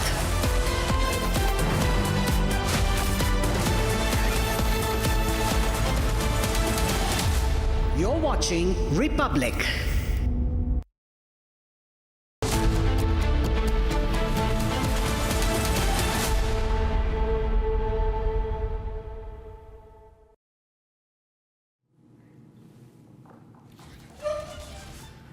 All right, welcome back, friends. In fact, there is another round of breaking news developments that we are going to focus on in this broadcast at 11 a.m. on what's happening in West Asia and the Middle East. Iran launching a counter-offensive cutting across the region. And you have powerful explosions now being heard in Doha, and which means that the Al Udeid air base of the United States is being targeted again. But remember, this time Iran has gone beyond military targets and hit civilian areas also in UAE, in Bahrain, in Kuwait, in Qatar. And this seems to be one of those. Iran really letting it loose in all directions, Niranjan. We saw videos come in of air sirens in Dubai. A few minutes back, we saw videos of the air sirens in Dubai sounded. At the airport, people rushing to the basement. These were videos that came in from Doha, Qatar. There were explosions heard in Doha, Qatar, as per the latest information coming in. Multiple targets hit in the latest wave launched by Iran, and the targets included in Doha, in Dubai, and in Kuwait. Now, these are details coming in. Dubai has been extremely guarded. Dubai not confirming any attacks, saying that there were interceptions at best, but no new explosions have been heard in the last few hours. Fresh wave of attacks. So they're not pulling back. It's only, in fact, intensifying. Yeah, absolutely. And this seems like somebody's in charge in Tehran, and that person in charge in Tehran has decided that if we cannot get to the United States, let's get to their allies, the Sunni allies of the United States in West Asia, across the Gulf. And so you are seeing UAE, Kuwait, Qatar, Bahrain, all getting targeted by Iranian drones and missiles. But I wonder if the bigger missiles are going to be coming into play, because this seems like small payload, small missiles, drones, etc., being targeted at civilian areas in these countries. So I think what we are seeing is, Niranjan, a proxy war really panning out, with Iran earning more enemies than it had at the beginning. And to that end, the objectives of the United States and Israel getting doubly achieved. So while on the one hand, the top leadership, almost the entire top leadership of Iran stands completely decimated, gone, led by Ayatollah Khamenei and the defense minister and the IRGC chief and the chief of his staff and who not. On the other, you have a situation where everyone in the neighborhood does not like Iran anymore. Abhishek, yeah, and the fact is, it's only going to escalate from here. And just another video that came in now of another US base being struck in Bahrain. You had that defining video that we broke a few minutes back, that of that plane falling from the skies. Yeah. That tells you, that is the imagery this morning of the plane falling from the skies, is the video of the moment. I'm using that video of the moment, and we'll go across for a few minutes now. We will focus on the markets and how the markets are reacting, because across the world there is shock. Most markets are tanking across the world. And I want to go across to Ajay Bagga. Ajay Bagga is joining us live on the broadcast. Ajay, good morning. Sensex rallying around 80,000 this morning. How are you seeing markets react today? Was this expected, or can it get worse, Ajay? Yeah, very difficult to say, Niranjan, how much worse it can get, because the situation is so fluid, so dynamic. In the morning, what happened, Trump gave bites to ABC and to New York Times, where he said, if the leadership of new leadership of Iran is pragmatic, I'm willing to lift sanctions. So that led to a recovery in global markets. Asian markets opened up about 2.5% down, and they went down about 1.5% after that. Oil, which had risen about 13% in the morning, went down to 5% rise. So there was some recovery in the market sentiment. But what happened over the last 1 hour, the Iranian security chief, he tweeted himself that no negotiations will be done with the US. And now, as you were breaking news, that fresh attacks might have been done on West Asia. So based on that, the markets are down again a little bit more. How far do they fall will really depend on the duration and scale of this conflict. Our assessment is that the new leadership will eschew ideology, focus on survival, and they will come to the negotiation table. But both sides are trying to degrade the other's capabilities before they renew negotiations. And that is causing a risk of sentiment, Niranjan. This is Abhishek joining in this conversation with you. I mean, should we be even surprised that this was going to happen? The markets would react that way, and the movement of oil prices would happen in this manner. But my question is, if you have done an analysis, what's your understanding of how good we are in terms of our energy security, say if the situation goes on for a fortnight or 3 weeks? Or as President Trump has said that this might go on for 4 weeks? Yeah, 4 weeks will get difficult, Abhishek. But the good news is that there is a lot of Russian oil available on the market. And I'm sure the US will not have an issue with India buying more Russian oil. Our February intake of Russian oil went down to 1 million barrels a day. We can take about 3 million barrels a day of Russian oil. So I'm sure our our refining companies are looking at other sources of oil. The other thing is there is a pipeline from Abu Dhabi coming out at Oman, so the Gulf of Oman, and from there the tankers will be picking up. There is one more pipeline which goes west to east in Saudi, and it opens at the mouth of the Red Sea. Again, there oil can be picked up for Europe. So there will be diversion. So out of the 20 million barrels a day that was flowing out of the Strait of Hormuz, nearly about 12 million can be accounted for by these two pipelines, but there will be a shortfall of about 8 to 10 million barrels for the world out of 100 million barrels that are used roughly every day. So that shortfall has started from yesterday. The good news is about 1,200 million barrels are lying in reserves with various countries. India also has a reserve of about 70 days in our tanks. So immediately there is no, there is no shortage looming for us. Plus the Russian oil is available, which I'm sure India will be trying to get to our shores. The third thing is we are hoping that it won't last 3 to 4 weeks. Neither of the sides, Abhishek, has armaments enough. Already the US air defense, if you look at the bases, they didn't have so much air defense. That's why the missiles are going through. Today, missile has landed in Israel. There are more explosions in the Gulf. So US also cannot sustain it for 3 to 4 weeks. It's a matter of a week more before the armaments run out. That is our estimate. So there might be pain.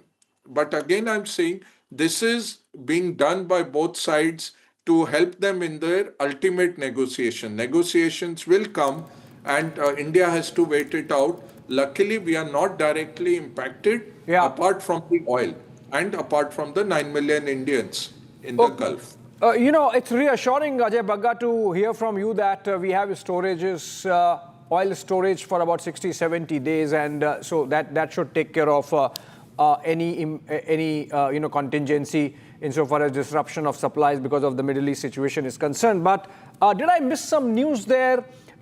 What makes you so confident that the United States would not object to India buying Russian oil? I mean, is there some headline we missed somewhere? No, it's the practicality of it. Abhishek, out of 104 million barrels a day, 8 to 10 have gone out of the world supply. So China is in a bind, Japan is in a bind, Korea is in a bind, India is in a bind. These are the 4 big users of that Gulf oil, apart from some African countries. That's where it used to come, this oil. And now the practical thing is there is excess supply sitting in Saudis and in Abu Dhabi. Those you can't evacuate. There is about 5 million barrels sitting with the Saudis and UAE, but you're not able to bring it out because the pipelines are running at full capacity. And ships are not running. So where is the excess capacity now? It's sitting with Russia. and you're not allowing India to buy that. India now had reduced the Russian purchase from 33% to about 21% in February. That we can ratchet up back to 33%. It will help us a lot. I'm sure China is doing that already. And in this kind of a war situation where we cannot get supplies anywhere else, it's but logical that India will step across to Russia. Yeah. How do you see the world markets react this morning, Ajay? Yeah, Niranjan, this 1% down is par for the course. That's our normal reaction to a Trump tweet also. So it's been below the expectations, I would say. Situation is better. What the market is reading, that there will be a negotiation ultimately. So with the Iranian leadership getting wiped out, there is a leadership succession battle that must be brewing there. And then as the new leader emerges, there will be a lot of rhetoric. Like yesterday, they said we will stab US in the heart and stuff like that. They don't have that capability. The survival is an issue. The Strait of Hormuz being closed down is very hurtful to the Iranians also. Their currency is already so poor. 17 lakh rials to the dollar is the currency. So it is a population under a lot of stress.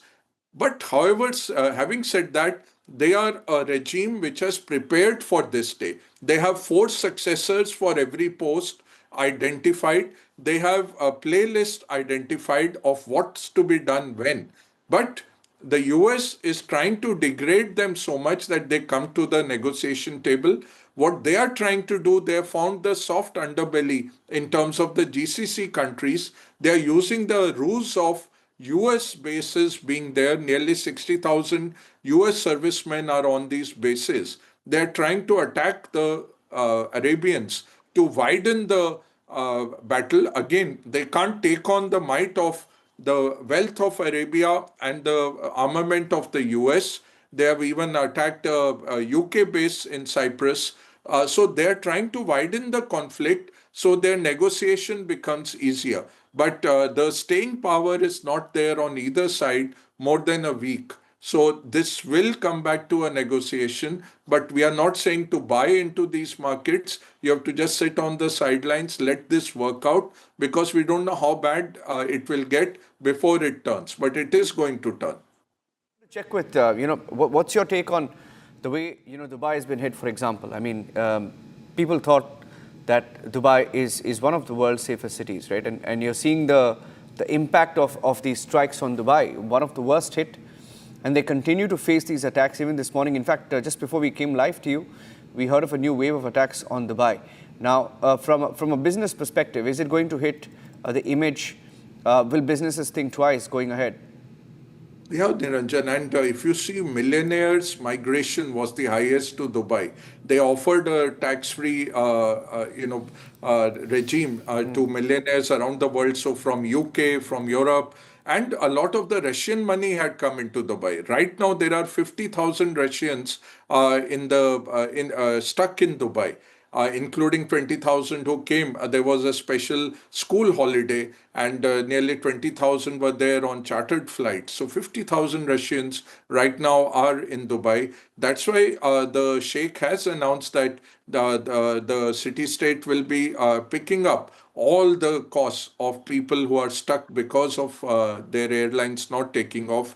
The hotel costs, all the other costs will be picked up by Dubai. So this is hitting business sentiment a lot. When you were looking at, say, Luxembourg, Switzerland, Singapore versus Dubai, Dubai was emerging as a hot favorite for money to move across. Lot of Indians that you meet, Niranjan, they are actually not filing returns in India. They stay in Dubai. And that's why the government brought down that 180 days rule to 120 days, because so much Indian money has also migrated to Dubai, and very senior industrialists, very senior private equity managers are now Dubai residents for tax purposes. All those will be now re-evaluating. I was talking to a fund manager who has been stuck there since the last 2 days. He was saying that, there are sirens, there are explosions, which are probably in the sky.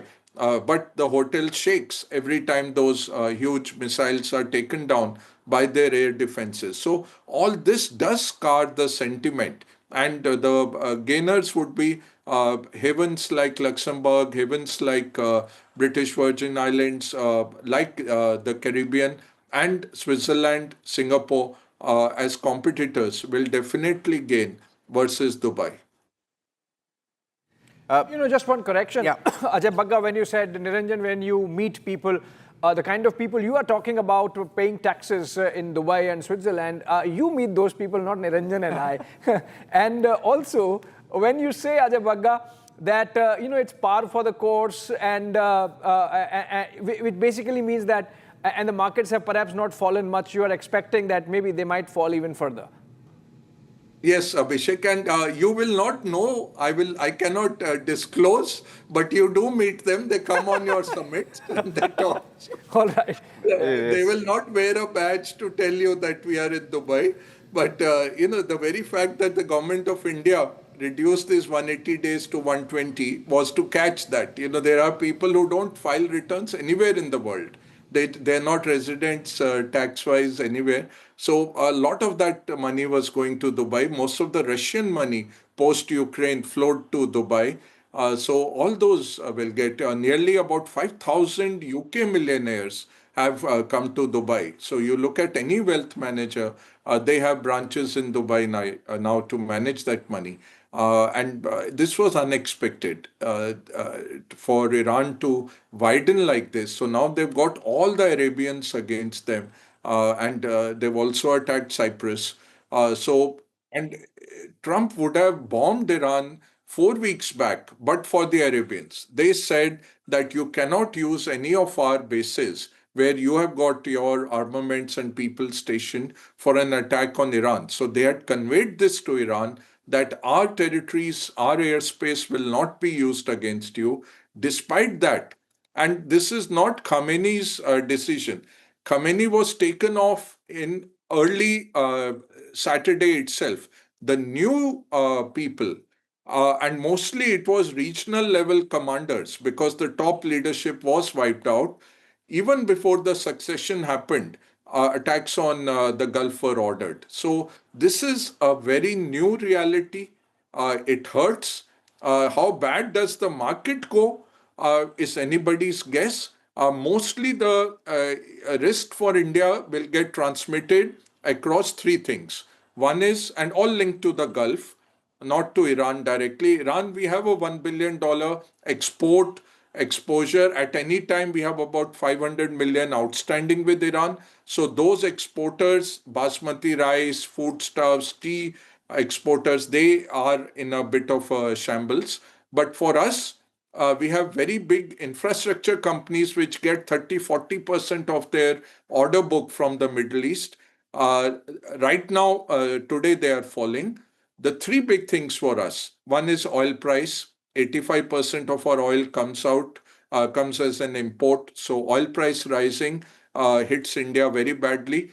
$10 oil price hike means 30 to 40 basis point deterioration in our current account deficit, 30 to 50 basis point increase, 0.5% increase in our inflation for every $10 increase in oil price. Second big thing is Middle East is a very key trading partner for us. UAE, for example, is our third biggest trading partner. And after the Trump tariffs, a lot of Indian exporters were using the UAE stamp to export into the US. So textiles, gems, jewelry, leathers, they would go from Indian ports outside the UAE. There will be a stamp made in UAE, and these were going into US. So all that trade comes under a cloud. The third big thing is the 9 million Indians who are residing in the Gulf, 90 lakh Indians who send home about $50 billion a year, their lives, their livelihoods, and their remittances. So these are the big three connections which are spoiling our markets. General risk of around the world, 1% down. India, the risk is oil price further rise. Second is UAE and the rest of the Gulf as very key strategic export partners, trade partners with us. Third is our order flow of infrastructure companies, water companies that are working in the Middle East. And fourth is the 90 lakh Indians who are resident in these GCC countries. Thank you for joining us. Thank you for joining us this morning, Ajay. The markets have fallen. Mr. Ajay Bagga says that it's not as bad as we thought it was. It can get worse, but it is not very bad. Okay, thank you, Ajay. We'll connect with you in a short bit because we're getting in some more breaking news. A video that came in from Bahrain. Abhishek, hearing that the US Embassy in Bahrain, in Kuwait and Bahrain. In US Embassy in Kuwait has been hit. There is a video that has been posted by some Arab media houses that shows the US Embassy hit in Kuwait by an Iranian missile. So they're going after any building, any establishment, any infrastructure, American infrastructure in the Middle East, not restricted to just bases. There was a video that we've just accessed. There is a video as well. Let's play the video out. Abhishek, something that I think this is going to be a trend perhaps in the next couple of hours and days as they go after I would say a couple of days, and maybe not couple of days, possibly a couple of weeks, because look at this statement. In fact, we can break that also. A statement, fresh statement coming in from Iranian National Security Advisor Ali Larijani. And that's a very combative statement. Can we break that statement also? Along with these pictures. Ali Larijani is saying, we are not talking, we are not negotiating. So it's a dare. It's a dare to the US president, because remember what President Trump said last night, that he said that the new people want to talk to us and we are ready to talk. Larijani says we don't want to talk, which means these attacks are going to continue, which means that this cycle of strikes and counter-strikes between Iran on one side and the US and its allies on the other is going to continue. And remember the kind of statement we saw coming in from the UAE, for example, with the civilian infrastructure and the civilian areas, civilian targets hit across UAE from Abu Dhabi to Dubai to other places, to Sharjah. I think even these Arab nations might join in some kind of military response. And then you're going to see a broader regional conflict panning out with Israel already targeting Hezbollah in Lebanon. I think what we are seeing is a next fortnight of instability in the region.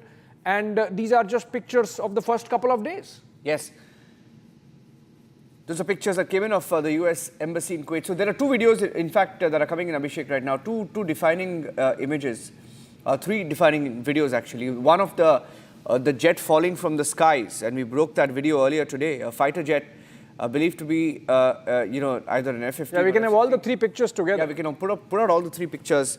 A fighter, US jet falling from the skies, and then a US base hit. A US base that was hit in Bahrain, and then a US embassy hit in Kuwait. So these are defining images that are coming in from different parts of the Middle East. In Kuwait, a US jet has been hit. In Bahrain, a US base has been hit. And in Kuwait, a US embassy has been hit. So this is only escalating. And perhaps it's going to escalate further in the next few hours, as indicated by Iran. So three defining images, and we have these videos coming in back-to-back, coming into our newsrooms. Abhishek? Yeah, absolutely. And this really gives you an idea of the scale of destruction that's really taking place in this region, Niranjan. And, you look at UAE, pictures coming in from UAE, look at pictures coming in from Bahrain, look at pictures coming in from Kuwait, even Iran for that matter. Iran is badly hit. We cannot not forget the incident of Minab, where school children, mostly girl students, have been killed, about 150 plus as per the Iranian media reports. And it's not just a number, those are individuals, those are people, those are girl students. So casualties are being reported, destruction is being reported on both the sides for the first time. The United States admitting that it has lost 3 of its soldiers, even as the reports about targeting of USS Abraham Lincoln were fact-checked by the Central Command of the United States. I think this is getting worse. This is something which is going to have consequences for economic stability, among other things, Niranjan. Yes. So those are pictures coming in of a US base being hit. Meanwhile, getting in another breaking news update now that there are 31 casualties, 31 people killed in the Israeli strikes on Lebanon after the Hezbollah attack. There were strikes carried out by Israel on Lebanon, targeting the Hezbollah leadership. Some Hezbollah faction leaders were killed this morning in the strike. Lebanon's health ministry has confirmed that 31 people, that's the official number that they've put out, 31 people have been killed in those strikes.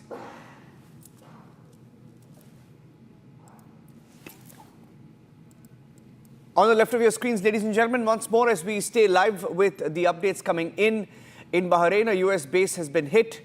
On the right in Kuwait, a US embassy has been hit.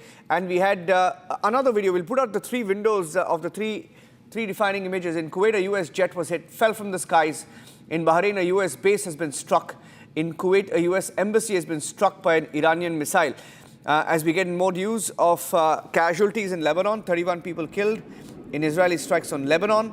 There have been violent explosions in Jaffa, Israel as well. These are breaking news inputs coming in. Is Jaffa hit? Jaffa has been hit. We've been told that there are explosions in Jaffa, Israel. That's a breaking news update that is coming in right now. We're waiting for more details. Okay. But this is an initial report, Abhishek, that's come in. Yeah, so the IDF says that they have identified more of Iranian rockets coming their way. 31 people killed in Israeli strikes on Lebanon, and Israel has again, like it always does, or more often than not it does, turned it into a multi-front war. So while it is engaging with Iran and hitting targets inside Iran, it has also opened a front with the Hezbollah in Lebanon. That's because some rockets were lobbed by the guerrilla force based out of southern Lebanon into northern Israel. And 31 people killed now in retaliatory strikes by Israel. The Israeli Defense Forces have issued an alert saying that more rockets could be coming to central Israel from Iran, and the public is requested to exercise responsibility and act in accordance with the guidelines in terms of staying put in the shelters whenever sirens go off. That's the standard mechanism that's in place insofar as Israel is concerned, but we are continuing to see a very unstable Middle East now reporting counter strikes amid the statements coming in. That's the video from Lebanon, Abhishek, that came in. Okay, these are pictures from Lebanon of the Israeli strikes earlier, and these are on the outskirts of Beirut that these strikes. Remember, the Lebanese government is absolutely clear that they do not want to get into this, and they have made a statement condemning all the missiles that were hurled in the direction of Israel by the Hezbollah. So the Lebanese government in Beirut is not standing with Hezbollah in any manner or giving a picture that they do not protect them. But Hezbollah, being a militia force, occupies certain pockets outside of Beirut and southern Lebanon, and from those places they continue to fire rockets, small ones, in northern Israel, and that really leads to disruption in civil life there. Israel, of course, now responding with a blitz there, as can be seen in the pictures. So the kind of bombing that's taken place, these are obviously precision-guided, targeted bombs, because Israel has the intelligence to pinpoint where exactly Hezbollah rockets are coming from, and so we are seeing this action claiming 31 lives. Now, whether all of them were Hezbollah. Okay. So, action everywhere, not just abroad, but at home front also. There are some pictures coming in from Kashmir, I believe, Niranjan. Abhishek, these are pictures coming in from Kashmir. Let's go across straight to those pictures coming in. The play cards of Ali Khamenei. We are seeing the female mourners as well. Here, there's a heavy clash. Shh. Live. Hello? On it. Live. Go ahead. On it.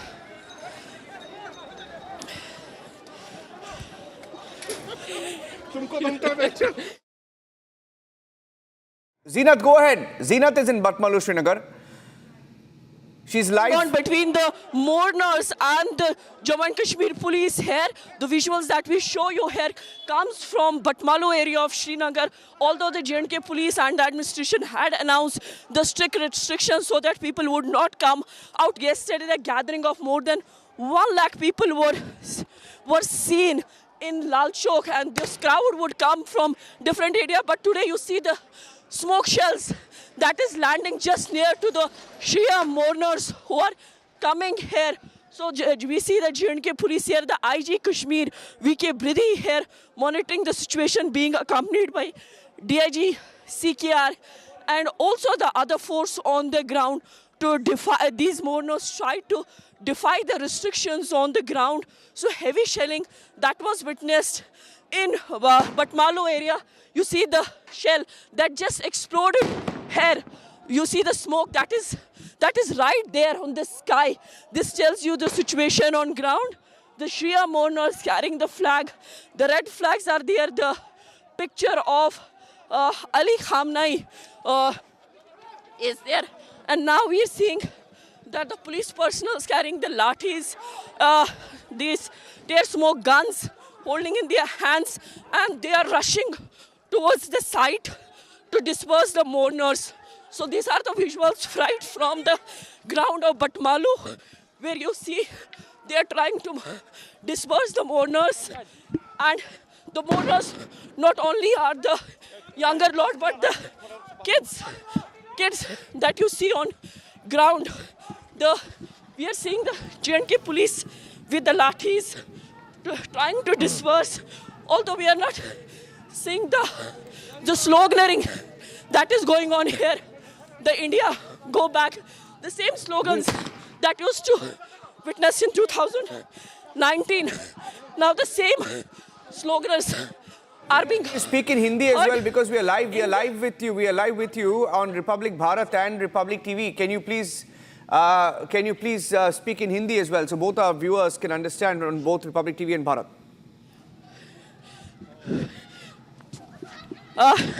Niranjan, जो आप visuals यहाँ देख रहे हैं, ये Batmaloo area के हैं. बटमालू में एक लॉन्ग प्रोसेशन निकला शिया मोर्नर्स का, जो कि बेबना से आ रहा था, और यहाँ बटमालू क्रॉसिंग पे पुलिस ने कोशिश की मोर्नर्स को डिस्पर्स करने के लिए, लेकिन मोर्नर्स आगे बढ़ते रहे और उसके बाद टीयर स्मोक शेल्स का इस्तेमाल हुआ. पुलिस कोशिश कर रही है कि इनको डिस्पर्स किया जा सके ताकि कोई भी इंजरी या कैजुअल्टी ना देखने को मिले. वही जो है मोर्नर्स ने जो है रिस्ट्रिक्शंस को डिफाई किया. एक लंबा जुलूस जो है, जो हज़ारों की तादाद में लोग यहाँ जमा हुए हैं. अली खामनेई की पिक्चर्स, पोस्टर्स और मर्सिया जो आप देख रहे, the beating of the chest that is going on here, which you see on the screens. So they are the mourners, because since yesterday we are seeing the large processions going on in the Kashmir Valley. हर तरह से processions निकले, चाहे north Kashmir हो, south Kashmir हो, और majority जो processions निकले वो श्रीनगर में कल्मिनेट हुए लाल चौक घंटाघर के पास. और आज जो है एडमिनिस्ट्रेशन ने रात को ये अनाउंस कर दिया था कि किसी को भी बाहर आने की इजाज़त नहीं दी जाएगी. और वहीं जो है हज़ारों की तादाद में भीड़ जो है मोर्नर्स की, they started coming towards the Srinagar. This is Srinagar police in action, trying to defy the mourners, trying to defy the restrictions. Barricades को हटाया गया. They are beating their chest, raising the slogans in favor of Ali Khamenei, who was the supreme leader of Iran. They are carrying the posters with the Iranian flags that you see here. You see on the other side the women mourners. From my right, at my VJ Mubashir is showing you the women mourners.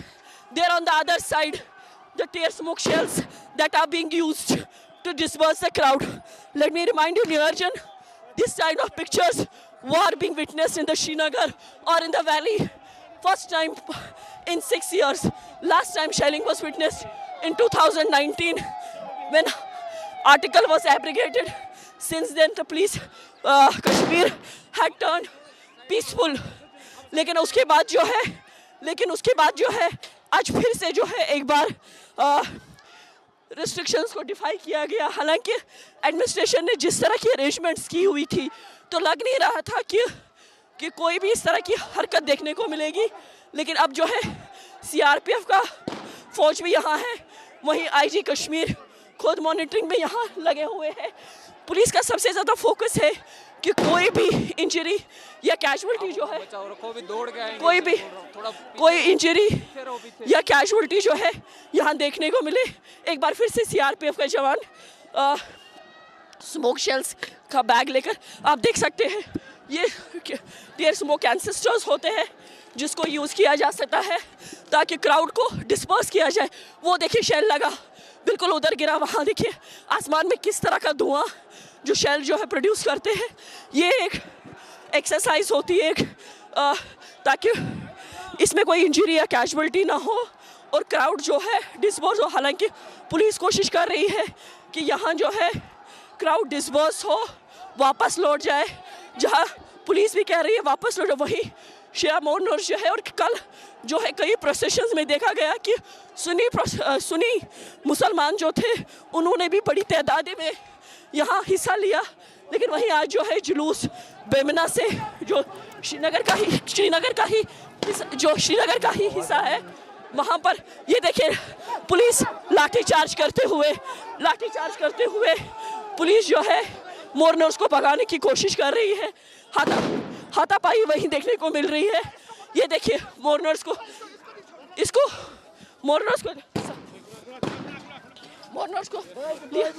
We'll stay with these pictures. लिया जा रहा है. We'll stay with these pictures. I think Major General Harsha Kakkar is joining us, Abhishek. So we'll go across to him. I have a question for Zina. These shots, these are gunshots being fired, or these are tear gas shells being lobbed? These are the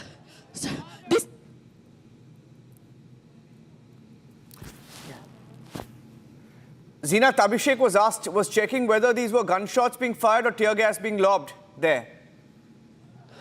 No, this is tear gas smoke shelling that is going on. It's a non-lethal weapon usually to disperse the crowd on ground. So smoke shells that you see from this area, the J&K police is using the tear smoke shells to disperse the crowd.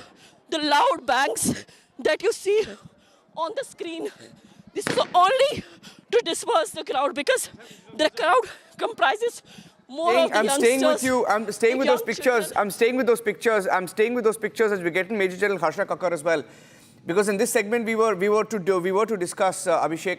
We were to discuss the situation in Afghanistan and Pakistan. Yeah. Major General Harsha Kakkar is a national security and strategic affairs analyst.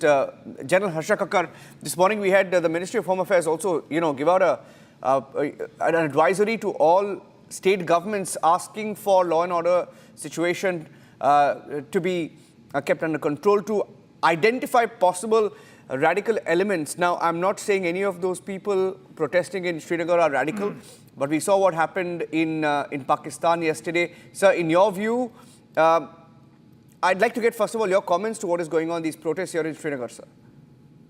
See, people will protest because, you have your views, you have your own beliefs. So there is nothing wrong. The protest should be peaceful. You have a right to protest. After all, we're a democracy. The protest should be peaceful. The protest should be within lines. It should not inconvenience the locals. There are places where you should. Rather than inconveniencing everyone, I think it's fair that the protests are held. They're escorted by security forces and they're kept within limits and peaceful. You need to convey a message. Yes, it can go through peaceful protests. Yeah.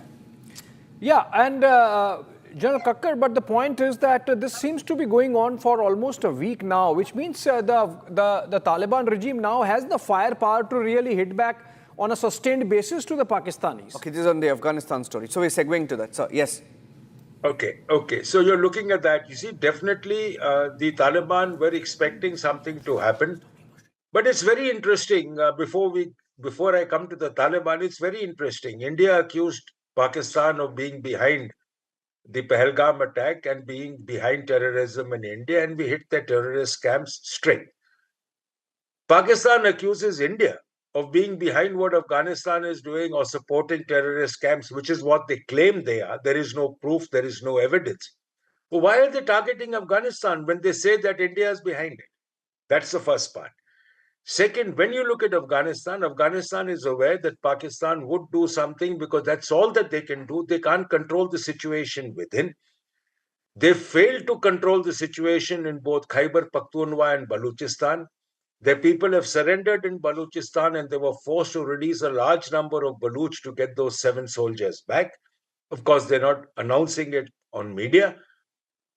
And the fact is that the Taliban is aware they don't have air power, but they've all got drones. And it's the drones of theirs which are effective. Today, there is no nation which doesn't produce drones. There is no nation which cannot develop or have drones. There is everyone that's doing it. In Ukraine, it's a domestic industry, and the same would be the state in Afghanistan. Parts for a drone come from anywhere and everywhere, including China, so there is no shortfall. And they're utilizing what they've got best, drones and their ability to target Pakistan's major bases. Noor Khan is just about recovering after what India did. And here comes another strike on it that will push it back by another few months. But that's a clear message that they're conveying, that we have the ability to strike and we win. And we're not going to get down or we're not going to surrender. General Kakkar, these are war times and very unstable, turbulent times from AFPAC to Iran to the wider Middle East. In fact, as we speak, there is an announcement coming in from the Israeli side that they're going to continue the offensive against Hezbollah in Lebanon for a few days and not ending today itself. Similarly, we have seen the Iranians mention how there is no question whatsoever of talking with the Americans. This was in response to President Trump saying that Iran wants to talk. Ali Larijani, the NSA of Iran, has said, we are not talking. How long this period of instability is going to last in your assessment, General Kakkar? The fact is that both both the US and Israel have different endgames. Israel has openly announced that we want to stop Iran from becoming nuclear. The US, Trump has been insisting, I'm looking at regime change. They both have different names for the operation that they're launching, and they're launching joint. Now, when you have 2 different war aims or 2 different end games, and at the same time you're launching forces together, until you achieve both, how do you assume that they will end? So, I mean, it's going to be time before the whole thing comes to a close. There are talks from one side. The US is saying that Iran wants to talk. Iran on its side has said we will not negotiate. So in that scenario, it's going to take some time more before anything happens, because neither is there a sign of regime change, nor are there any indicators of their nuclear production sites having been destroyed. So we don't know exactly. So I think I would expect it to continue for another few days. General Kakkar, thank you for joining us this morning on this breaking news broadcast. We look forward to speaking to you again. I'm going back to the pictures that came in from Srinagar. Republic is the only channel live there as protesters, pro-Khomeini protesters are marching, clashing with the police. These were pictures, very dramatic images that came in. I'm going back to those pictures. Zeenath is live there. Zeenath, over to you. Zeenath, are you there? What is the situation, Zeenath? Are they clashing with the police? See, yes, there are clashes with the police. The tear smoke shells were witnessed. They were lobbed towards the crowd to disperse them. There was stone pelting that was witnessed in the procession itself. J&K police maintaining that they're trying to control the situation. One of the mourners here, the sloganeering that is going on here, because most of the protesters are coming. The anger is running here. Tempers quite up here on the ground. We see the procession not only of the male folks but women protesters. They're raising, sloganeering against the US and the Israel regime and sloganeering in favor of Iran. That is what on the situation on the ground. the traffic here has been completely stopped, although certain parts the traffic was allowed despite the strict restrictions in the Shia Muslim dominated areas. But here on ground, we see the sloganeering. Most of the mourners have taken this route. Most of them are staying on the road. The police trying the best to disperse them, asking them to go back to their places. But we see the young children between the group of 8, 10, 12, they are holding the procession. The women protesters, they are beating the chest. So this is how the situation looks like. Many tear smoke canisters were used to disperse the crowd, holding the picture of Ali Khamenei. They are showing their anger. They are protesting against the US as well as the Israel on the ground. The sloganeering that is taking place here. The police maintaining the calm here, trying to disperse that many of them have come here. The loudspeakers being used by the J&K police so that the mourners are able to leave this road. But barricades have been up from most of the areas, especially the restrictions that we see on in the Shia Muslim belts. The mourners not ready to budge. They are not leaving the road. We see majority of the force of the J&K police here holding the fort with the tear smoke canisters, the bags that they have, the officers with the tear smoke guns in their hands to see that the dispersal, they are able to do the dispersal of the crowd. But again here you see the smoke that you see on the screens. It is once again a tear smoke canister that was being lobbed to take these processors out from this road. But police with the lathis, holding the lathis in the hand with the shields. So these are the scenes that one can see almost after 6 years, because Kashmir in all these years had not witnessed these kind of processions. Even in the month of Muharram, that had turned peaceful in the last 6 years. But now the situation has turned volatile in the Srinagar street. This is the Batmalu area of Srinagar, where the procession had been coming from the Bemina. It reached to this Batmalu junction, and now it's pushing these mourners towards the Chatabal crossing. The procession has reached. You see, when the police is trying to push these protesters back, we are seeing another response coming from the protesters that they don't want to leave. They're pushing the action that you see here. This is a police, between the police and the mourners, the Srinagar police, the SP South here himself on the ground with the helmets on their heads, the guns in their hands, lathis in their hands, the shields that they carry to say that nothing turns untoward here. No injury should be reported or the casualty.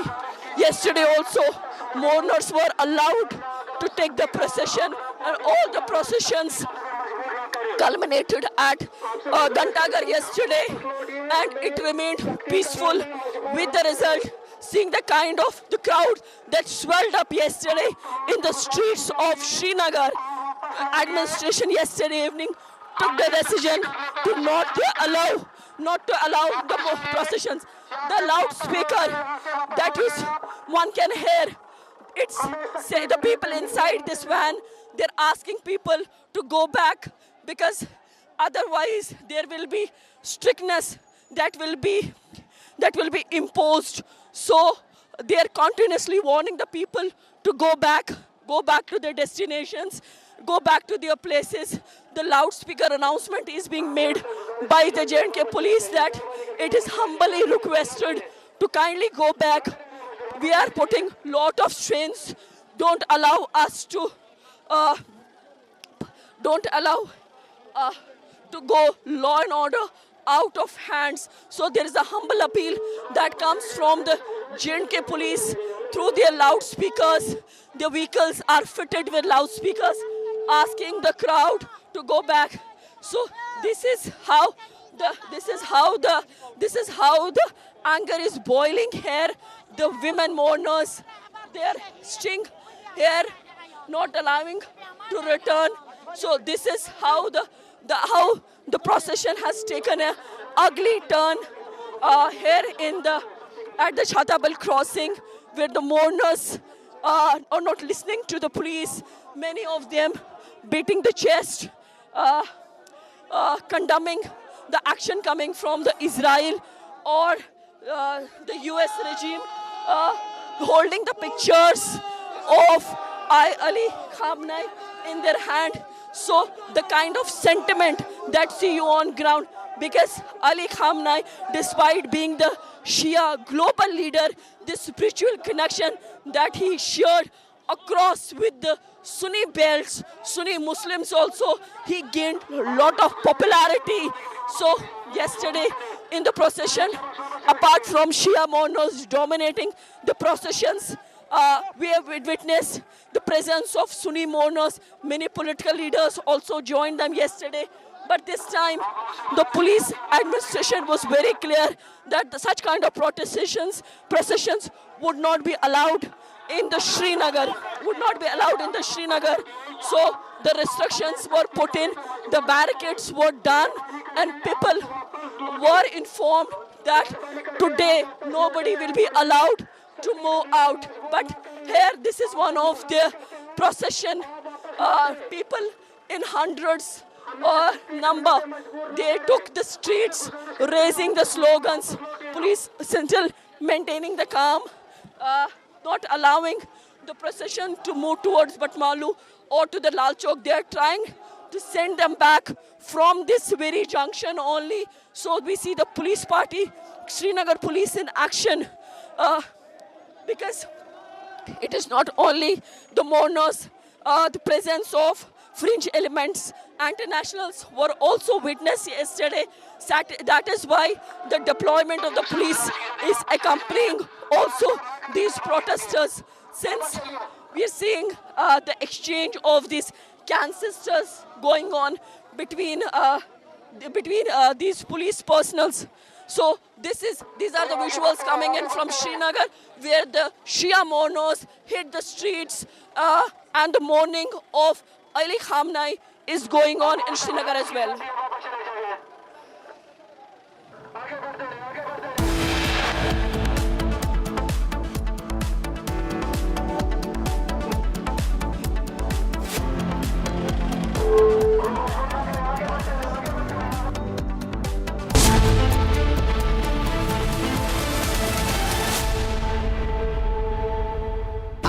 Pure sooji pasta उबालो मिलाओ और खाओ 8 minute में तैयार। क्या taste है सबका राजा आर पर मसाला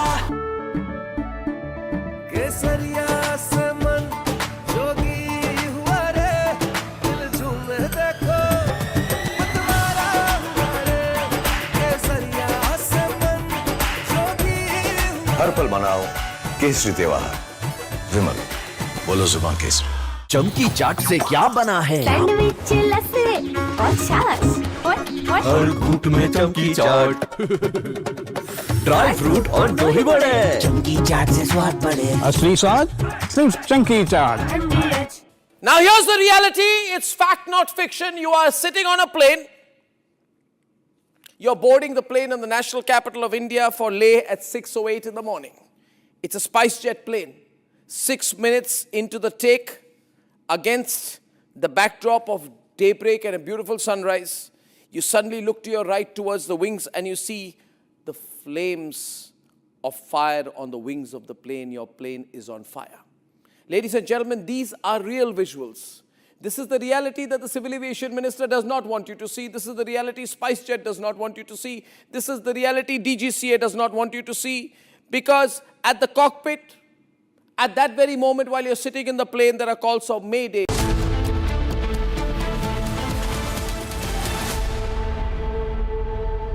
थोड़े में ज्यादा स्वाद ये वाओ मामा क्या स्वाद है। अरे मेरे राजा सबका राजा और मसाला।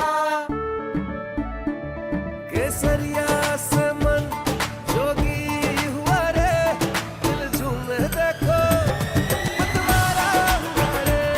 केसरिया से मन जोगी हुआ। हर पल मनाओ केसरी त्योहार। विमल बोलो जुबान केसरी।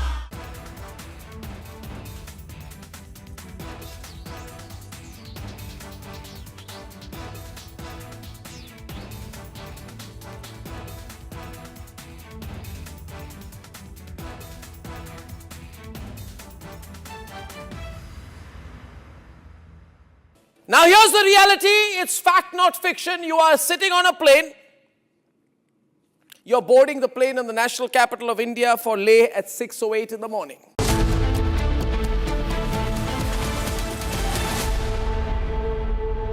प्यास बुझाए ठंडक लाए सबको भाई जीरा से MDH का जलजीरा जीरा से। जीरा से असली रिफ्रेशिंग, असली स्वाद, असली मजा। रानी इस घर में कुछ है जो टूटता नहीं। ये पिलर कभी नहीं टूटेगा। रुंगटा स्टील TMT से बना। रुंगटा नहीं तो घर स्ट्रॉन्ग नहीं। रुंगटा स्टील TMT बार एकदम solid.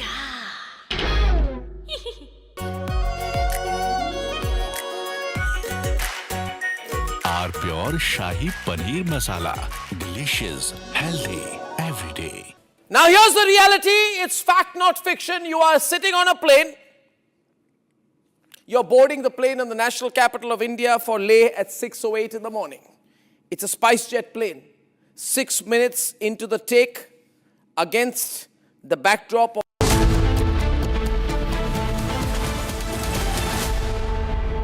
R pure sooji pasta उबालो मिलाओ और खाओ 8 मिनट में तैयार। क्या टेस्ट है सबका राजा आर प्योर मसाला।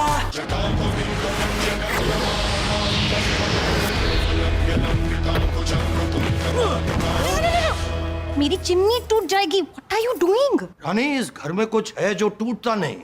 ये पिलर कभी नहीं टूटेगा। रुंगटा स्टील TMT से बना। रुंगटा नहीं तो घर स्ट्रॉन्ग नहीं। रुंगटा स्टील TMT बार एकदम सॉलिड। चमकी चाट से क्या बना है? आलू चाट या फ्रूट चाट। स्वाद बनाए चमकी चाट। क्या बात है। स्वादिष्ट पकोड़े और बरसान। अरे चंकी चाट है इसकी जान। असली स्वाद सिर्फ चंकी चाट।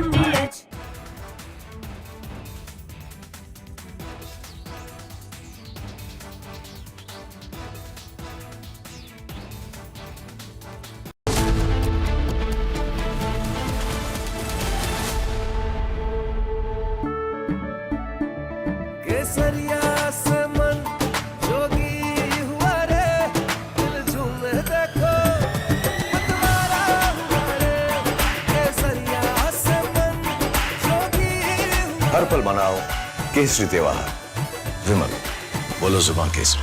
थोड़े में ज्यादा स्वाद यही तो है इसकी खास बात। वाओ मामा क्या स्वाद है। अरे मेरे राजा सबका राजा और pure masala.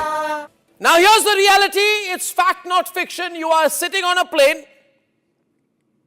You're boarding the plane in the national capital of India for Leh at 6:08 in the morning. It's a SpiceJet plane. 6 minutes into the take, against the backdrop of daybreak and a beautiful sunrise, you suddenly look to your right towards the wings and you see the flames of fire on the wings of the plane. Your plane is on fire. Ladies and gentlemen, these are real visuals. This is the reality that the Civil Aviation Minister does not want you to see. This is the reality SpiceJet does not want you to see. This is the reality DGCA does not want you to see. Because at the cockpit, at that very moment while you're sitting in the plane, there are calls of Mayday, Mayday, Mayday, Mayday. That is a flight emergency. The flight circles back. There's engine failure in one of the engines, lands at 6:49 p.m. Ladies and gentlemen, and as you get off the plane, you realize this is the same SpiceJet. This is the same. From Asia's largest news headquarters, setting the agenda for Bharat.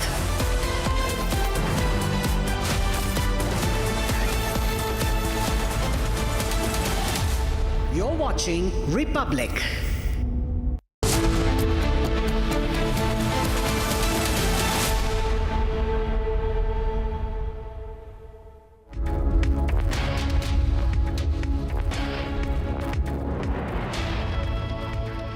Thank you for joining us on the live and breaking broadcast here on Republic TV.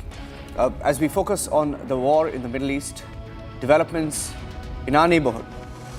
Afghanistan has struck Pakistan again. Abhishek, focus will be on that first up. And it's very interesting, Niranjan, because the kind of confidence that's emanating out of those statements, Taliban carrying out attacks and then listing specific targets hit, and all our Pakistani military targets from the core headquarters in Quetta to Noor Khan base outside of Rawalpindi. And it's really amazing that the DGIS PR is silent as yet. They have not really reported it, which means that these targets have been hit irrespective of whether what was the payload and to what capacity Taliban regime could really hit the Pakistani military installations. But this is significant escalation, and it shows that despite all attempts made by friendly nations to intervene, the battle lines are clearly drawn, and the Taliban regime is not pulling back. General D.P. Pandey joins us live on this broadcast for more perspective on what's really happening in the AFPAC between Taliban and the Rawalpindi. General Pandey, good morning to you, good noon rather. And Taliban really pulling no punches, not pulling back from a fight, and in fact they have specifically named the Quetta Corps headquarters and the Noor Khan base that they have hit them, and the Pakistani generals are silent. Surprising, actually. The entire media and the social media is abuzz since morning that Noor Khan base has been attacked next to Rawalpindi. 12 Corps headquarters of Quetta has been also addressed and attacked. But what is surprising is that how come all this whole air defense system, the Chinese systems, continue to collapse?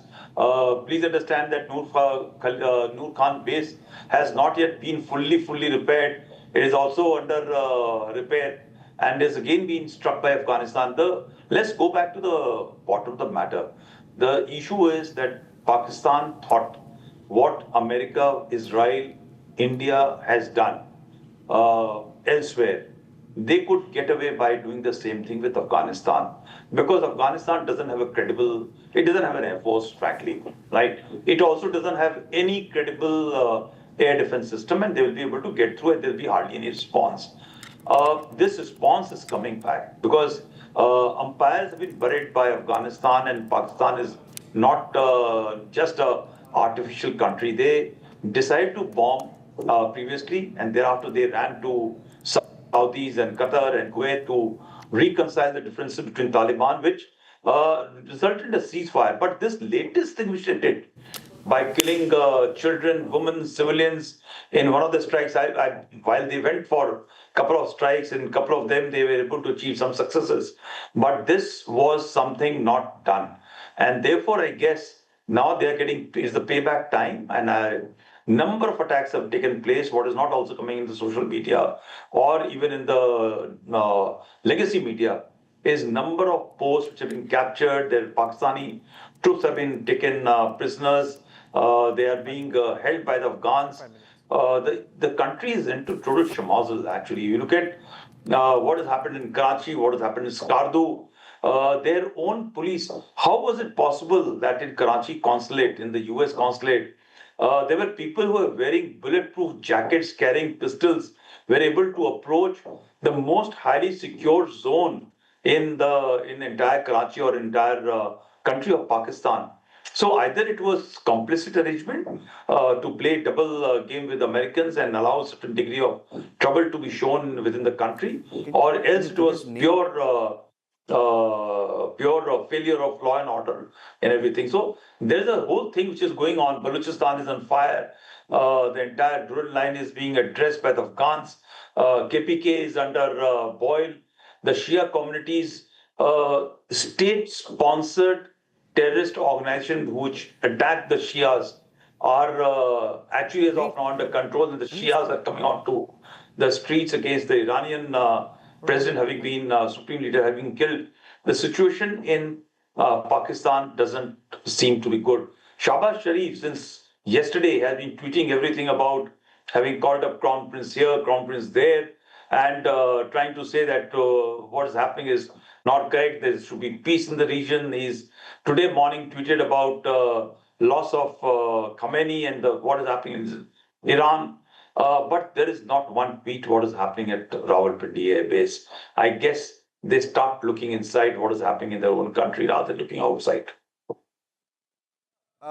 Right now, we have a ground report from Afghanistan. In fact, I want you to listen to what Hashmat says. Hashmat is in Kabul right now, and he's joining us right now. Let's put Hashmat there on the screen. That's a video that was released by the Afghan government, by the way, of that drone heading towards what they claimed was the Nur Khan base. Hashmat is live from Kabul. To all. Yes, hi, hi Hashmat. Sorry, good afternoon. Yes. Good afternoon to all. First of all, I have to say this, that the public TV is fantastic media in India, in Asia, and all over the world. And I believe that, including me, the reporter of Republic also get the news from the source, not like Pakistani media that they some reported by AI and they share. As you know, I'm reporting from the Kabul. Last day I have reported Republic from Nangarhar. I go to next to Syrian line, and Taliban forces let all the media to cover the videos, the visuals, and the photos from the places. And now, but the all situation is normal in Afghanistan. Just during last night at 8 o'clock, Taliban forces have attacked on Nur Khan Air Base and also many bases of Pakistani army in Rawalpindi and Peshawar and Miram Shah. As I have reported, and I speak off record with some Taliban's for republics, they say to me that dozens of Pakistani army and police have been killed.